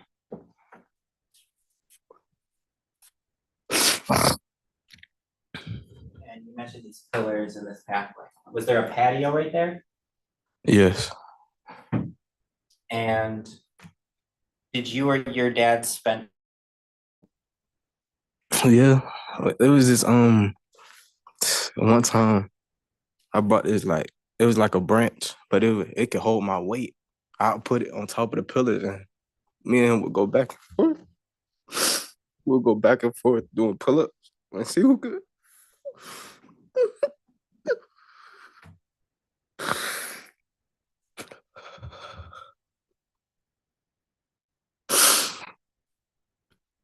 We go back and forth and see who could do the most pull-ups. When you were there with him, did he sometimes hang out on the porch and listen to music? Yes. You do that with, like maybe some of his friends from the area? Yes. You remember who his friends were?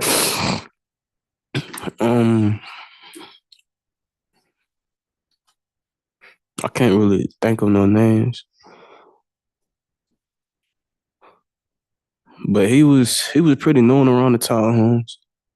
Like, people knew both of us. Whenever you saw him, you'll see him and Lil Kenny. You mentioned Lil Kenny. Is that what you went by? Yeah, everybody called me Lil Kenny. And was your dad Big Kenny? Yeah. They wouldn't even say Big Kenny though. They'll just say Kenny and Lil Kenny.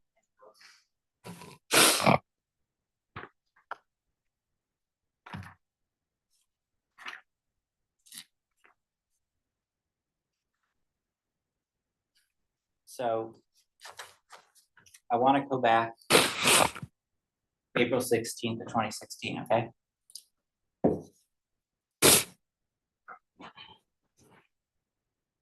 You remember that night? Yes. I want to start before, we'll call it the incident happened, okay? Mm-hmm. Do you remember what you may have been doing that night? Yes. What was going on? Like, walk you through the whole. Yeah, let's kind of maybe walk through a little bit of the day, the things that you remember. So first, like, before he went out there and sat with his friends and stuff, we said we was hungry, so he ain't had no car, so we had walked over to Checkers. We got our food, we walked back, and he told me to put the food in the microwave, and that's when he went outside, smoking on the porch, smoking a black, and then I sat down on the couch, but the door is like halfway open, so I can still see outside. And his music being played. Was it his music or somebody else's music? I honestly don't know.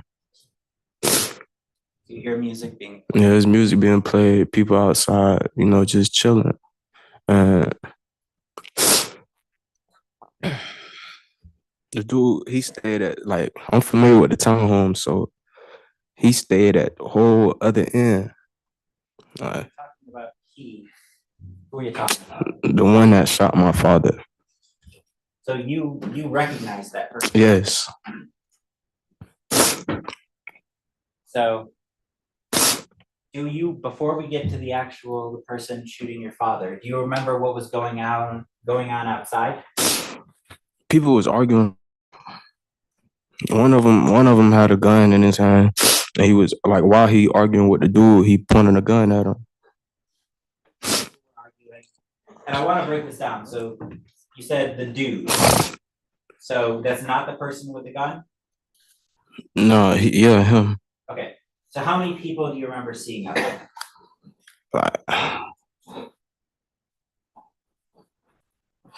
It had to be like 5, 6, like in total that I seen. I'm only seeing it from a halfway open door, so I can only see so much. When you're talking about the number of people, is that is your dad one of those people? Yeah. And was one of your dad's maybe friends out there? Yeah, I can't think of his name, but it was this dude that he used to give us rides. Like if we ever needed a ride, he'd give us a ride real quick. Was he young or old? He was young. He wasn't too young though. Was he older than your dad? They had to be around the same age. And he was 40, so he probably could have been like 30 something. And so you see folks out there, you hear an argument. What you could hear about the argument? Do you remember? No, cause then again it is music being played, so I just hear people like being real aggressive. And then like I said, I put the food in the microwave. I get up to ask my dad about the food and the mix of it. That's when it happened.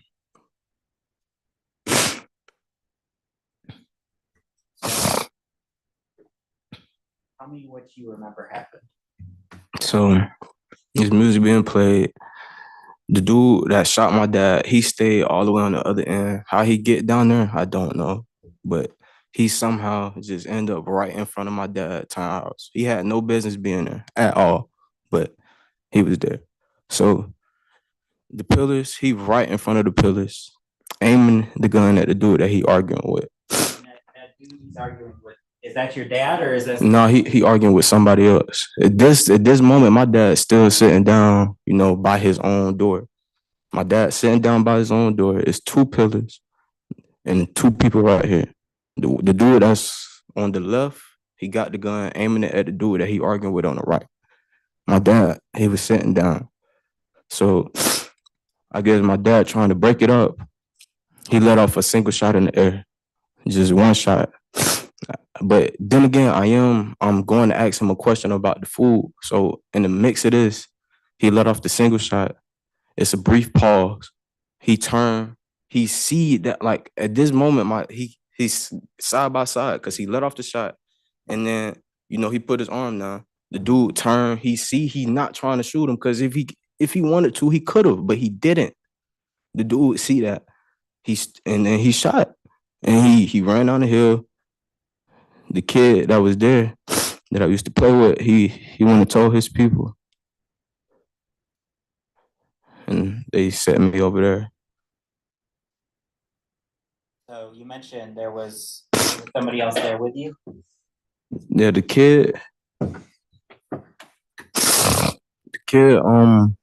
after them shots let off, he ran straight to his house to get his people and stuff. So when they came, they went over there to check on my dad, and they didn't want me around there, so they put me in their house, I guess, to wait.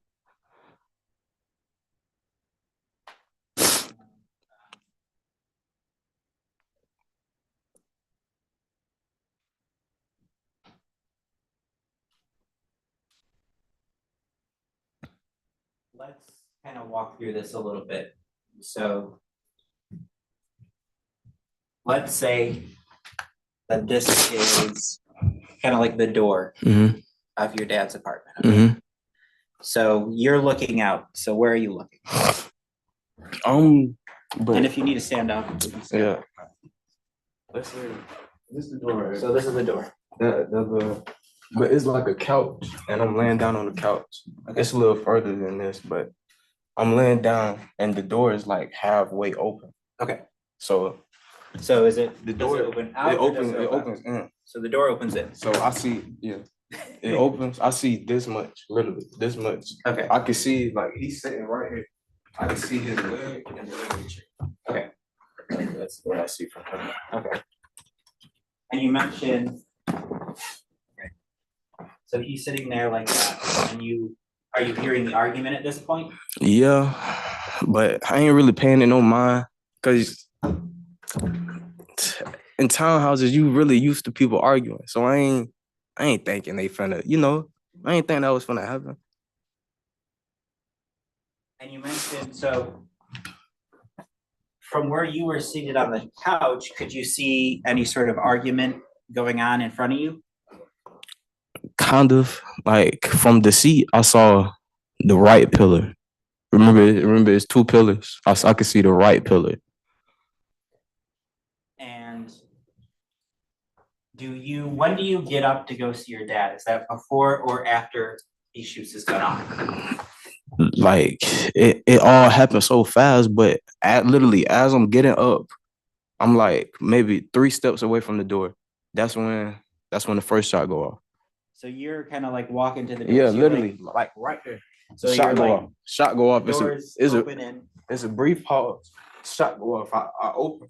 Mhm.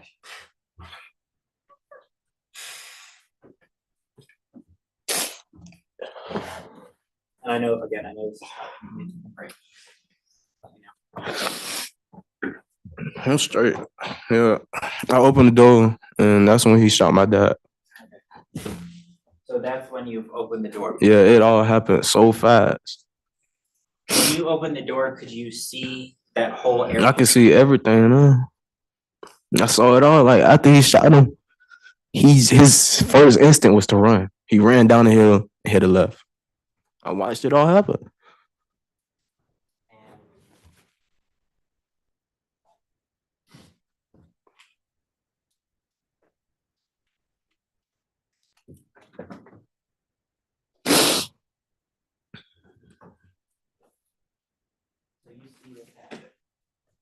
Did you see what type of gun it was?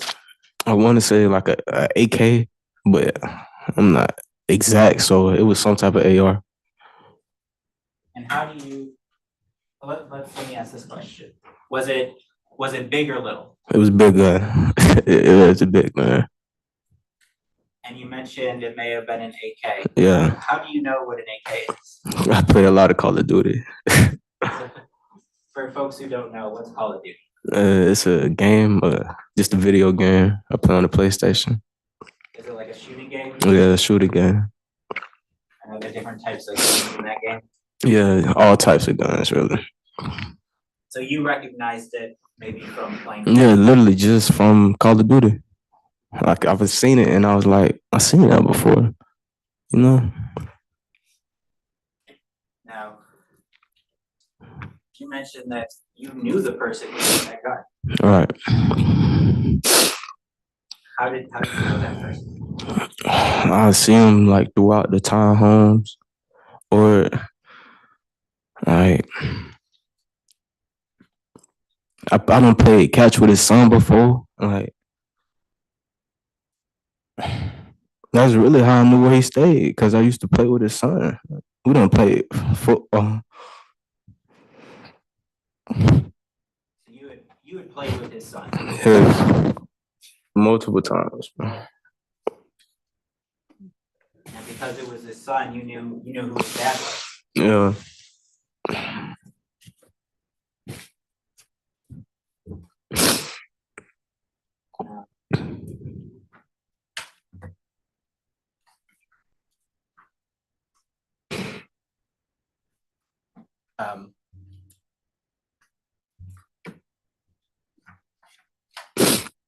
night? Do you remember talking to the police? Yeah. Say yeah. Yeah. Yes. Did you take the police to where that person that you saw shoot lived? Yes. Like, how did you know where he lived? Because I used to play with his son. Like, there's times I didn't like times we'll be playing, right? And then he'll be like, wait, let me go get something to drink right quick. And I'll wait literally outside, wait on him, and then we'll go back playing. Right.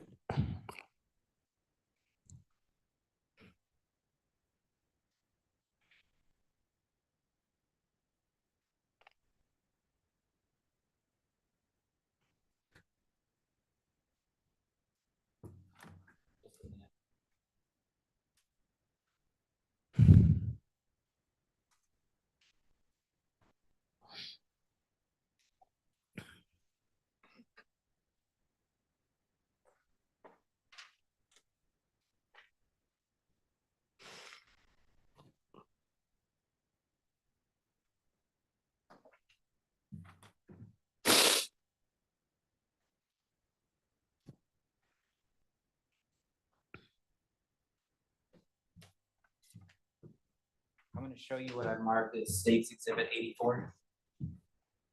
Do you recognize it? Yeah. How do you recognize that? This? Yeah. I drew it. You drew that?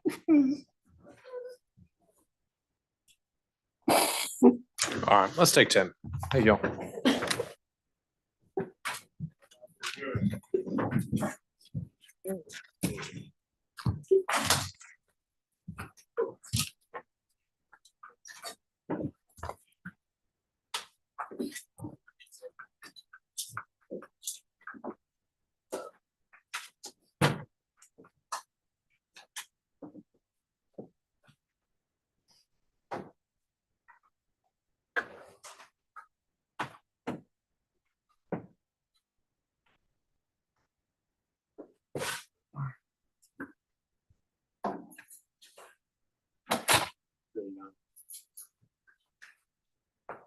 If anyone needs to step out for a minute, they can. Otherwise, I propose we're just holding in place. It's been about an hour and 15 since we've been doing testimony. So this will be just an opportunity to take a brief recess.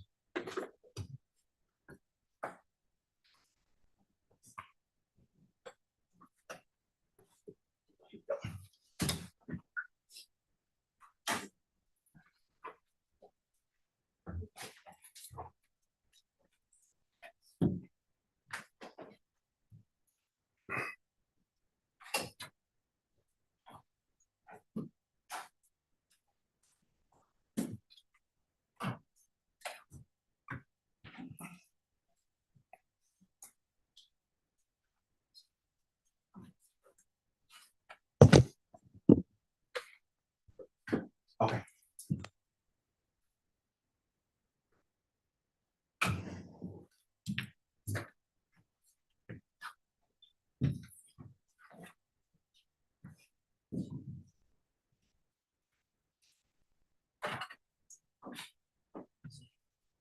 Oh, if you want to, we can. Yeah, I don't have anything to do back there.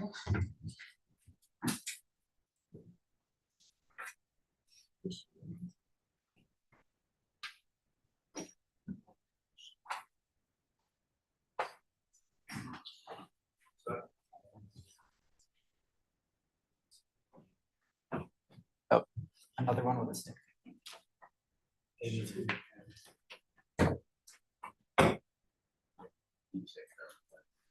Everything looks good now. Yeah. What? I told you, I blocked the screen, but it's still showing. Not from what I can see. I blocked gallery. Yeah, it's black screen. So which one is the gallery? That's the one. Which one? Show me the screen. There is no. What do you mean? This is gallery. I blocked it. So what screen is that? Is what I'm asking. That's just the presentation. That is the gallery. That is still showing the feed. Just because you blocked it doesn't mean it's not. That's all I was saying is you can block galleries. What number is that? Galleries still looking. That's what we were doing. Well, you know, like this is a computer, like even if you can't see me, I can see you. Gallery can't see anything now, but it can be seen.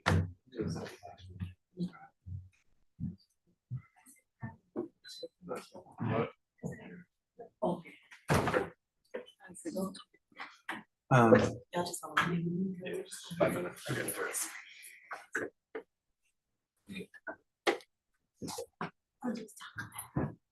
Oh.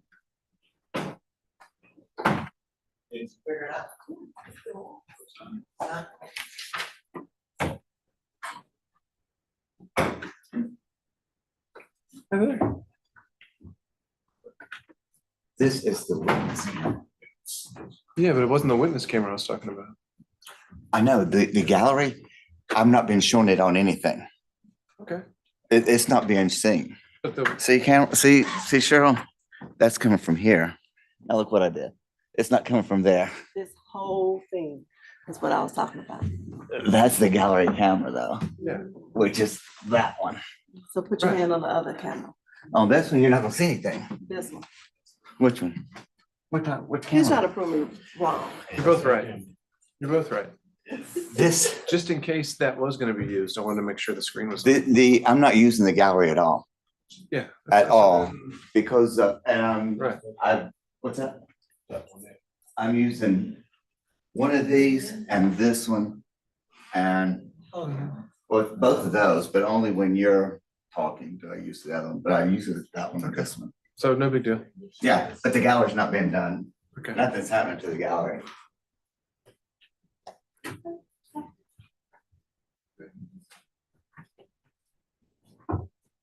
Thank you, Paul. You're still wrong. I'm not wrong either. It's.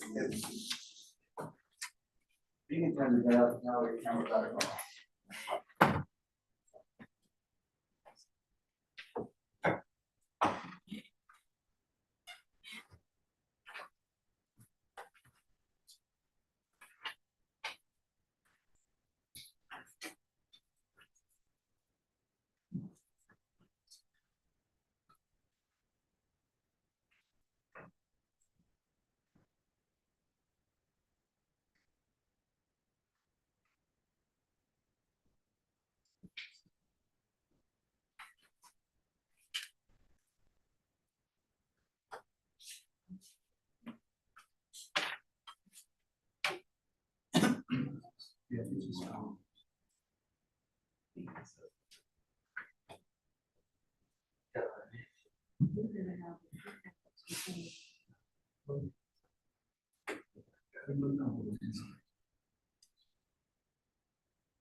Which case is that?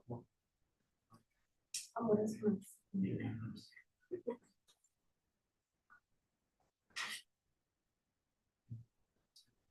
It's special sets.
All right.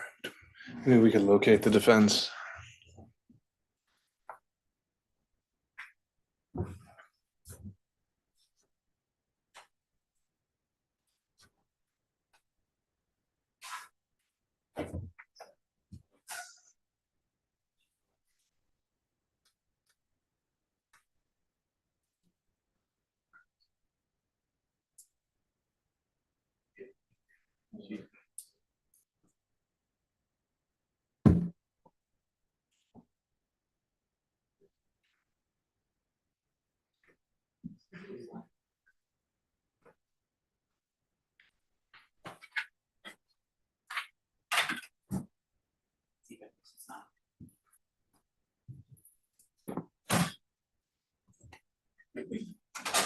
Your Honor, there will be a portion of the previous interview. Yeah, well, we need to go on the record. So let's be on the record. There will be a portion of the forensic interview that it's the same as we discussed earlier that we'll want to play. So if we could take a second to make certain we can link up to the equipment before we waste time when the jury's in here. Can we do that? Well, I would imagine the state still has a good bit on direct. Okay. Yeah, I still have some time on direct, and then, again, my intention, just for Mr. Regis's edification, is I plan on playing the forensic interview with Ms. Glover. So the entirety of it. So I don't know if that resolves. I have to figure out what allows you to play that when we have the young man who participated in it and we have the woman who participated in it. There's no way to play it in its entirety. Yeah. It allows us to play the entirety of the forensic interview. And I filed that notice back in April, maybe before then. Redundant as well, so. All right, Mr. Regis, to your original point though, if you could just let us know, did you get a link to the Zoom conference? We have the link to the Zoom. And so once you log in, if you just let us know which name and profile name you're gonna be logged in under, we would then make you a co-host, and then you'd be able to share your screen at the appropriate time. Okay. Just make sure you remain on mute, because that's where we get that feedback loop. Okay. Okay, let's bring in the jury.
Mr. President, Counsel. Thank you.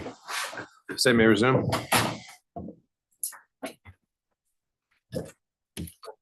There you're looking at.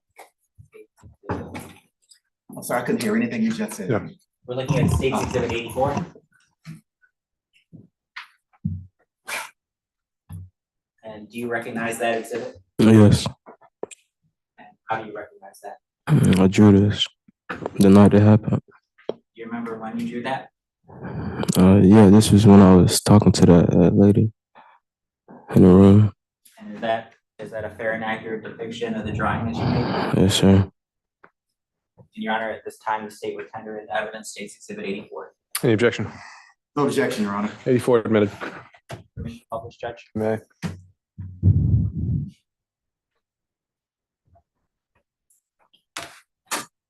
So looking at State's Exhibit 84,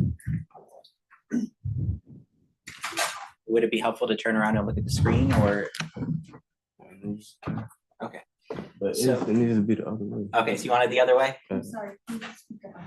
Okay, Mia, make sure you speak up because the court reporter still has to take it down. Could you flip it all the way around? Like to where the door is on the bottom? Yeah, like that. No, go back. One more time. Right there. So when we're looking at this, what are we looking at in this drawing that you made? I didn't add the gate, but this is the wooden fence pillar. Okay. It's supposed to be a cement path. Hold on just a second, sir. We can't see. You're in the way, Mr. Trepanier. Let me come to the other It's side. a Mr. wooden Smith. gate right here attached to the pillar. It's a cement path going along like this, and it's gonna split between these two, leading to the door. And it's a patio right here. And in this drawing, you got the door marked, is that right? Yes, sir. And sort of where was your dad sitting? He was, if you open this, he was sitting right there. He was like, after he fell, but he was sitting like right outside the door right there. Can you point again? I can't. Trying to find a place where I can see what he's pointing. Okay, thank you. And so this is the outside here, Yes, sir. and your dad was outside? Yes, sir. And what are the little X's? What do they designate? Do you remember? No, I really don't remember. Okay. And what about this up here? That's the dude that he was arguing with. Okay, so the dude that he was arguing with was right here by those standing right pillars. here. Okay, He was standing right here.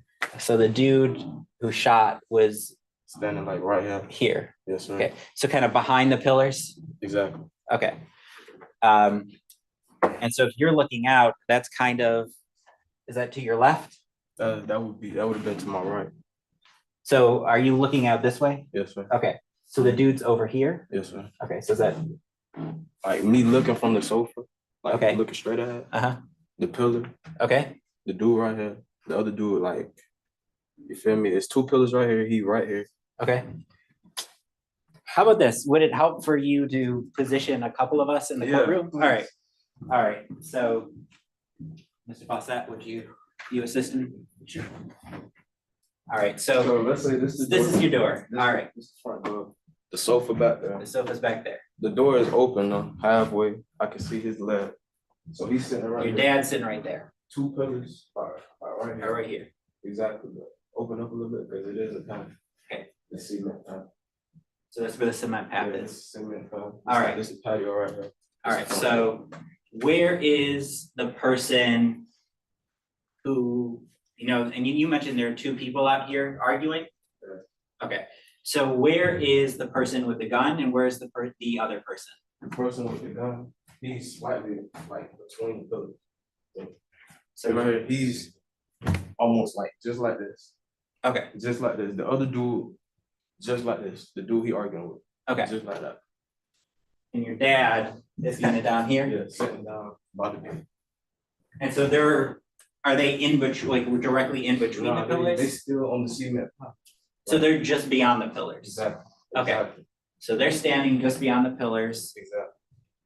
So the guy with the gun is over here, okay? And the guy who he's arguing with is over here. Outside of the pillar.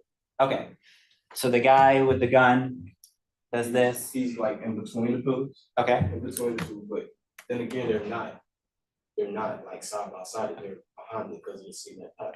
Okay. It's a cement path, two pillars.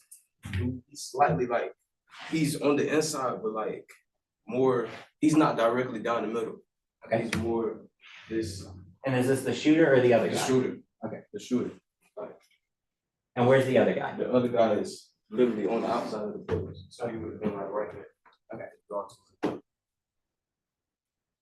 And so you see, you mentioned your dad fires a shot up in the air. Exactly. Okay. So if I'm the guy with that gun, what do I do? So I let off the shot. It's a brief pause. He waited like, but it's kind of like A little more this way? yeah. And then he turned. It was a Turn. brief pause. He shot. He shoots. And then him and the dude he arguing with, they ran down a little bit. They ran down the hill and hit a left. I watched it all out. So on this drawing, if this is the other person, so the other dude's kind of over here. Yeah, he like, right here. And your dad's kind of down here. Yeah, down here by the door. Okay, so he's shooting kind of from. But my dad, he let off a shot off in the air. Okay. The other dude, he turned and then shot him. They ran past this. It's like, the way the thing is, it's some trees. And then it's like a little bar. They went past that. It's like a slight hill and it's more townhouses and they turned around the backside of the townhouses. I couldn't see them no more. Okay.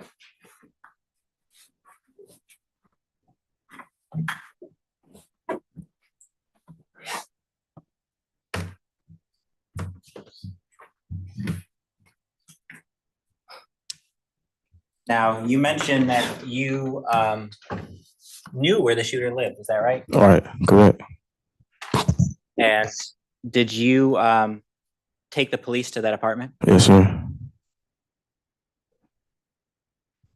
So you showed them where that person would live? Yes, sir. All right. Do you remember?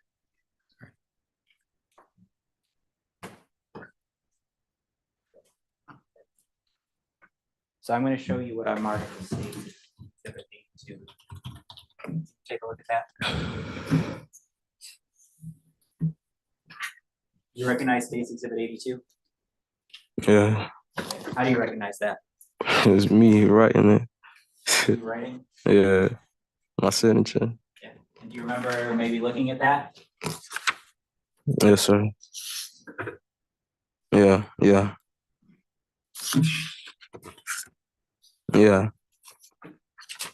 Yeah, I remember seeing it.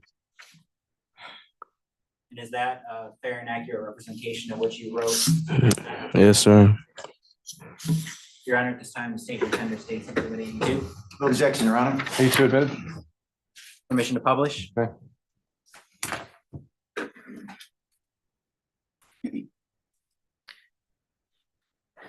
Do you remember, so looking at State's Exhibit 82, do you remember them reading to you that in a moment you'll be shown a group of photographs? Yes, sir. Okay, and then they may or may not contain a picture of the person who committed the crime being investigated? Yes, sir. And I can go through this whole thing, but the facts that, the photographs are being shown should not cause you to believe or assume the guilty person has been caught. Keep in mind the hairstyles and facial hair may be easily changed. Do you remember them reading all this to you? Yes, sir. Okay. And is that's your initial kind of maybe a third of the way down the page? On that first page? Yes, sir. And where it says, I, Kenneth Smith, have been shown a photographic lineup by Detective Wood. Is that your handwriting there for Kenneth Smith? Yes, sir. And did you check, I have positively identified number 4 as the person that I saw commit the crime? Yes, sir. And did you write a percentage next to that? Yes, sir. 100% sure. And is that the, you see there's an address down there, 2727 Godby Road, apartment N7. Is that where your dad lived?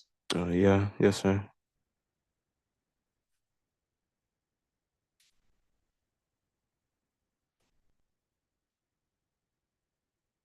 So we're looking at that photograph number 4. Is this the photograph that you identified? Yes, sir. Is that your handwriting up there on that document? No, sir. And what did you write next to that person's face? I wrote, I am 100% sure he's a shooter. I wrote where he stayed and the date. Brody stays in 07? Yes, sir. And was that because you had played with his son before? Right.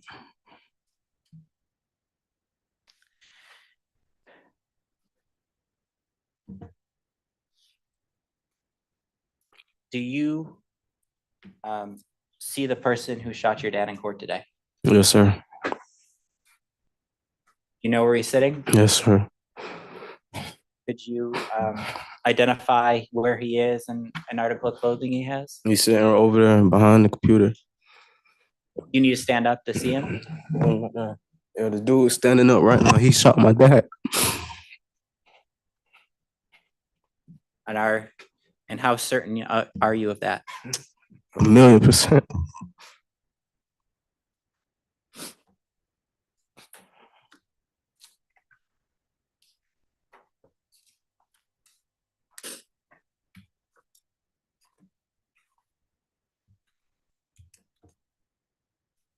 Your Honor, let the record reflect that the witness has identified the defendant. The record will so reflect.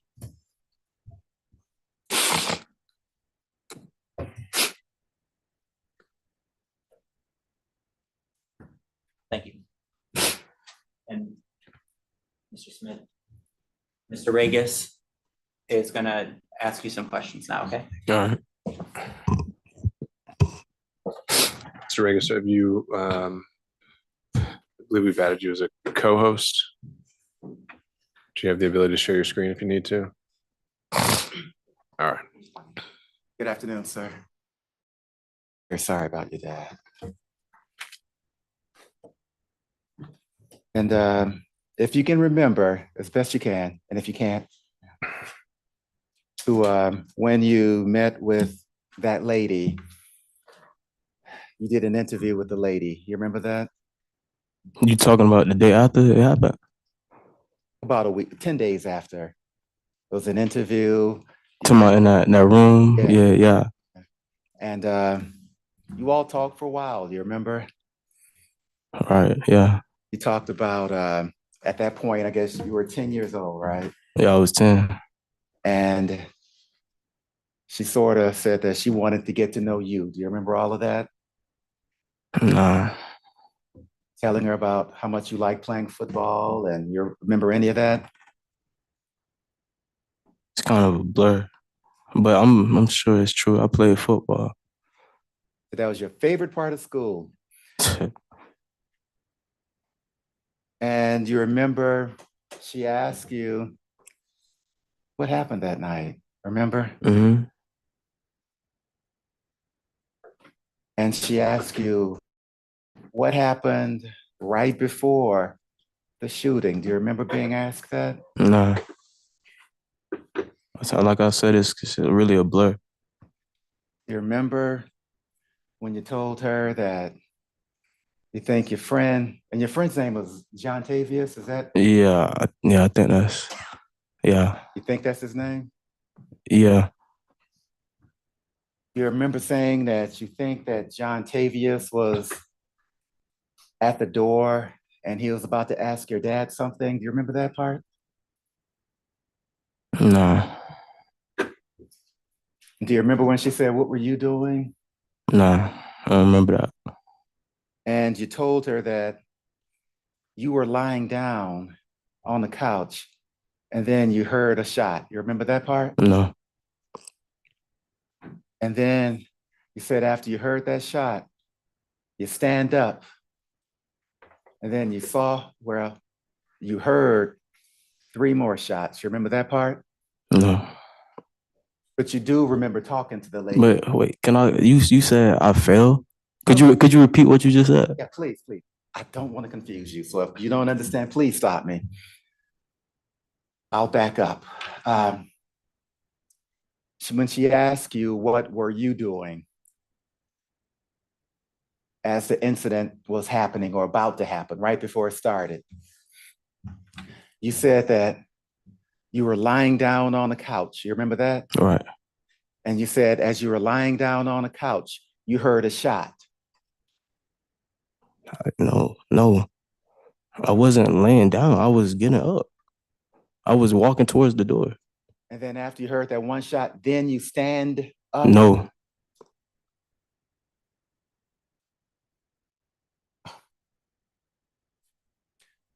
If you see a picture of that, if you see that video, would you remember yourself as one of the people?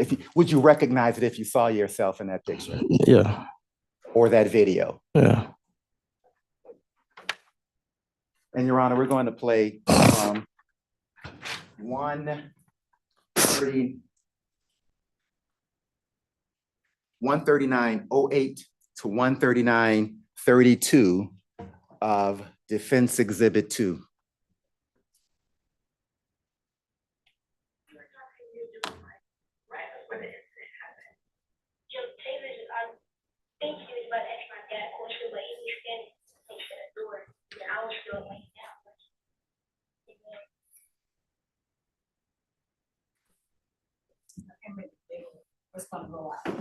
Okay, well, I'm sorry. Small, can y'all hear?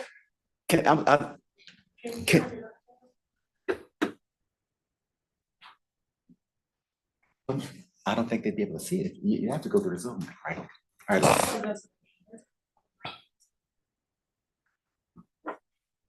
I'll plug it up and put the light towards it. Maybe everyone can hear it. It's on Zoom. Let's see. And do you recognize yourself in that picture from 7 years ago? Yeah.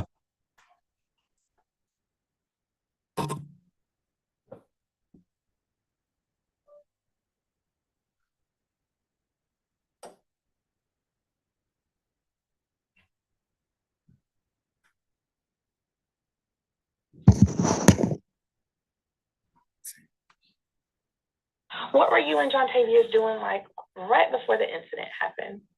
John Tavius, I think he was about to ask my dad a question, but he was standing next to the door, and then I was still laying down watching TV, and then I had heard the gunshot, then I had to stand up, and then I heard 3 more gunshots, and then John Tavius, then the people that.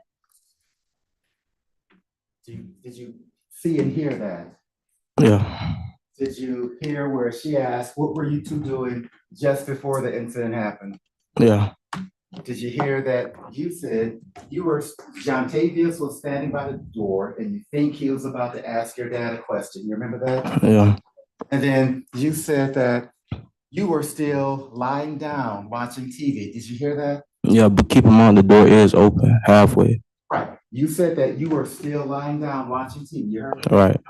And then you said that you heard a shot. You remember that? All right. You heard that? All right.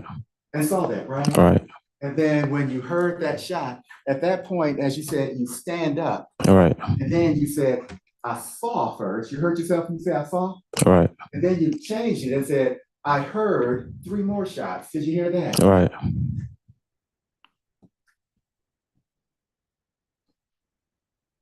I got a question. Like, can I ask him a question? No, sir. Oh, never mind. Never mind.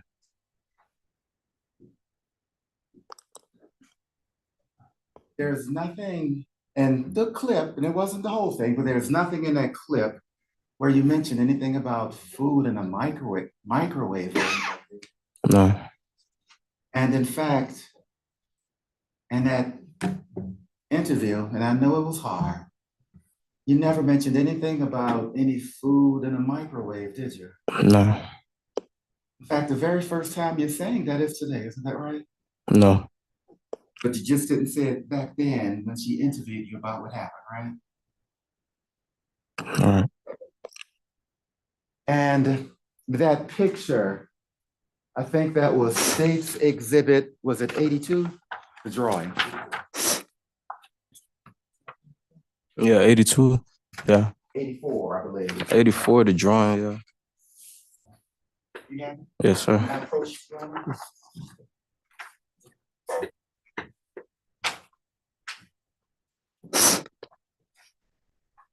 I don't know if you noticed, but when they were about to show you, did you notice when they were talking about showing you this picture? One of the gentlemen at the table unstapled something to remove another page. You asked me, did I notice that? No. Because there was another part. I'll withdraw that. This little indentation in the bottom left of that page. Can you see that, sir? Yeah. Looks like a page was attached to it, doesn't it?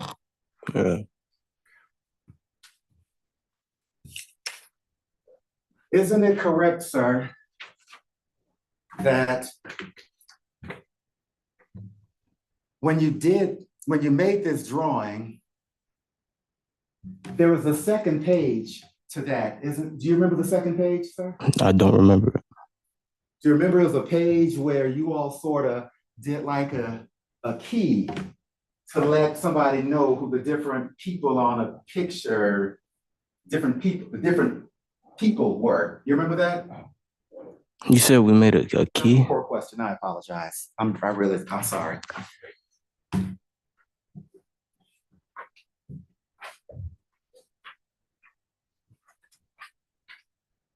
Do you remember there being another page where you put your name on it? No, I don't remember another page. May I approach, Your Honor? Right. Remember, this is all the blur. I'm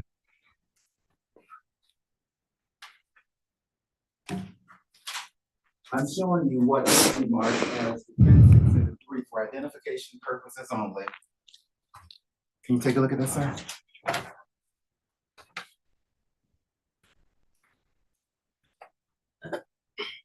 Not my hair, right?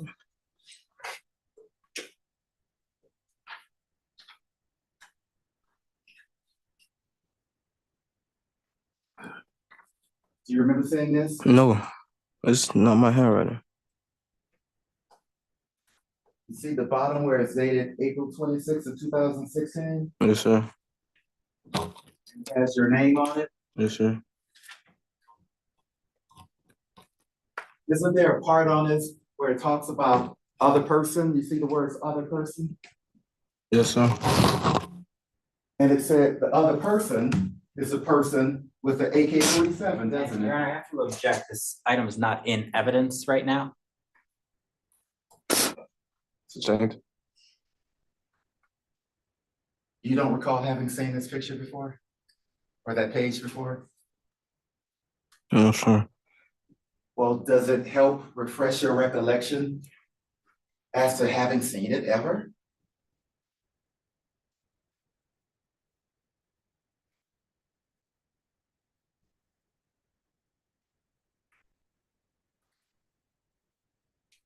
No, sir. This is not my handwriting. Thank you.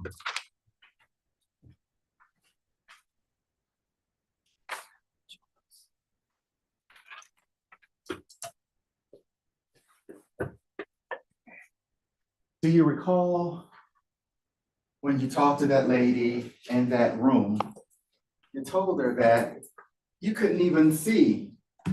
I don't recall. I'm sorry, I wasn't finished with the question. Oh, my apologies.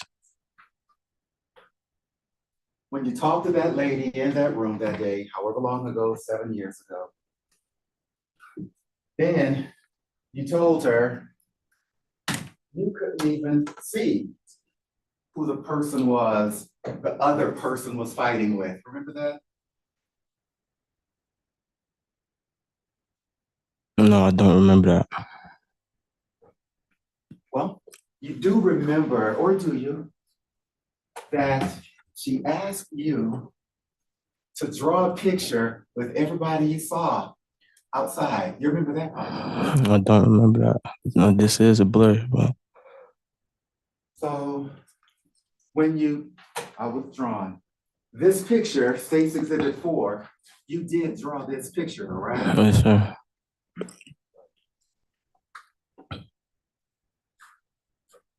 And you recall that it wasn't an idea that sort of came up out of the blue, She asked you to draw the picture, right? All right. And I don't know if you recall, but you said that you're not a very good drawer. Do you remember any of that? I don't recall. And she said, well, just put X's there. You remember that? I don't recall. But she told you to draw all the people you saw, remember? All right. And when you drew all the people you saw, you drew two people outside, didn't you? That's what's on that paper. Right. But when she asked you to draw all the people you saw, you drew two people, didn't you? That's what's on that paper. Which is representative of you only seeing two people, right? That's what's on that paper. And one of those people, as you testified to, unfortunately, was your dad, right, sir? All right. And the other person, as labeled by other person, was the person you believe shot your dad, right? All right. And that person that you drew as being the person who shot your dad, if you look at this picture, is to his right. Isn't that correct, sir? If you look at that picture, the person you saw as the only other person you saw outside was to the right. Isn't that correct?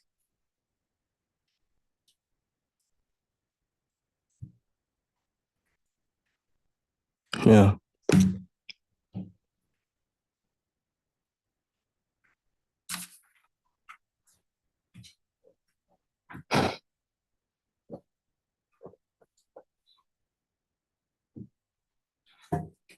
I have no further questions, sir. Thank you. All right, for purposes of the record, defense exhibit 2, for that portion that was played, was that being tendered or objected to? Ron, I move for the introduction or the admission into evidence of defense exhibit 2 and a portion played thereof. And that's one, you want the number? No objection to defense exhibit 2. All right. Mr. Trepanier, any redirect? Briefly, Your Honor.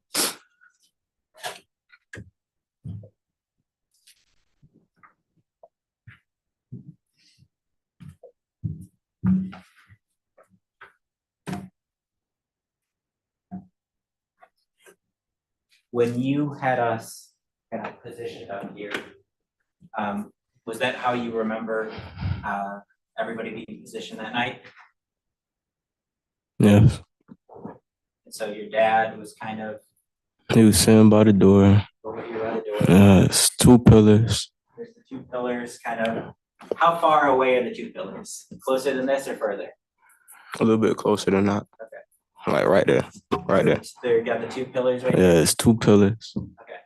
It's 2 people. All right. But then again, they not side by side with the pillars. They're a little bit behind it. Behind the pillars. Because So on it's the path. the cement path, exactly. Okay. And the person who shot your dad is shooting this way? Yeah, exactly. So your dad is positioned this way, and he's getting shot this way. Is that Exactly, right? exactly. No further questions.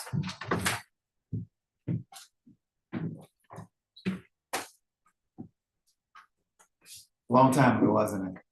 All right. All right.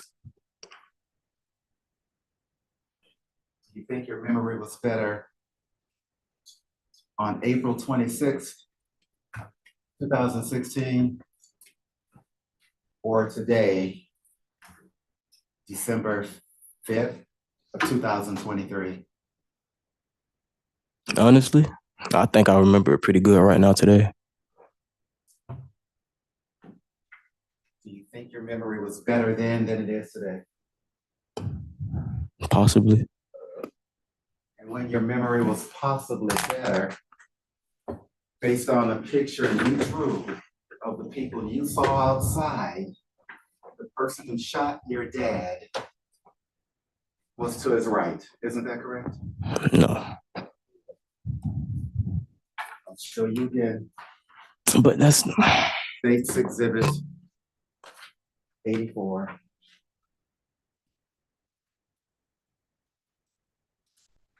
I apologize, sir, I really do, but if you look at that picture, the person you identified as the only other person you saw outside was to the right of your dad, is that correct? Yes. That was on the tape. I remember it was possibly better than it is now, isn't that correct? Yes. Further questions? Mr. Trepanier, can Mr. Smith be excused? He can, Your Honor. Thank you, Mr. Smith.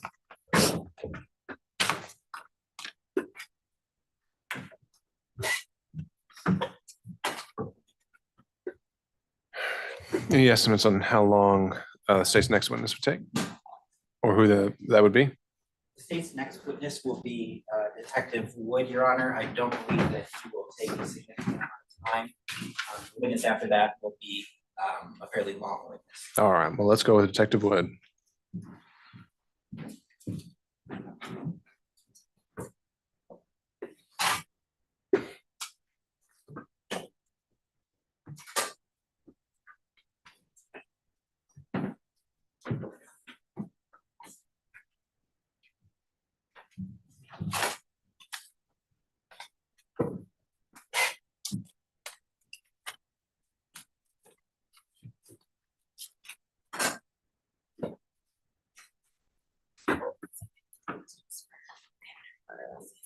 It didn't never go in, so it's not part of the record.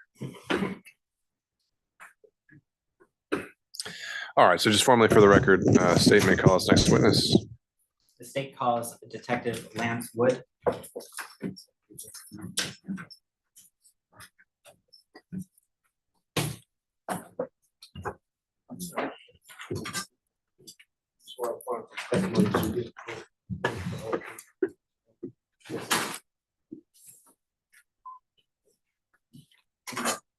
State, spell your full name for the court. My name is Lance Wood. That's spelled Lance, last name Wood, Wood. And is it, what's your title? Lieutenant Lieutenant Wood, okay. Lieutenant Wood, where do you currently work? for the city of South Fulton Police Department. And what are your current roles and responsibilities for the city of South Fulton? I'm assigned to the Office of Professional Standards and I'm over the Property Evidence Unit. So just briefly, what does the Office of Professional Standards do? It handles internal affairs investigation and my unit is over property and evidence. Before working for the South Fulton Police Department, where did you work? I was employed by the, Fulton County Police Department. And what year did you, I guess, transition from the Fulton County Police Department to the South Fulton Police Department? 2018. Was that around the time that South Fulton became a city? We became a city about a year before then, but I believe we swore in March 2018 as the actual police department. And you mentioned that you were at the Fulton County Police Department prior to going to South Fulton. So what sort of roles did you have at the Fulton County Police Department? I worked patrol. I was a detective. I was assigned to the what we call the community service unit. I did a lot of different things. Do you remember what you would have been doing on April 16th of 2016? In 2016, I was assigned to Criminal Investigation Division. And what is Criminal Investigations Division for maybe folks who don't know? That is the division that all the detectives or investigators are assigned to. So that's an umbrella kind of for all investigators. Yes. Okay. And what sort of, I guess, roles or responsibilities did you have back then? I investigated cases, whether it was a burglary case, auto theft, you name it, whatever came on our plate at that time, we handled. And as part of that, would you assist other detectives with cases that they had? Yes. Okay. Is I guess what's a photo line? Well, in reference to a crime, and if the detective has identified someone, We try to put a lineup together if there's any witnesses, and we try to put a lineup together with persons of similar build, facial structure, hairdo, et cetera. And as someone putting a photo lineup together, is the person who puts it together necessarily the person who shows the lineup? With Fulton County, we practiced we would find someone who didn't have anything to do with the case to present the lineup. Okay. So if you were to show a lineup, you didn't actually know anybody who was in that lineup? If I was not part of the case, exactly. Okay.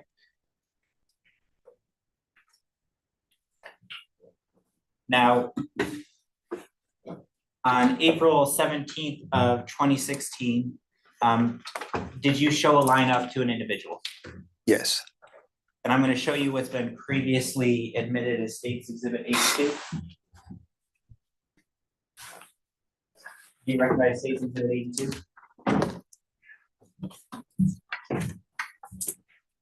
Yes. How do you recognize State's Exhibit 82? This is my signature at the bottom of this. Okay. I have terrible handwriting. I recognize my handwriting. And is this the photo lineup that you showed on that date of April 17th of 2016?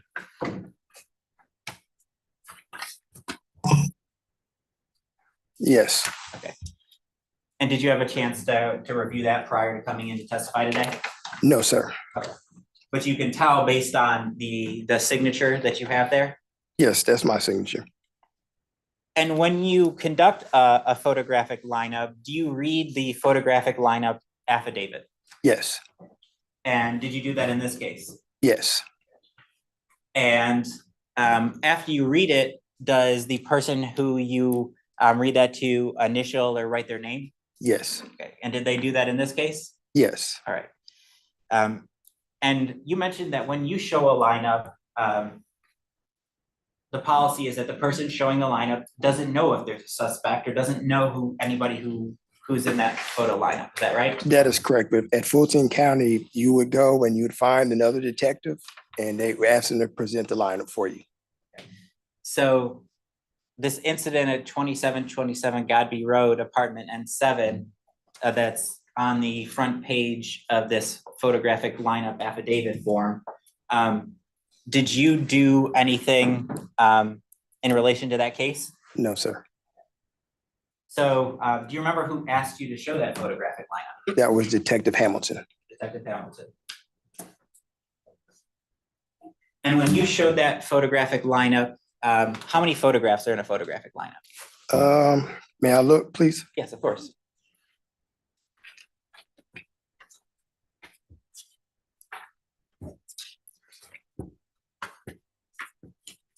Six.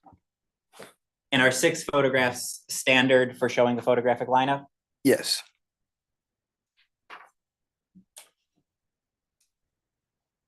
And when you show the photographic lineup, do you have the individual write if they've identified somebody? Yes. And do you have them write kind of what percentage of certainty they have or how they recognize that person? Yes, sir. And did you do that in this case? Yes, sir. In this case, did you, who is the individual that signed as the victim witness? Do you remember? Mr. Kenneth Smith. At any point, did you tell Mr. Kenneth Smith who to pick out? No, because I didn't know anything about the case. I just presented the photo lineup. So he picked out that individual with no help or direction from anybody else? That is correct. When you show that photo lineup, how many people are around? Do you remember? I do not recall. I would, just from my experience, I would say that we had the witness in there, and at his age, I would say probably a parent or guardian may have been in that room also, but I do not recall. So it may have just been those 2 people, but nobody else? Correct. Okay. Would you have even been in there when he was looking through those photos? Yes. Okay. And if, for example, someone like his mom tried to tell him who to pick out, would you have made note of that? I would have made note of that, and I would have actually put the photos up, and I would have left the room. I'm assuming that did not happen in this case? It did not happen. did the witness ultimately sign on that form? Yes, And did the witness also write on one of the photographs that they identified? yes, sir. Thank you. Good afternoon. Is it Lieutenant Wood. Lieutenant Wood? I don't know rank, Lieutenant. And you've been an officer for how long? 15 years. And now I think you said South Fulton, correct? I'm with the city of South Fulton, yes, sir. And they became a city or police force in what, about 2017? 18, 27, 18, 27, 17, 18. And you've been with them ever since their inception? Day one employee, yes, sir. And your role now, you're a detective? I am a lieutenant over property and evidence. So I supervise that unit. At one point, you were a detective, is that? In 2016, yes. And how long were you a detective? 3 years, 3.5 years. And I know with the photo lineups, they like to do a double blind type situation, correct? Can you explain what you mean by double blind?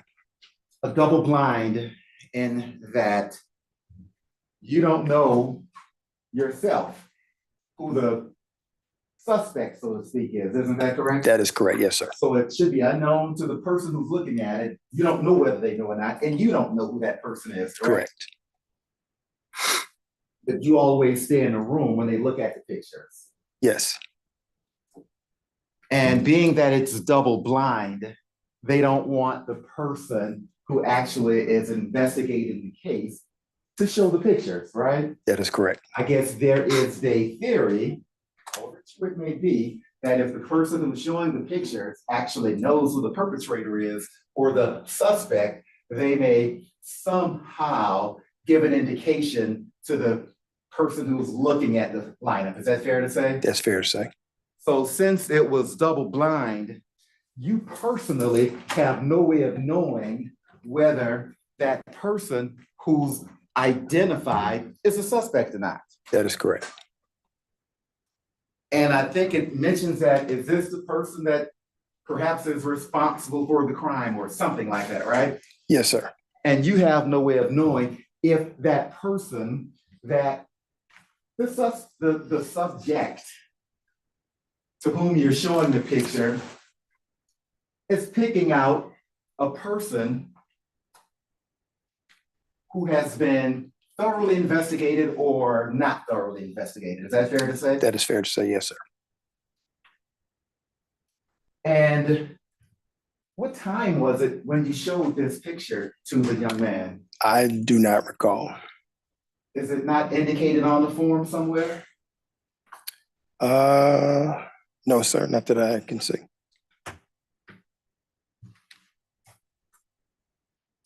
Now, there is a time, may I approach? Yes, sir.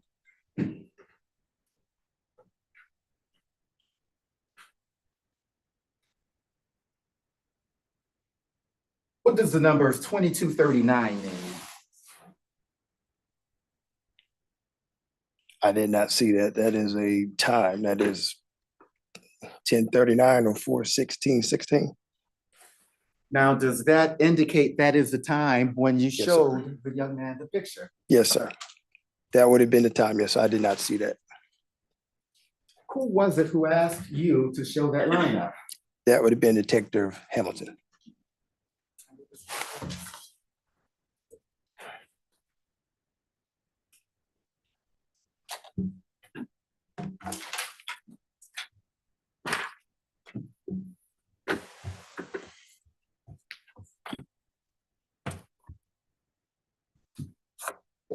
I'm going to show you what will be marked as Defense Exhibit 4 for identification purposes only. Okay. I'm sorry. I'm sorry.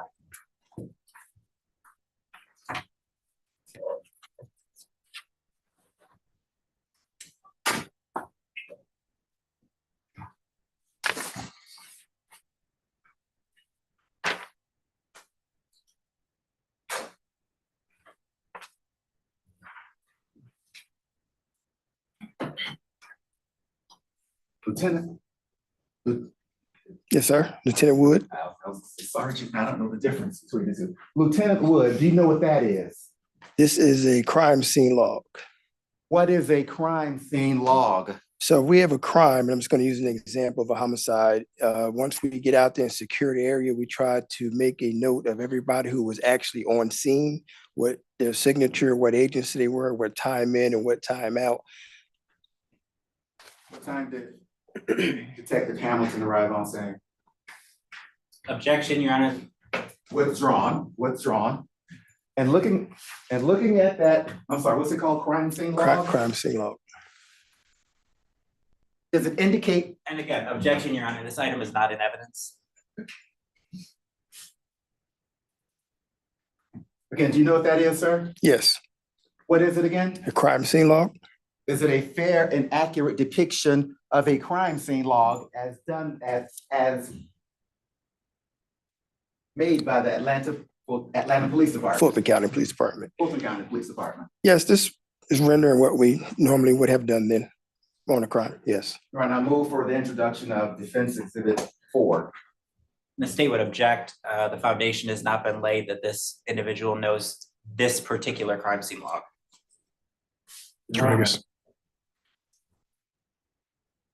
Again, what is that document? This is a crime scene log. And you've been a detective, for how long? 15 years? I've been a police officer 15 years and I was a detective for 3 years. Is that a crime scene log that you are familiar with? This is the format of what we would use at Fulton County Police Department, yes. And is that the crime scene log that was used for this particular crime on April 16th of 2016? It is identified as 2727 Gobby Road, but my signature's not on there because I wasn't there. So I do not know if this is the actual log, but it is identified with the case number at the top and at 2727 Gobby Road. So any officer that would have went on scene that crossed that yellow tape would have had to sign this log. And what is the crime scene? And what is that crime scene number in that case?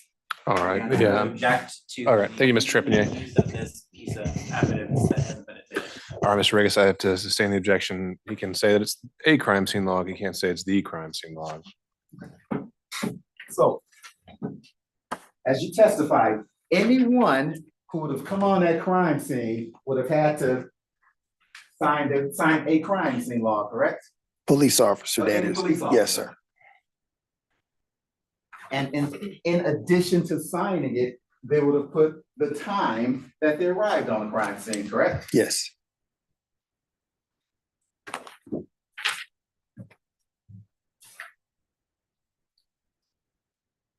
you know what time? What's wrong? You don't know what time the incident actually happened to you. I do not. All you know is that at 22:39, you presented the 10-year-old Mr. Smith. Little Kenny. Yes. Kenny Smith with that lineup. Yes, after I was approached by Detective Hamilton that he had a lineup that he wanted to present to somebody else. And it says 10:39 of April 16th, 2016. Yes, sir. And you know that because your name is on it too, right? Yes. And you filled that part in, didn't you? Yes. And you wouldn't put a time that wasn't accurate, would you? Not that I'm aware of, no, not with my bid subject. You've been doing this for a long time. You're not gonna make a mistake on something like that, are you? I've made mistakes in my life, sir. But that's not the way it works. Correct. You try to be accurate, don't you? Try to be, yes. Try to do everything as it should be done, correct? Yes. Including in this case. Yes, sir. So when you wrote 2239, it was probably 2239, correct? That's my knowledge, yes, sir. No further questions. Redirect. Yes, Judge. Publishing States Exhibit 82.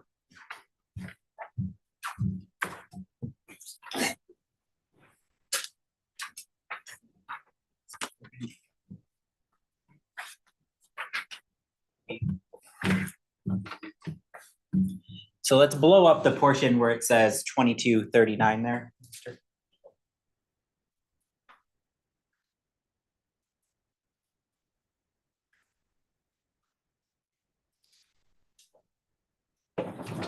All right. So that indicates this is a form that you would have used, correct? Yes. Okay, so that indicates the location of the crime, is that right? Yes. Okay, and that indicates the time of the crime, is that correct? I think there would have been a time for when they signed it or when we tried to present the document. Well, if we scroll down more, you see the date there is listed as 4/16/16, is that right? Yes, Okay, and the signature next to your name and next to Kenneth Smith's name, that date would be the date that you showed the lineup, is that correct? yes, Okay, so you showed that lineup on April 17th of 2016, is that correct? apparently I wanted, excuse my language, yes, So that 2239 is next to location of crime and date of crime, is that correct? yes, Okay, so that 2239 is not actually the time you showed the lineup, is that's the time of the possible crime occurring. possibly, yes. And I can say now that after looking at this, my handwriting is a little bit off just due to my diabetes. And that's not my handwriting up there. That may have been presented to me at that time. And I just signed off on it, read the affidavit. So someone else may have filled in the location, time, and date of the crime before you presented that lineup. Yes. Thank you. So everything you said 5 minutes ago, you take back. I'm going to correct myself because my handwriting is real shaky when I write. And that line there is a lot darker than my signature. Okay, so beyond the handwriting. Yes, sir. You indicated that that would be the time that you presented it. We're not talking the handwriting now. Yes, sir. You said where that says 2239, that would have been the time presented. Isn't that correct? I did say that. Yes, sir. I want to correct myself. You want to correct it? Well, I'm looking at the handwriting there. I don't think I filled that time in because my handwriting is it's a lot shakier. And that was it looks like a full line. I'm sorry, it looks like a what? Just a thicker line. It's thicker.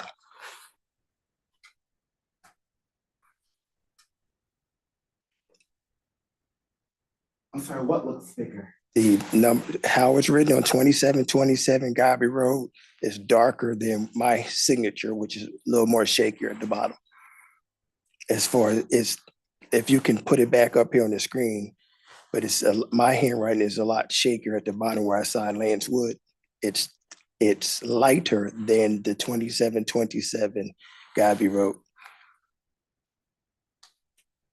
Take a look, sir. Yes, sir.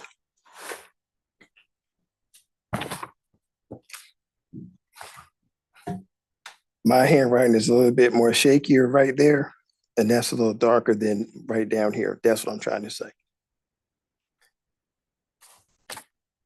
And based on that, you don't think you wrote that anymore? I don't think I wrote that time correct. I think it was filled out and as far as the location, and then I presented the affidavit and I signed it on the 17th.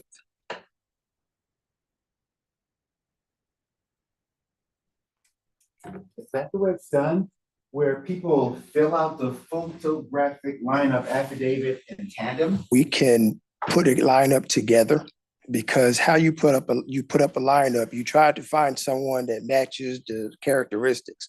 So you may put that as the location, but you could present the lineup at any time. So it's common that they're done in tandem. More than one person fills out a form. Yes, sir. That's proper procedure. We can use that, yes, sir. I don't want to say it's proper procedure. That's a bad word to use. I think it was just practice that we use. Because I don't know a lot about this case outside of I presented the photographic lineup. Thank you. I have no further questions. Detective would be excused, Mr. Trevanier. Yes, Your Honor. All right, thank you, sir. All right, counsel approach. Yes, sir.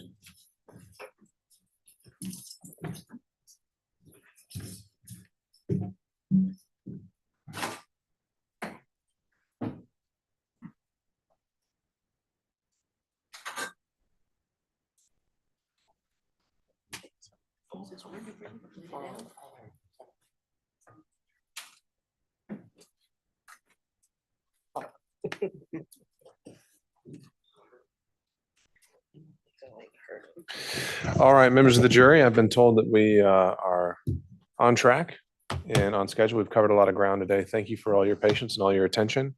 And so we'll break again. We'll be back again at 9. Again, we had some things come up, but the plan is to start at 9 with testimony. So with that, please do not discuss this case with anyone, or even when you get home with the family pet. And don't do any kind of research. Thank you.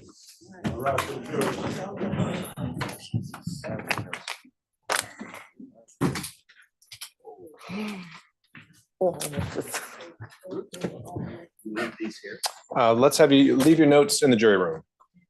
And so it's good to write your name at the top.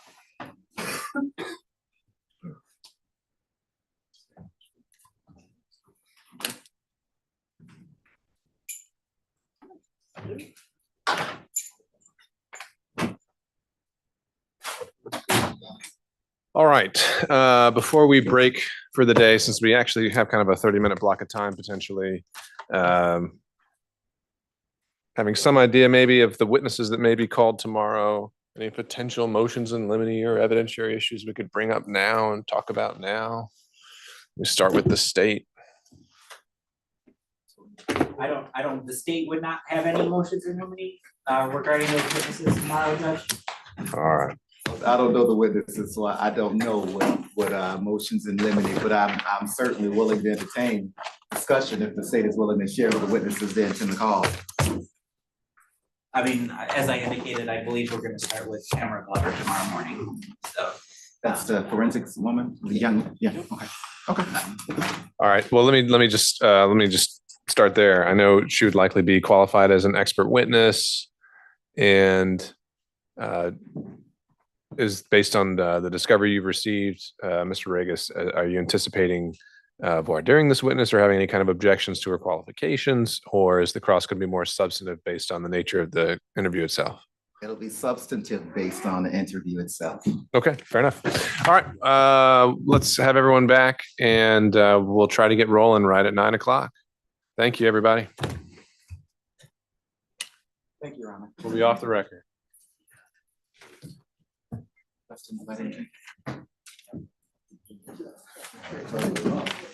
tell you, I prayed for probably some new, so you would help me some.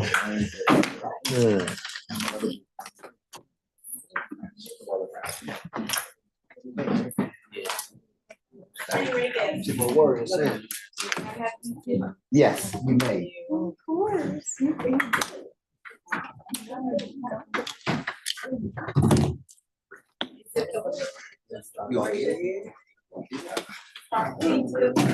Just for the purposes of the record, we're off the record, but just I think for ease, we can make it clear when we go on the record tomorrow morning, but let's just introduce D's, was it 2 and 4 in their entirety? Okay. If there's any issue of what would be played to the jury during jury questions or something like that, it would technically be only confined to those specific portions, but I don't think there's a need to redact it just to have it part of the comprehensive record. And they're going to be doing it in its entirety anyway, so. The forensic interview, I anticipate playing that in its entirety. Right.